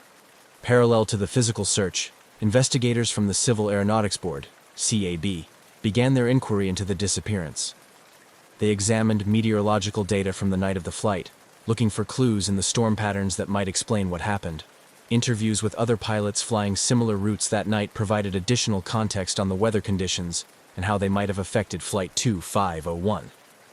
The investigators also delved into maintenance records and the operational history of the DC-4 aircraft. They explored every possible angle, from mechanical failure and pilot error to structural deficiencies and potential overloading. Each hypothesis was systematically tested against the known facts of the flight's last hours, but without the main wreckage or flight recorders, conclusive answers were elusive. As weeks turned into months, the intensity of the search diminished. The daily briefings to the press and families became less frequent, and the flotilla of search vessels thinned out. Yet, for the families of those aboard Flight 2501, the need for closure never waned. They continued to push for continued efforts, holding on to hope that the lake might yet yield its secrets. The CAB eventually released a report that was inconclusive in determining the exact cause of the crash. It cited the severe weather and the possibility of structural failure induced by stress from the storm, but noted the lack of physical evidence made it impossible to pinpoint a definitive cause. The report did, however, lead to recommendations for improving storm tracking and weather reporting to aircraft, hoping to prevent similar tragedies in the future. Decades later, the disappearance of Flight 2501 remains a poignant chapter in the annals of aviation history. It stands as a reminder of nature's power and the limits of human technology, a story that continues to evoke both sorrow and fascination. For the families of the lost, the lakeshore became a place of pilgrimage, a site to gather, remember, and perhaps one day find peace.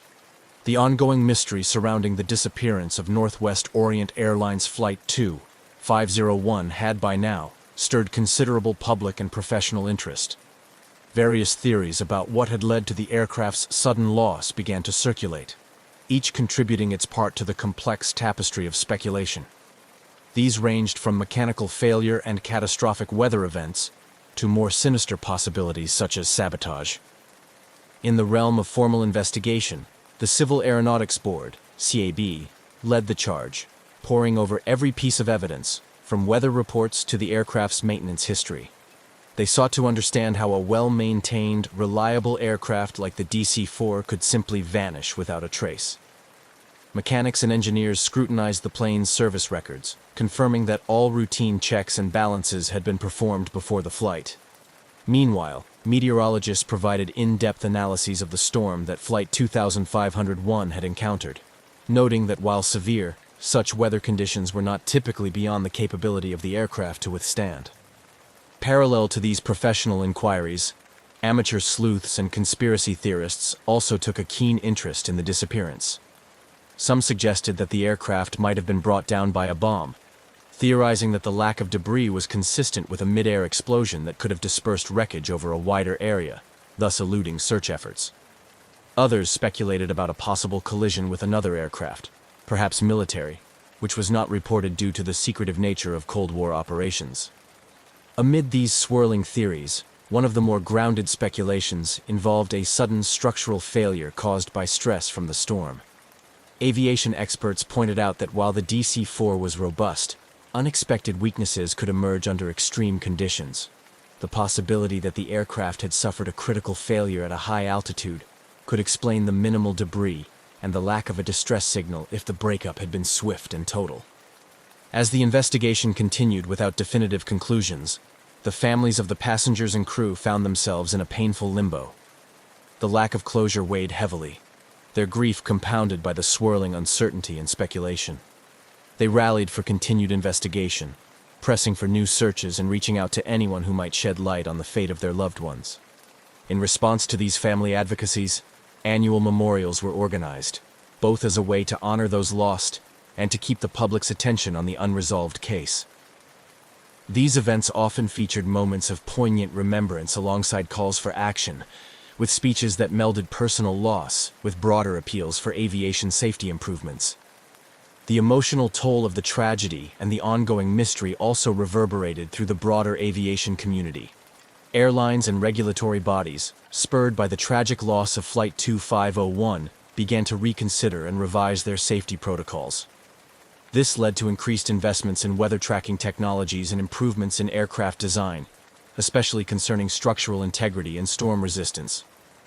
These changes reflected a growing acknowledgement within the industry that safety must evolve with the increasing complexity of air travel.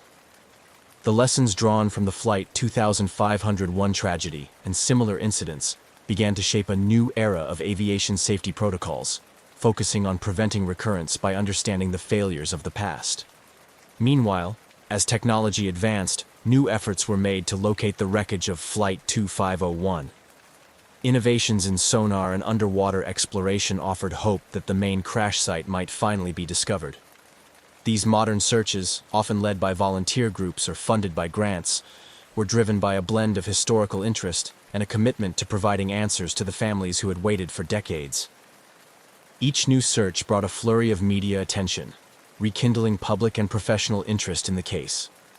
Documentaries and news specials delved into the story, interviewing aging relatives of the passengers, retired investigators, and experts in aviation archaeology.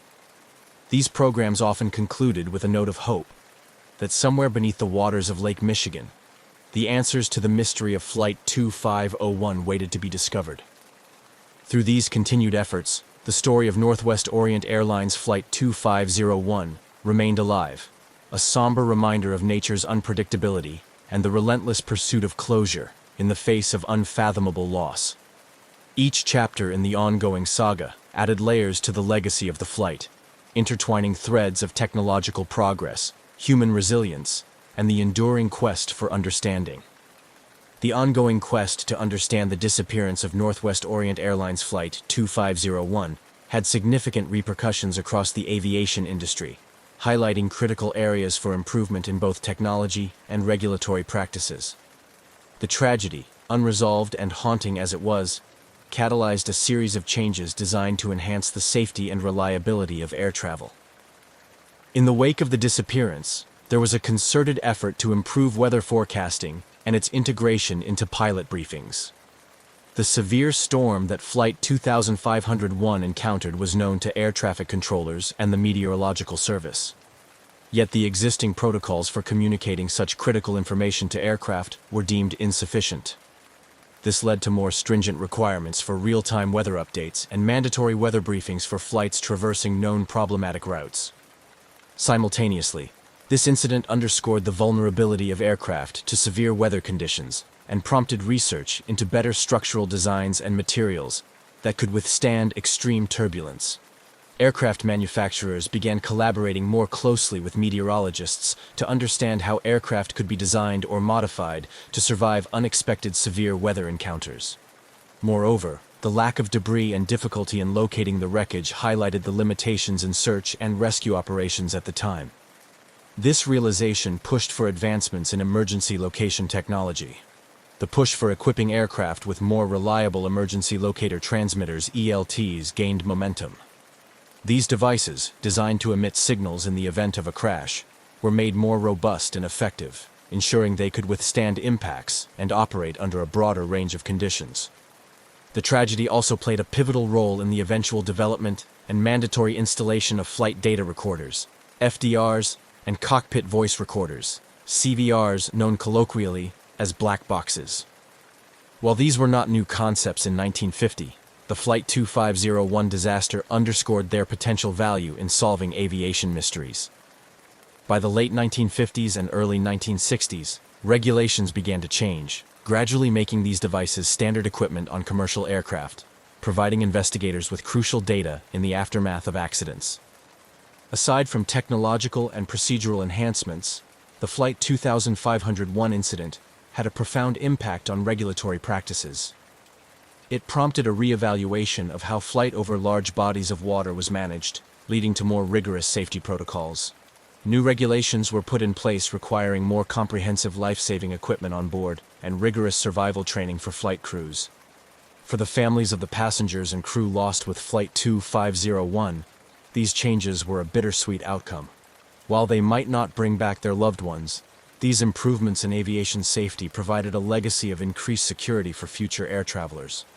Their advocacy had not only kept the memory of the flight alive, but also ensured that the lessons gleaned from this tragedy would lead to tangible enhancements in flight safety. Memorials were erected in honor of those lost, serving as poignant reminders of the personal cost of aviation accidents.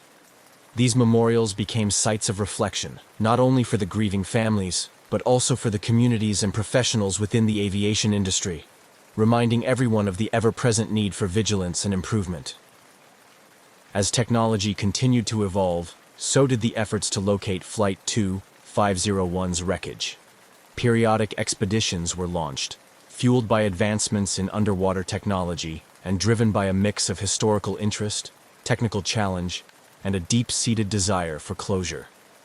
Each expedition brought hope that the aircraft might finally be found, providing answers to the lingering questions that had persisted for decades. Documentaries and news articles periodically revisited the story, each iteration renewing public interest and understanding of the impact such tragedies have on technology, regulation, and human lives. Through these stories, the legacy of Flight 2501 lived on, a narrative interwoven with lessons of resilience, the advancement of science, and the unyielding human spirit seeking answers in the face of adversity. Each retelling served to honor those lost and to celebrate the progress made in their memory, ensuring that their legacy would continue to influence safer skies for future generations.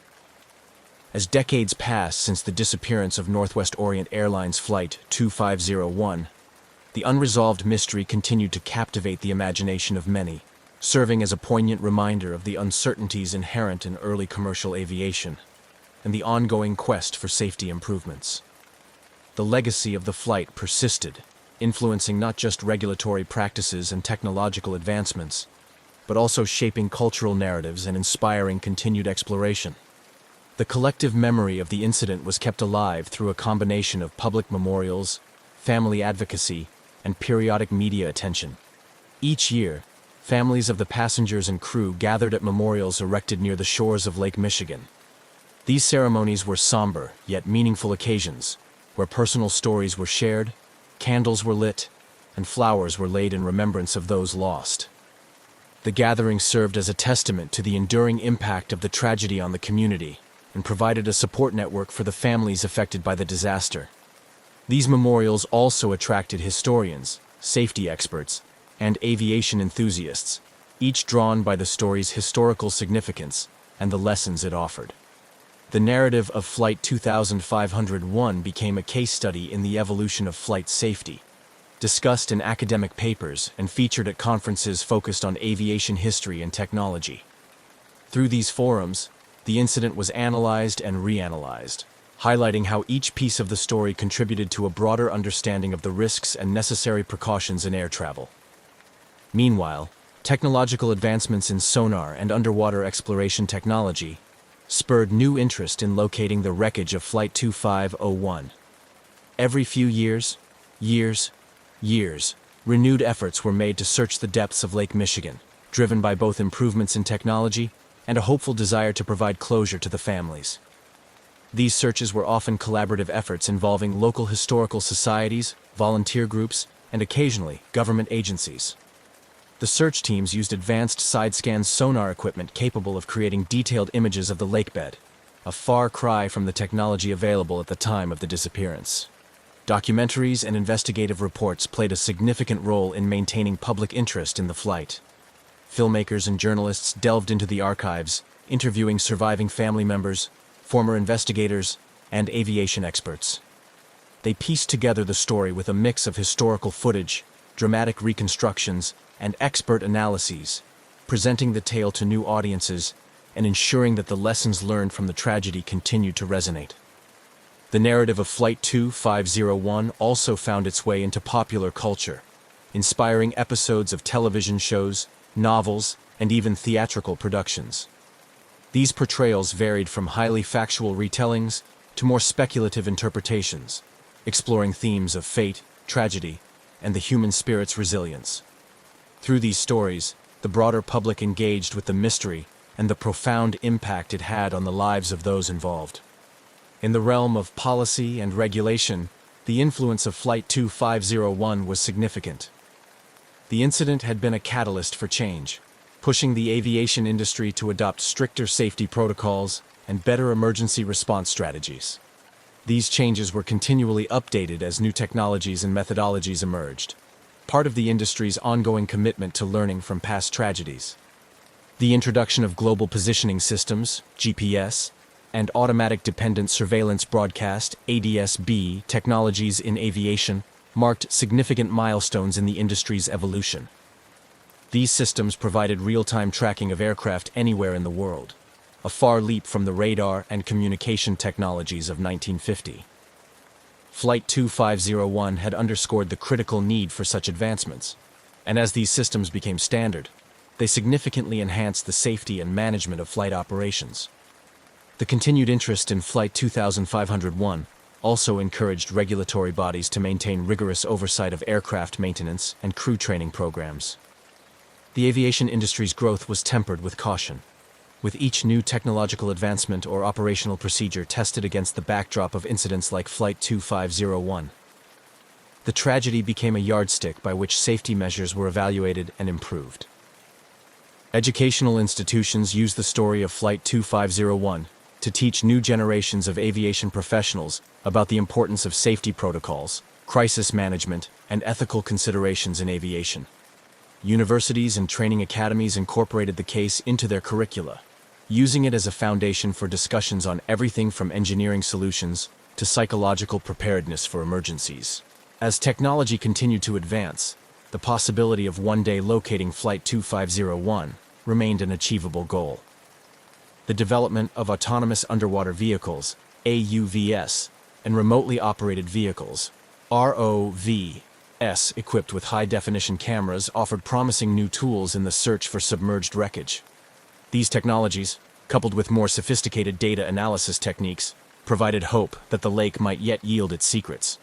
Meanwhile, the families and communities connected to the tragedy remained engaged, their resolve undiminished by the passage of time. They continued to advocate for ongoing searches, support technological advancements, and participate in public discussions about aviation safety. Their involvement ensured that the memory of those lost on Flight 2501 was honored not just as a past event, but as a continuing influence on the present and future of aviation. In conclusion, the story of Northwest Orient Airlines, Flight 2501, is a profound narrative about loss, discovery, and the unending quest for answers. It serves as a reminder of the vulnerabilities once faced in air travel and the strides taken to overcome them. The legacy of Flight 2501 endures, woven into the fabric of aviation history and continuing to inspire efforts that aim to make air travel safer for all. In the quiet expanse of the Australian skies, where the vast blue meets the endless horizon, flying was more than just transportation. It was a profound expression of freedom. For 20-year-old Frederick Valentich, it was also a gateway to a future he dreamed of, one that combined his passion for aviation with a youthful fascination for the unknown, particularly his keen interest in unidentified flying objects. Frederick was not just an ordinary young man with a hobby. He was an ambitious pilot, albeit relatively inexperienced, with about 150 hours of flying time logged, a significant portion of which was solo. He was serious about turning his passion into a profession, aiming to qualify as a commercial pilot. However, his journey was marked by both enthusiasm and a few instances of overconfidence, as noted by his instructors and peers. Despite these minor setbacks, his commitment to flying was unwavering, driven by a deep-seated love for the skies. On October 21, 1978, Valentich prepared for a routine flight that was anything but ordinary. His plan was to fly from Moorabbin Airport in Victoria to King Island, a simple stretch across the Bass Strait. The purpose of the trip was partly practical. He was tasked with picking up some friends, and partly personal, a chance to log more flight hours under his belt. The weather that day was favorable, and everything seemed poised for a smooth journey. As he performed his pre-flight checks, Valentich's demeanor was calm and collected. Those who saw him that afternoon reported nothing out of the ordinary. He filed his flight plan, noting his route, expected time of arrival, and other standard details. The flight to King Island was supposed to be a straightforward one, with clear skies and gentle winds. But what transpired over the next few hours would turn this routine flight into one of Australia's most enduring mysteries. The aircraft Frederick chose for this flight was a single-engine Cessna 182, a reliable model known for its sturdy handling and forgiving nature in flight, qualities that made it a favorite among training schools and private pilots alike. This particular Cessna, however, was about to become famous not for its performance, but for its mysterious and sudden disappearance. With everything in order, Valentich took off from Moorabbin at approximately 6:19 p.m. The initial phase of the flight proceeded without incident. Valentich maintained regular contact with air traffic control, providing routine updates on his position as he crossed the coastline and headed out over the open water of the Bass Strait. However, as he neared the halfway point of his journey, his communications took a strange turn. He reported encountering another aircraft, which he described as exceedingly unusual in appearance. According to transcripts of his radio communications, Valentich was initially curious, then increasingly perturbed. He described the other craft as moving at high speed, and it seemed to toy with his Cessna, appearing overhead, then vanishing only to reappear from different angles. His descriptions grew more frantic, his voice tinged with confusion and alarm. Frederick's fascination with UFOs was well known among his circle. He often spoke of them not as mere science fiction, but as a genuine interest, fueled by a string of recent sightings reported across Australia. This context turned his flight into a narrative ripe for speculation and wonder, as he was now seemingly living his worst, or perhaps most thrilling, scenario. His last transmission was the most harrowing. "It is hovering, and it is not an aircraft," he reported. These words would be the last anyone would hear from Frederick Valentich. Moments later, the radio link crackled into static, and silence took over. Back at Moorabbin Airport, confusion reigned. Air traffic controllers scrambled to re-establish contact, but to no avail. As the minutes turned into hours, concern grew. Search and rescue operations were soon underway, marking the start of an extensive search that would captivate and mystify the world. Frederick Valentich's disappearance raised numerous questions. What did he see in the sky that evening?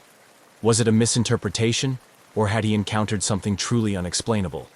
These questions haunted the investigation and would soon elevate the incident from a mere missing person case to a legend discussed and debated by aviators and UFO enthusiasts alike. Frederick Valentich's departure from Moorabbin Airport had been routine. The engines of his Cessna 182 hummed smoothly as he ascended into the early evening sky, leaving the familiar landscape of Victoria behind. His flight plan was straightforward: head southwest towards King Island, a speck of land nestled in the Bass Strait between Australia and Tasmania. It was a flight path he had considered carefully, suited to his experience level and the Cessna's capabilities. As Valentich settled into the cockpit, the world below him transformed. The urban sprawl gave way to the rugged, windswept coastline, and then to the open sea. Flying over water was a different kind of piloting experience, one that demanded constant vigilance and respect for the unpredictable nature of the ocean below. The first half of the flight passed uneventfully. Valentich maintained a steady altitude, checking his instruments routinely while keeping in contact with Melbourne's air traffic control. He reported his position methodically, confirming his progress and ensuring he was on track. The communication was standard procedure, a lifeline to the ground and a record of his journey's progress. However, as Valentich approached the midway point of his flight, something changed. It began subtly. An unscripted pause in his communications, a break in the rhythm that had defined the earlier part of his journey. Then, the tone of his transmissions altered. He contacted Melbourne Air Traffic Control with an unexpected report. He was not alone in the sky. Valentich's voice, usually calm and collected, carried a note of confusion as he described the other aircraft. It was, he reported, an unusual sight, faster than his Cessna and far more agile. The aircraft appeared to be playing a strange game, moving at high speed, ascending past him only to suddenly appear on a different side. Each report Valentich made grew more alarmed. The craft seemed to toy with him, darting in and out of his field of vision with baffling ease. As he tried to make sense of what he was seeing, Valentich continued to describe the aircraft's maneuvers to air traffic control. His descriptions were punctuated with attempts to identify the type of aircraft, but none fit. It wasn't behaving like any conventional airplane he knew. It didn't seem to adhere to the physical limitations of human-made aircraft. The situation escalated as Valentich reported that the aircraft had approached much closer. It hovered overhead, its movements unlike anything he had encountered before. This proximity allowed him to provide more detail about its appearance. It seemed to be metallic, shiny, and was emitting a green light. His voice conveyed a mixture of awe and distress. The aircraft's behavior and capabilities were unlike anything he had studied or heard about. This part of the flight, marked by these bizarre encounters, was critical. Valentich's focus shifted from navigation to dealing with the unexpected presence. Each transmission to Melbourne became more urgent, his sentences clipped as he struggled to maintain composure and control over his aircraft. The exchange reached a climax when Valentich expressed something more than surprise or confusion. There was a palpable tension in his voice. "It is hovering, and it is not an aircraft," he stated firmly, the final words that painted a picture of something beyond ordinary understanding. Then, just as suddenly as it had begun, the communication cut off. The line went dead, leaving only static in its wake. Melbourne Air Traffic Control frantically called out to Valentich, seeking clarification, any response to indicate that he was still there. But there was nothing, only the haunting silence of an open channel with no reply. The disappearance of Frederick Valentich had begun as an ordinary flight, a young pilot in pursuit of hours and experience. But as the sun set over the Bass Strait that evening, it turned into something entirely different, a mystery that would echo through the annals of aviation history. After the chilling final transmission from Frederick Valentich, the atmosphere in Melbourne's Air Traffic Control Centre shifted from routine oversight to acute crisis management. The young pilot's last report, unsettling in its content and abrupt in its conclusion, spurred immediate action from the concerned controllers. Valentich had been clear, albeit deeply troubled, in his last communication. He described an object hovering above him, which he distinctly stated was not an aircraft. His words were marked by a firmness that suggested he was seeing something extraordinary, something that defied his understanding as a pilot. The silence that followed his final transmission was ominous, turning the routine tracking of a small aircraft into a potential search and rescue operation. With no further contact from Valentich, the controllers wasted no time in deploying standard emergency protocols. Initially, they attempted to re-establish communication, hoping for any sign that Valentich was still airborne and simply experiencing radio difficulties. Repeated calls were made, each unanswered, only amplifying the urgency of the situation. As minutes turned into hours without any response, the scope of the operation expanded. The Australian authorities were notified, and a full-scale search and rescue mission was launched by the evening. The operation involved multiple assets, including aircraft and sea vessels, tasked with scouring the area of Valentich's last known position over the Bass Strait. The search teams faced daunting conditions. The Bass Strait, notorious for its unpredictable weather and rough seas, posed significant challenges. The vastness of the area, coupled with the fading light of dusk, further complicated the efforts. Search planes swept over the water, looking for any sign of Valentich or his Cessna, while boats combed the waves below. Despite the extensive resources deployed and the urgency of the search, no trace of Valentich or his aircraft was found that night. The search continued over the following days, with additional teams joining the effort. The Australian Maritime Safety Authority coordinated the operation, expanding the search area and utilizing more sophisticated technology, including radar and satellite imagery. The lack of physical evidence was perplexing. No debris, oil slick, or other typical indicators of an aircraft crash were evident. The sea and air search teams reported back only the emptiness of the open water and the unyielding silence of the sky. The search efforts persisted, driven by hope and the possibility that Valentich might have landed somewhere on the water and was waiting to be rescued. But as days passed with no sign of him or his aircraft, that hope began to wane. The official search operation would eventually be called off, leaving unanswered questions and profound concern for the young pilot's fate. The disappearance of Frederick Valentich became a focal point of intrigue and speculation. It catalyzed a series of investigations, discussions, and theories, both official and among the public. The mysterious circumstances, particularly the pilot's report of an unusual object, fed into broader discussions about unidentified flying objects and their possible interactions with aviation. This chapter of Valentich's journey concludes not with resolution, but with the stark reality of his vanishing, a moment in time that would forever be etched in the annals of Australian aviation mysteries. The silence from his radio on that fateful evening marked the beginning of a story that continues to provoke curiosity and debate to this day. As the reality of Frederick Valentich's disappearance settled in, the focus shifted entirely to a comprehensive search and rescue operation. Initiated by the Australian authorities, the operation spanned several days and involved numerous assets, drawing on a broad spectrum of air and sea resources to comb through the vast, treacherous waters of the Bass Strait. The search efforts were extensive and meticulously planned. Aircraft equipped with advanced radar and thermal imaging flew grid patterns over the area, while boats with sonar capabilities scanned the depths below. The goal was to cover as much area as possible, as quickly as possible, in the hope of finding any trace of Valentich or his Cessna 182.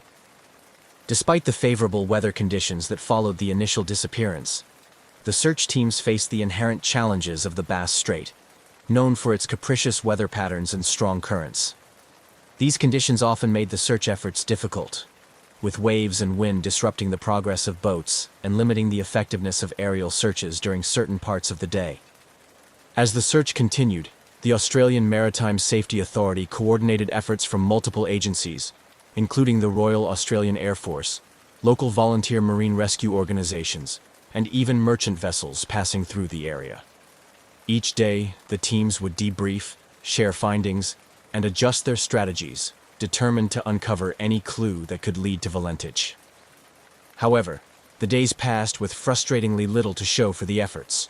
No wreckage was sighted, and no signals were detected that could suggest the location of the crashed plane. The search teams expanded the search radius, hoping that drift patterns might have carried Valentich away from his last known location. Still, the vast ocean seemed to have swallowed all evidence of his passage. The lack of any physical evidence perplexed investigators and search crews alike. In cases of aircraft crashes at sea, some debris typically surfaces, whether from the impact itself or from the interior of the aircraft. Yet, in Valentich's case, the sea offered nothing. No floating debris, no oil slicks, No emergency locator transmissions, nothing that indicated a crash site. This complete absence of evidence led to an increased interest in Valentich's last communication. His report of an encounter with an unusual aircraft, described under clear distress, became a focal point for both official investigators and the public. The peculiar nature of his descriptions prompted some to speculate about otherworldly explanations, including UFO involvement, which only intensified as the search yielded no results. After 2 weeks of intensive searching, the official search and rescue operation was reluctantly called off. The decision was met with disappointment and a sense of defeat by those involved, especially given the emotional toll on Valentich's family and friends. The announcement marked a somber acknowledgement that the chances of finding Valentich alive, or even recovering his remains, were exceedingly slim. The cessation of the search did not end the public's fascination with the case, nor did it silence the myriad theories about what might have happened. Instead, it transitioned the incident from an active rescue operation to a lingering mystery, one that would captivate curious minds and fuel debates about aviation safety, the unknown, and the unexplained. The story of Frederick Valentich's disappearance remained alive in the collective memory, a perplexing enigma of the skies that refused to be forgotten. With the official search for Frederick Valentich concluded and no tangible evidence found, the focus shifted from a rescue mission to the realm of speculation and investigation. The mysterious circumstances surrounding Valentich's last transmission led to a myriad of theories, each trying to make sense of the unexplained disappearance. Valentich's own interest in UFOs became a significant aspect of the public discourse surrounding his disappearance. His final communication with air traffic control, where he described an encounter with an unusual aircraft exhibiting extraordinary capabilities, naturally led to conjecture about extraterrestrial involvement. This theory was bolstered by reported UFO sightings in the area around the time of his flight.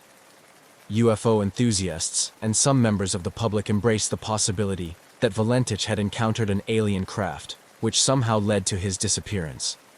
These speculations were fueled by a broader global interest in UFOs, which in the late 1970s was still riding the wave of the post-Roswell fascination with flying saucers and government cover-ups. Skeptics of the UFO theory proposed more conventional explanations for Valentich's disappearance. Some aviation experts suggested that Valentich, possibly disoriented by the overwater flight at dusk, might have become the victim of spatial disorientation, a common hazard in aviation, particularly among less experienced pilots. This could have caused him to misinterpret what he saw, including mistaking his own aircraft's lights reflected on the water or on a layer of cloud as another craft. Another theory was that Valentich had staged his own disappearance. This stemmed from investigations into his background, revealing his fascination not only with UFOs, but also with stories of pilots disappearing or starting anew under a different identity. However, those close to Valentich, including family and friends, strongly disputed this, describing him as enthusiastic and serious about his aviation career. The possibility of a more mundane accident was also considered. Some speculated that Valentich's aircraft might have suffered a mechanical failure, or that he might have crashed into the sea after running out of fuel.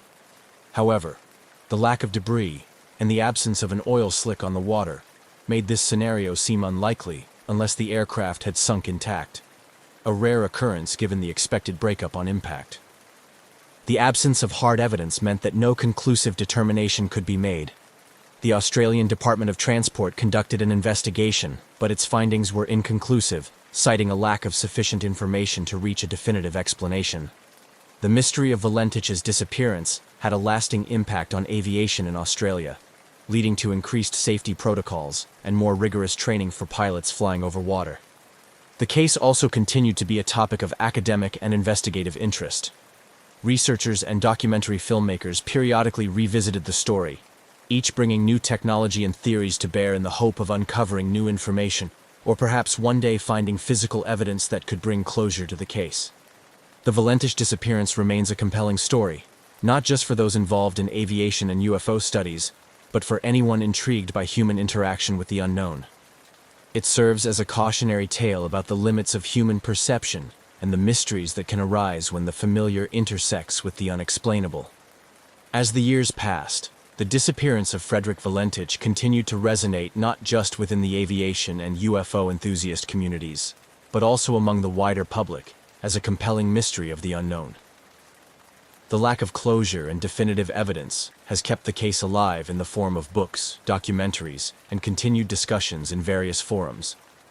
Here, we examine the legacy and ongoing interest surrounding Valentich's mysterious flight. Frederick Valentich's case has become a cornerstone discussion in both aviation safety and UFO circles. For aviation professionals, it serves as a stark reminder of the dangers of potential disorientation and the vital importance of maintaining situational awareness, especially when flying over large bodies of water. The incident has been used in training seminars to educate pilots about the psychological and physical effects of flying under stressful conditions and the potential for misinterpreting visual cues in the vast and featureless landscapes like the sea. In the realm of UFO research, Valentich's disappearance is often cited as one of the most intriguing cases due to the pilot's own reported sightings and the circumstances of his last transmission. It continues to fuel debates about the possibility of otherworldly encounters, and has become a part of UFO lore, frequently referenced at conferences and in literature discussing human interactions with supposed extraterrestrial vehicles. New developments occasionally reignite interest in the Valentich disappearance. Advances in technology, such as satellite imagery and improved sonar capabilities, have prompted new searches in the Bass Strait and surrounding areas.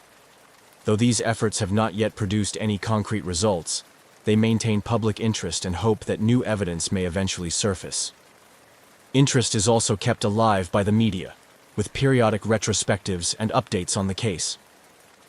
These often coincide with anniversaries of the event, drawing new attention from those previously unaware of Valentich's story.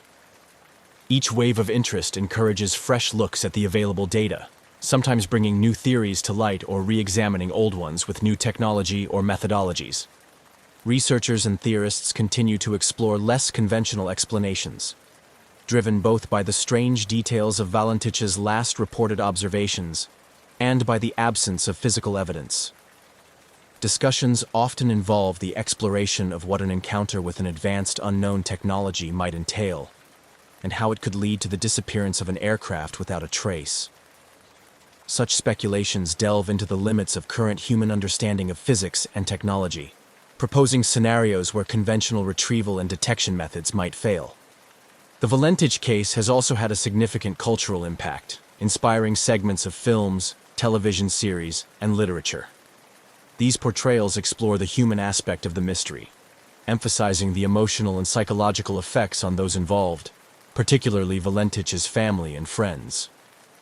They also examine the broader implications of a society grappling with phenomena that it cannot easily explain through current scientific understanding.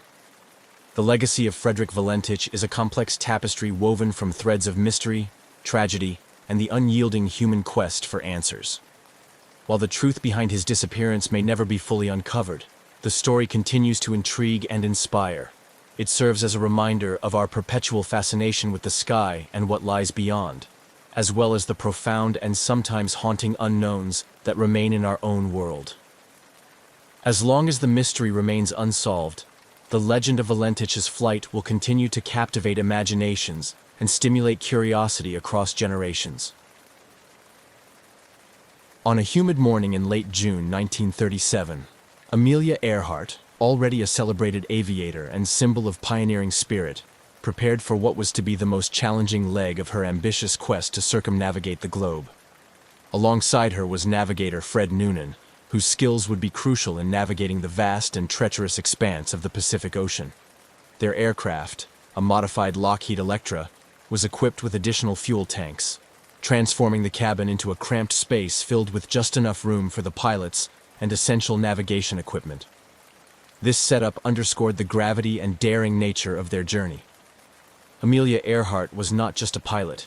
She was a visionary who had already broken numerous records and established herself as a formidable figure in the rapidly evolving field of aviation. Her goal to fly around the world was more than a personal challenge. It was a statement about the possibilities of air travel and the role of women in its future. As the Lockheed Electra took off from Lae, New Guinea, the weight of this ambition was palpable. The flight to Howland Island, a tiny sliver of land in the vast Pacific, was one of the most critical phases of her journey. The island would serve as a crucial refueling stop, without which the completion of the circumnavigation would be impossible. The preparation for this leg of the flight had been meticulous. Earhart and Noonan had spent countless hours poring over maps and flight charts, calculating and recalculating their planned route to account for the myriad of challenges they faced, including unpredictable weather patterns and potential navigational errors.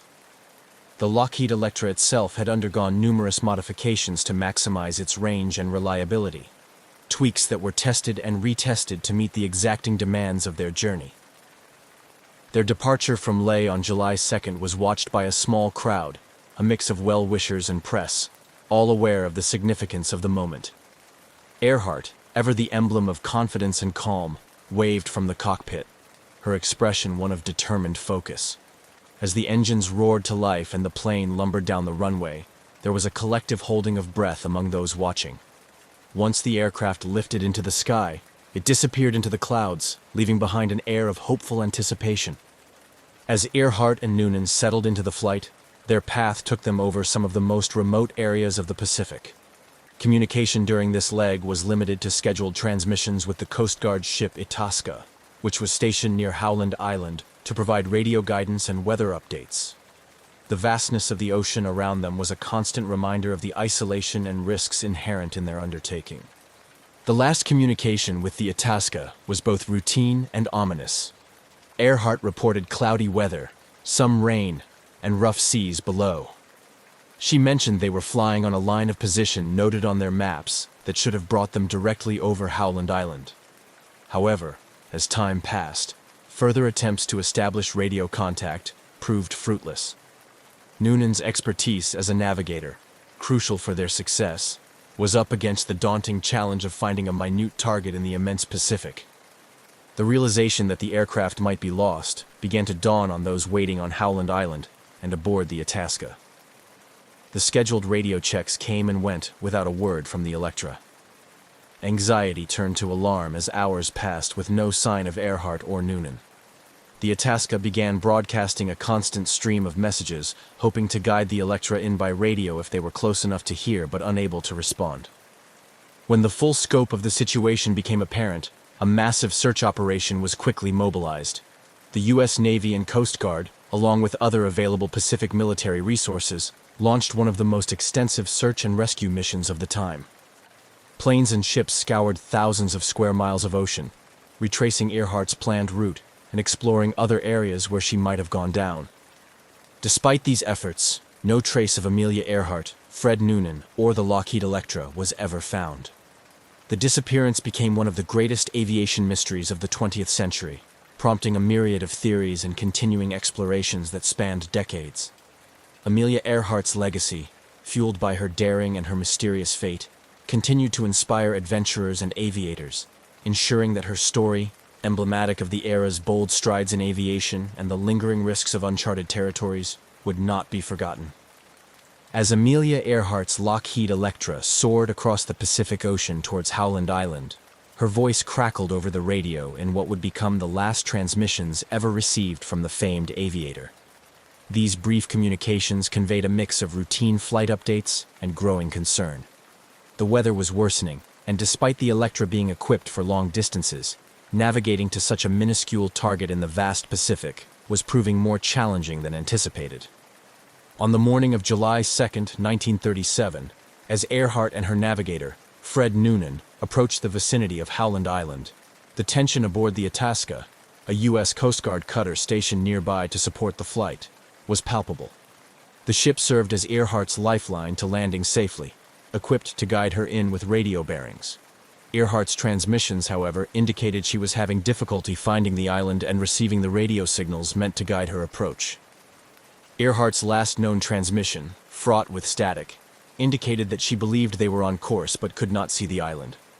She mentioned running low on fuel and requested that the Itasca take bearings on her signal. Despite the urgency in her voice, the specifics of her position remained unclear, complicating the Coast Guard's ability to provide effective assistance.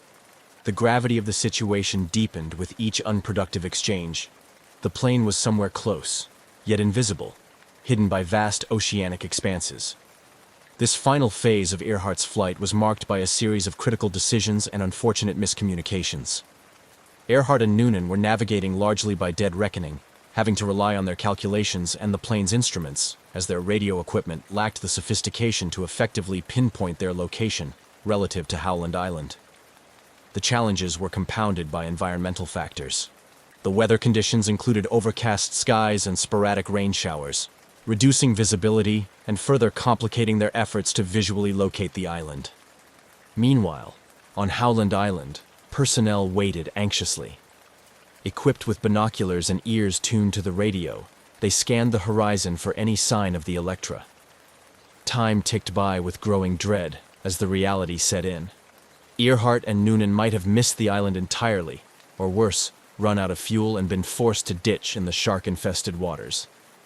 Back on the Itasca, operators attempted to re-establish contact, broadcasting a steady stream of messages in hopes that Earhart would pick them up and use them to find her way. Unfortunately, technical limitations and a critical misunderstanding about the frequencies used for transmission hindered these efforts. The Itasca was equipped to transmit strong signals, but without confirmation that Earhart was receiving them, their utility was severely compromised. As hours passed without further contact, the situation escalated into a full-blown crisis. The initial search efforts were frantic, with the Itasca deploying its resources to scour the possible areas where the Electra might have gone down. Aircraft from the island joined in, expanding the search grid and covering larger areas in desperate hope of spotting debris, an oil slick, or any sign of life. This period of uncertainty marked the beginning of one of the most enduring mysteries in the annals of aviation. The disappearance of Amelia Earhart and Fred Noonan prompted a massive response, not just from the immediate search teams, but from the international community.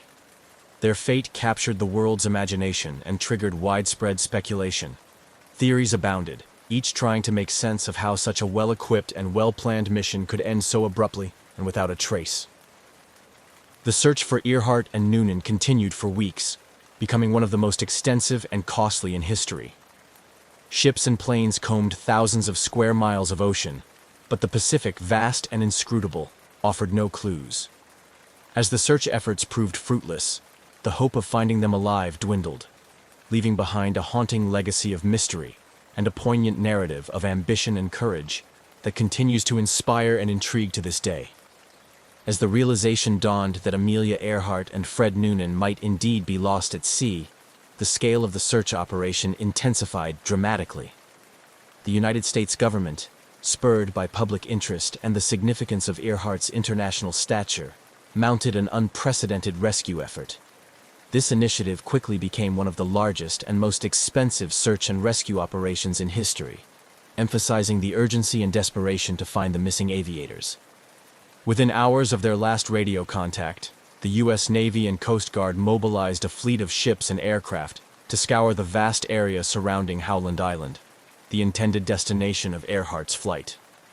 The Itasca, already in the area and initially tasked with providing navigational assistance to Earhart, became the central hub for the initial search efforts.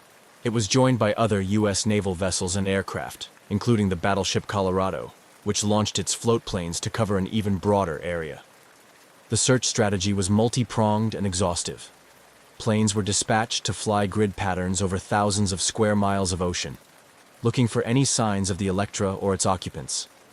Ships crisscrossed the suspected areas where Earhart might have gone down, their crews keeping a vigilant lookout for debris or oil slicks that might indicate the location of a crash.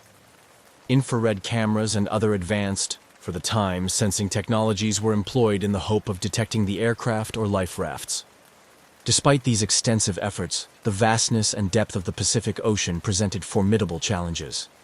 The ocean's immense size and the difficulty of spotting small debris or oil traces made the search like finding a needle in a haystack. The weather conditions, which included frequent cloud cover and choppy seas, further hampered the search efforts, often obscuring visibility and complicating the navigation. As days turned into weeks, the urgency of the search began to wane, with each passing day reducing the likelihood of finding Earhart and Noonan alive. The emotional toll on the search teams and the public was considerable. Each day brought hope that was met with disappointment. a cycle that repeated itself relentlessly.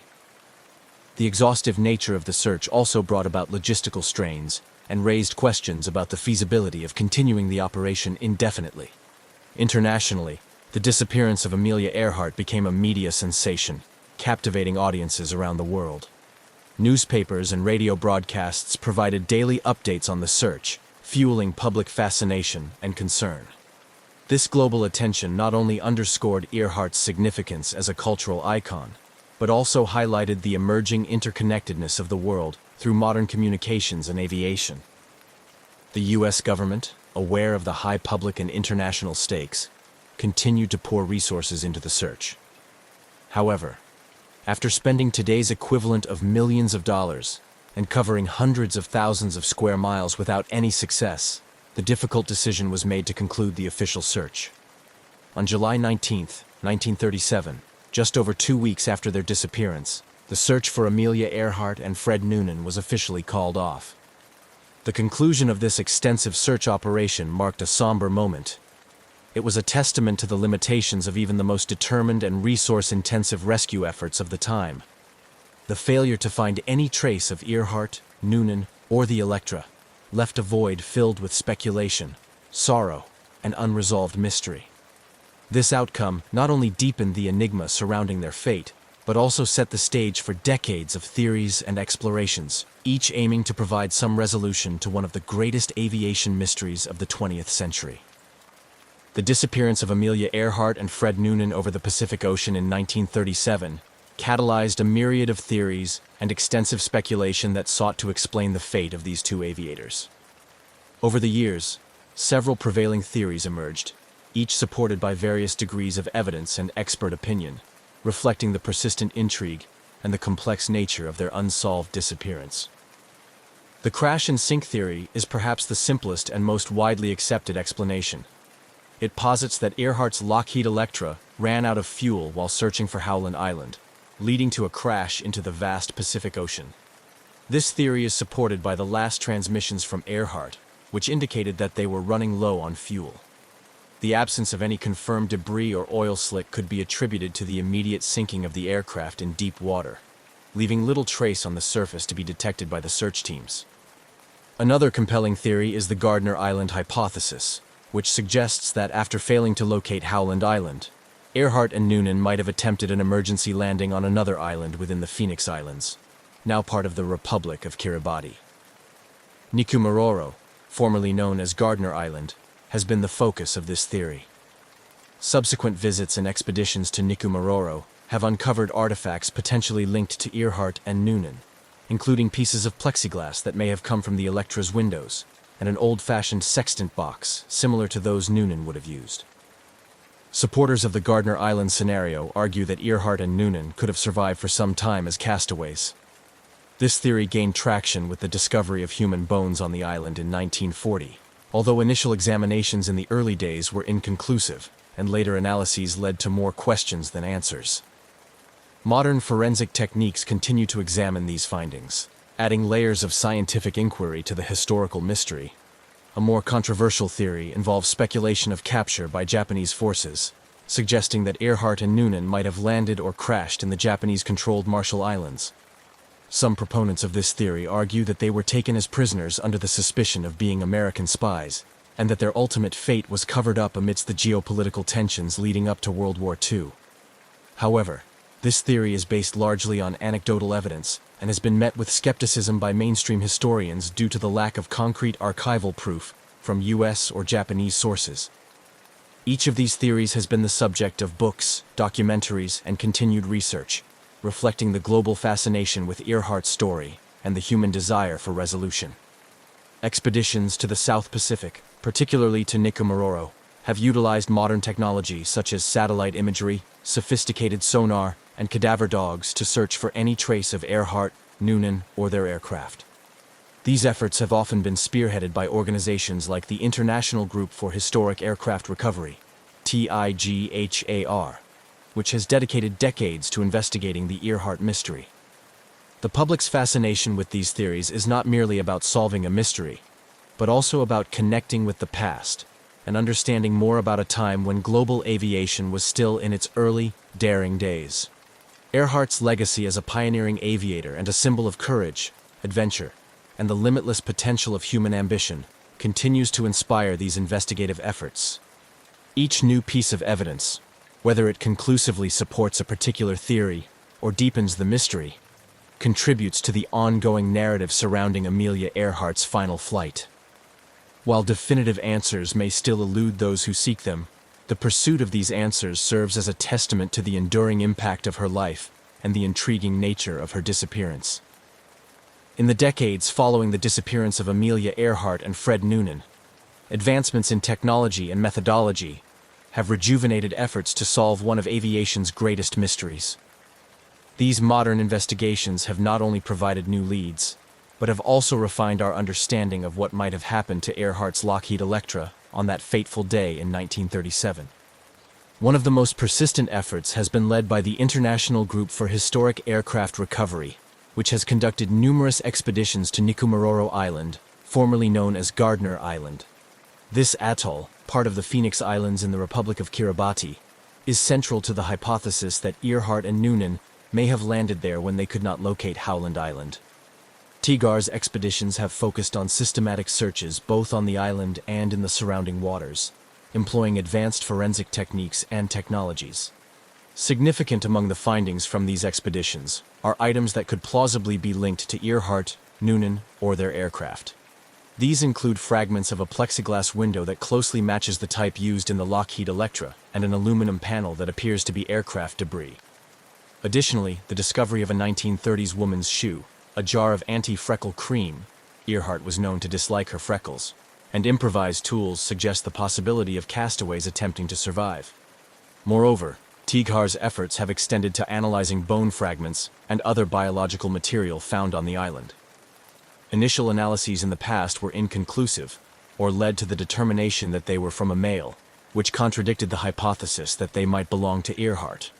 However, with the advent of more sophisticated DNA technology, these materials are under continuous re-examination, holding out the possibility that one day they might conclusively link them to Earhart. These expeditions have also benefited from technological advancements in satellite imagery and underwater robotics. High-resolution satellite images have allowed researchers to scour the island for signs of an aircraft from the comfort of their laboratories before setting foot on the island. Underwater drones, equipped with cameras and sonar, have explored the deep waters around Nikumaroro for any signs of the wreckage, which would be definitive proof of the plane's final resting place. Despite these promising leads, each expedition has also underscored the monumental challenges of such an endeavor. The remote location of Nikumaroro, combined with its harsh environment, means that each trip is not only costly but also fraught with logistical difficulties. The coral reefs surrounding the island pose a hazard, potentially hiding and even destroying evidence of the Lockheed Electra's landing or crash. The modern search for Amelia Earhart is also marked by collaborations that span governments, private entities, and enthusiasts, each bringing their expertise and resources to bear on this enduring mystery. These collaborative efforts reflect a larger trend in the field of historical and archaeological research, where multidisciplinary approaches are increasingly seen as vital to solving complex puzzles. Parallel to TIGAR's efforts, other groups and individuals have pursued different leads. Some have focused on analyzing historical records and personal accounts from individuals in the Marshall Islands, where some locals have long claimed that Earhart and Noonan were captured by the Japanese. These investigations often involve combing through Japanese and American archives for any overlooked clues that might shed light on the aviator's fate. The renewed interest in Amelia Earhart's disappearance and the application of new technologies to the search have not only brought us closer to potentially solving this mystery, but have also had broader implications for aviation archaeology. Techniques developed and refined during these searches, such as deep-sea sonar imaging and DNA analysis from old remains, have applications in other investigations, expanding our capabilities to explore and solve historical enigmas. Moreover, these efforts underscore the changing nature of historical inquiry in the age of technology. With each new tool and each expedition, the public's fascination with Earhart's story is rekindled, ensuring that her legacy continues to inspire and that the quest for answers remains alive. whether or not these modern investigations will ever conclusively solve the mystery of what happened to Amelia Earhart. They stand as a testament to the enduring human spirit to seek answers, no matter how elusive they may be. Amelia Earhart's disappearance in 1937 transcended the realm of a mere aviation mystery to become a powerful symbol of courage, adventure, and the endless quest for equality.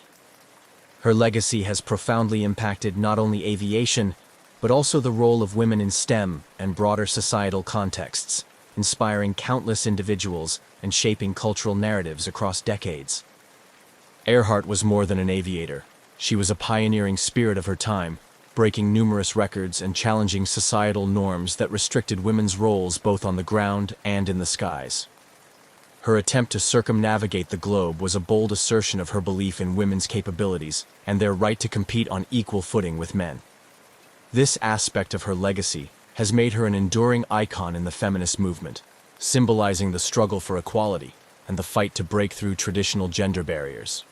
In the world of aviation, Earhart's influence has been equally significant. She was instrumental in the formation of the 99s, an international organization of women pilots established in 1929 to provide support and advocacy for female aviators. Her leadership and vision set the stage for future generations of women in aviation, encouraging them to pursue careers as pilots, engineers, and space explorers. The organization continues to thrive, supporting women in aviation through scholarships, education, and mutual support, perpetuating Earhart's legacy of empowerment and involvement in the field. Moreover, Earhart's story has been a persistent presence in media and popular culture, serving as a rich source of inspiration for films, books, and plays. Each portrayal explores different facets of her life and disappearance, reflecting the public's enduring fascination with her story. These portrayals often emphasize her bravery and the mysterious circumstances surrounding her final flight. But they also highlight her role as a trailblazer for women's rights and her contribution to the early days of aviation. Her disappearance has also sparked numerous conspiracy theories and alternative explanations, which have been featured in various documentaries and investigative reports. This ongoing intrigue ensures that her name remains in the public consciousness, continually sparking new discussions about her life and legacy. The mystery of her fate invites people to explore not only the facts, but also the symbolic meanings of her journey and disappearance. Educationally, Earhart's life and career are studied in schools around the world, where her story is used to teach lessons about perseverance, courage, and the importance of pursuing one's dreams despite obstacles. This educational impact is perhaps one of the most enduring aspects of her legacy, inspiring students to learn from her achievements and challenges. Additionally, Earhart's influence extends to advocacy for aviation safety and technological advancements in flight. Her disappearance highlighted the limitations of aviation technology of the time and underscored the need for advancements in navigation and communication systems. Today, modern satellite and GPS technologies, which provide real-time tracking of aircraft, are part of her legacy, addressing the very challenges that contributed to her disappearance. On a more personal level, the annual remembrance events and continued interest in her life have provided a form of closure for those inspired by her story. For many, especially young women and girls, Earhart is a figure who represents the limitless possibilities of the human spirit. Her life encourages them to dream big and pursue those dreams with the same determination and fearlessness that she did. In sum, the legacy of Amelia Earhart is a tapestry woven from her achievements in aviation, her role as a cultural and feminist icon, and the ongoing mystery of her disappearance. As each new generation discovers her story, they find in her a source of inspiration, a reminder that the sky is not the limit, but just the beginning. The quest to uncover the truth of her final flight continues to evolve with new investigations and technologies, ensuring that her legacy will endure as long as the skies are flown. The enduring mystery of Amelia Earhart's disappearance continues to fascinate and inspire people around the world, transcending generations and cultivating a rich legacy that is as vibrant today as it was in the early 20th century. Her story resonates not only as a historical enigma, but also as a profound symbol of adventure, courage, and the relentless pursuit of dreams against formidable odds. This ongoing mystique contributes to her status as an iconic figure in history, aviation, and women's rights. Amelia Earhart's legacy is commemorated in various ways, from museums and educational programs to annual events that celebrate her life and achievements. Institutions like the Amelia Earhart Birthplace Museum in Atchison, Kansas, which was her childhood home, serve as custodians of her legacy, offering insights into her life and the era she influenced so deeply. These venues play a crucial role in educating the public and preserving the memory of Earhart's pioneering spirit. Moreover, Earhart's attempt to circumnavigate the globe and her subsequent disappearance have become a powerful narrative used in educational curricula across various disciplines. Schools and universities leverage her story to teach about early aviation history, the challenges of global navigation, and the societal context of the 1930s, particularly regarding gender roles and expectations. Educators also use her story to instill values of perseverance and resilience, highlighting how her life was a testament to overcoming obstacles and breaking barriers. In the broader cultural context, Amelia Earhart is a perennial subject in media and popular culture, her story having inspired numerous films, documentaries, books, and articles. Each new project that seeks to unravel the mystery of her disappearance or celebrate her achievements reintroduces her legacy to a new audience, ensuring that her impact is not confined to history books, but continues to be relevant in contemporary discussions about gender, technology, and exploration.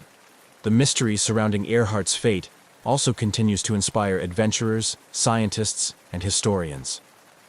Modern expeditions equipped with cutting-edge technology aim to solve the puzzle of her disappearance, diving into the depths of the Pacific or exploring remote islands for any trace of her or her aircraft. Each effort, whether successful or not, keeps her story in the public eye and fuels an ongoing dialogue about historical investigation and technological advancement in exploration. Furthermore, Earhart's influence extends into advocacy for women's rights and empowerment in fields traditionally dominated by men. Her legacy is often cited in discussions about gender equality in STEM fields, encouraging a new generation of young women to pursue careers in science, technology, engineering, and mathematics. Her life story is a motivational tool used by numerous organizations and initiatives that aim to empower women and girls worldwide. Internationally, Amelia Earhart is not just remembered as an American aviator. She is celebrated as a global icon who pushed the boundaries of what was possible in her time.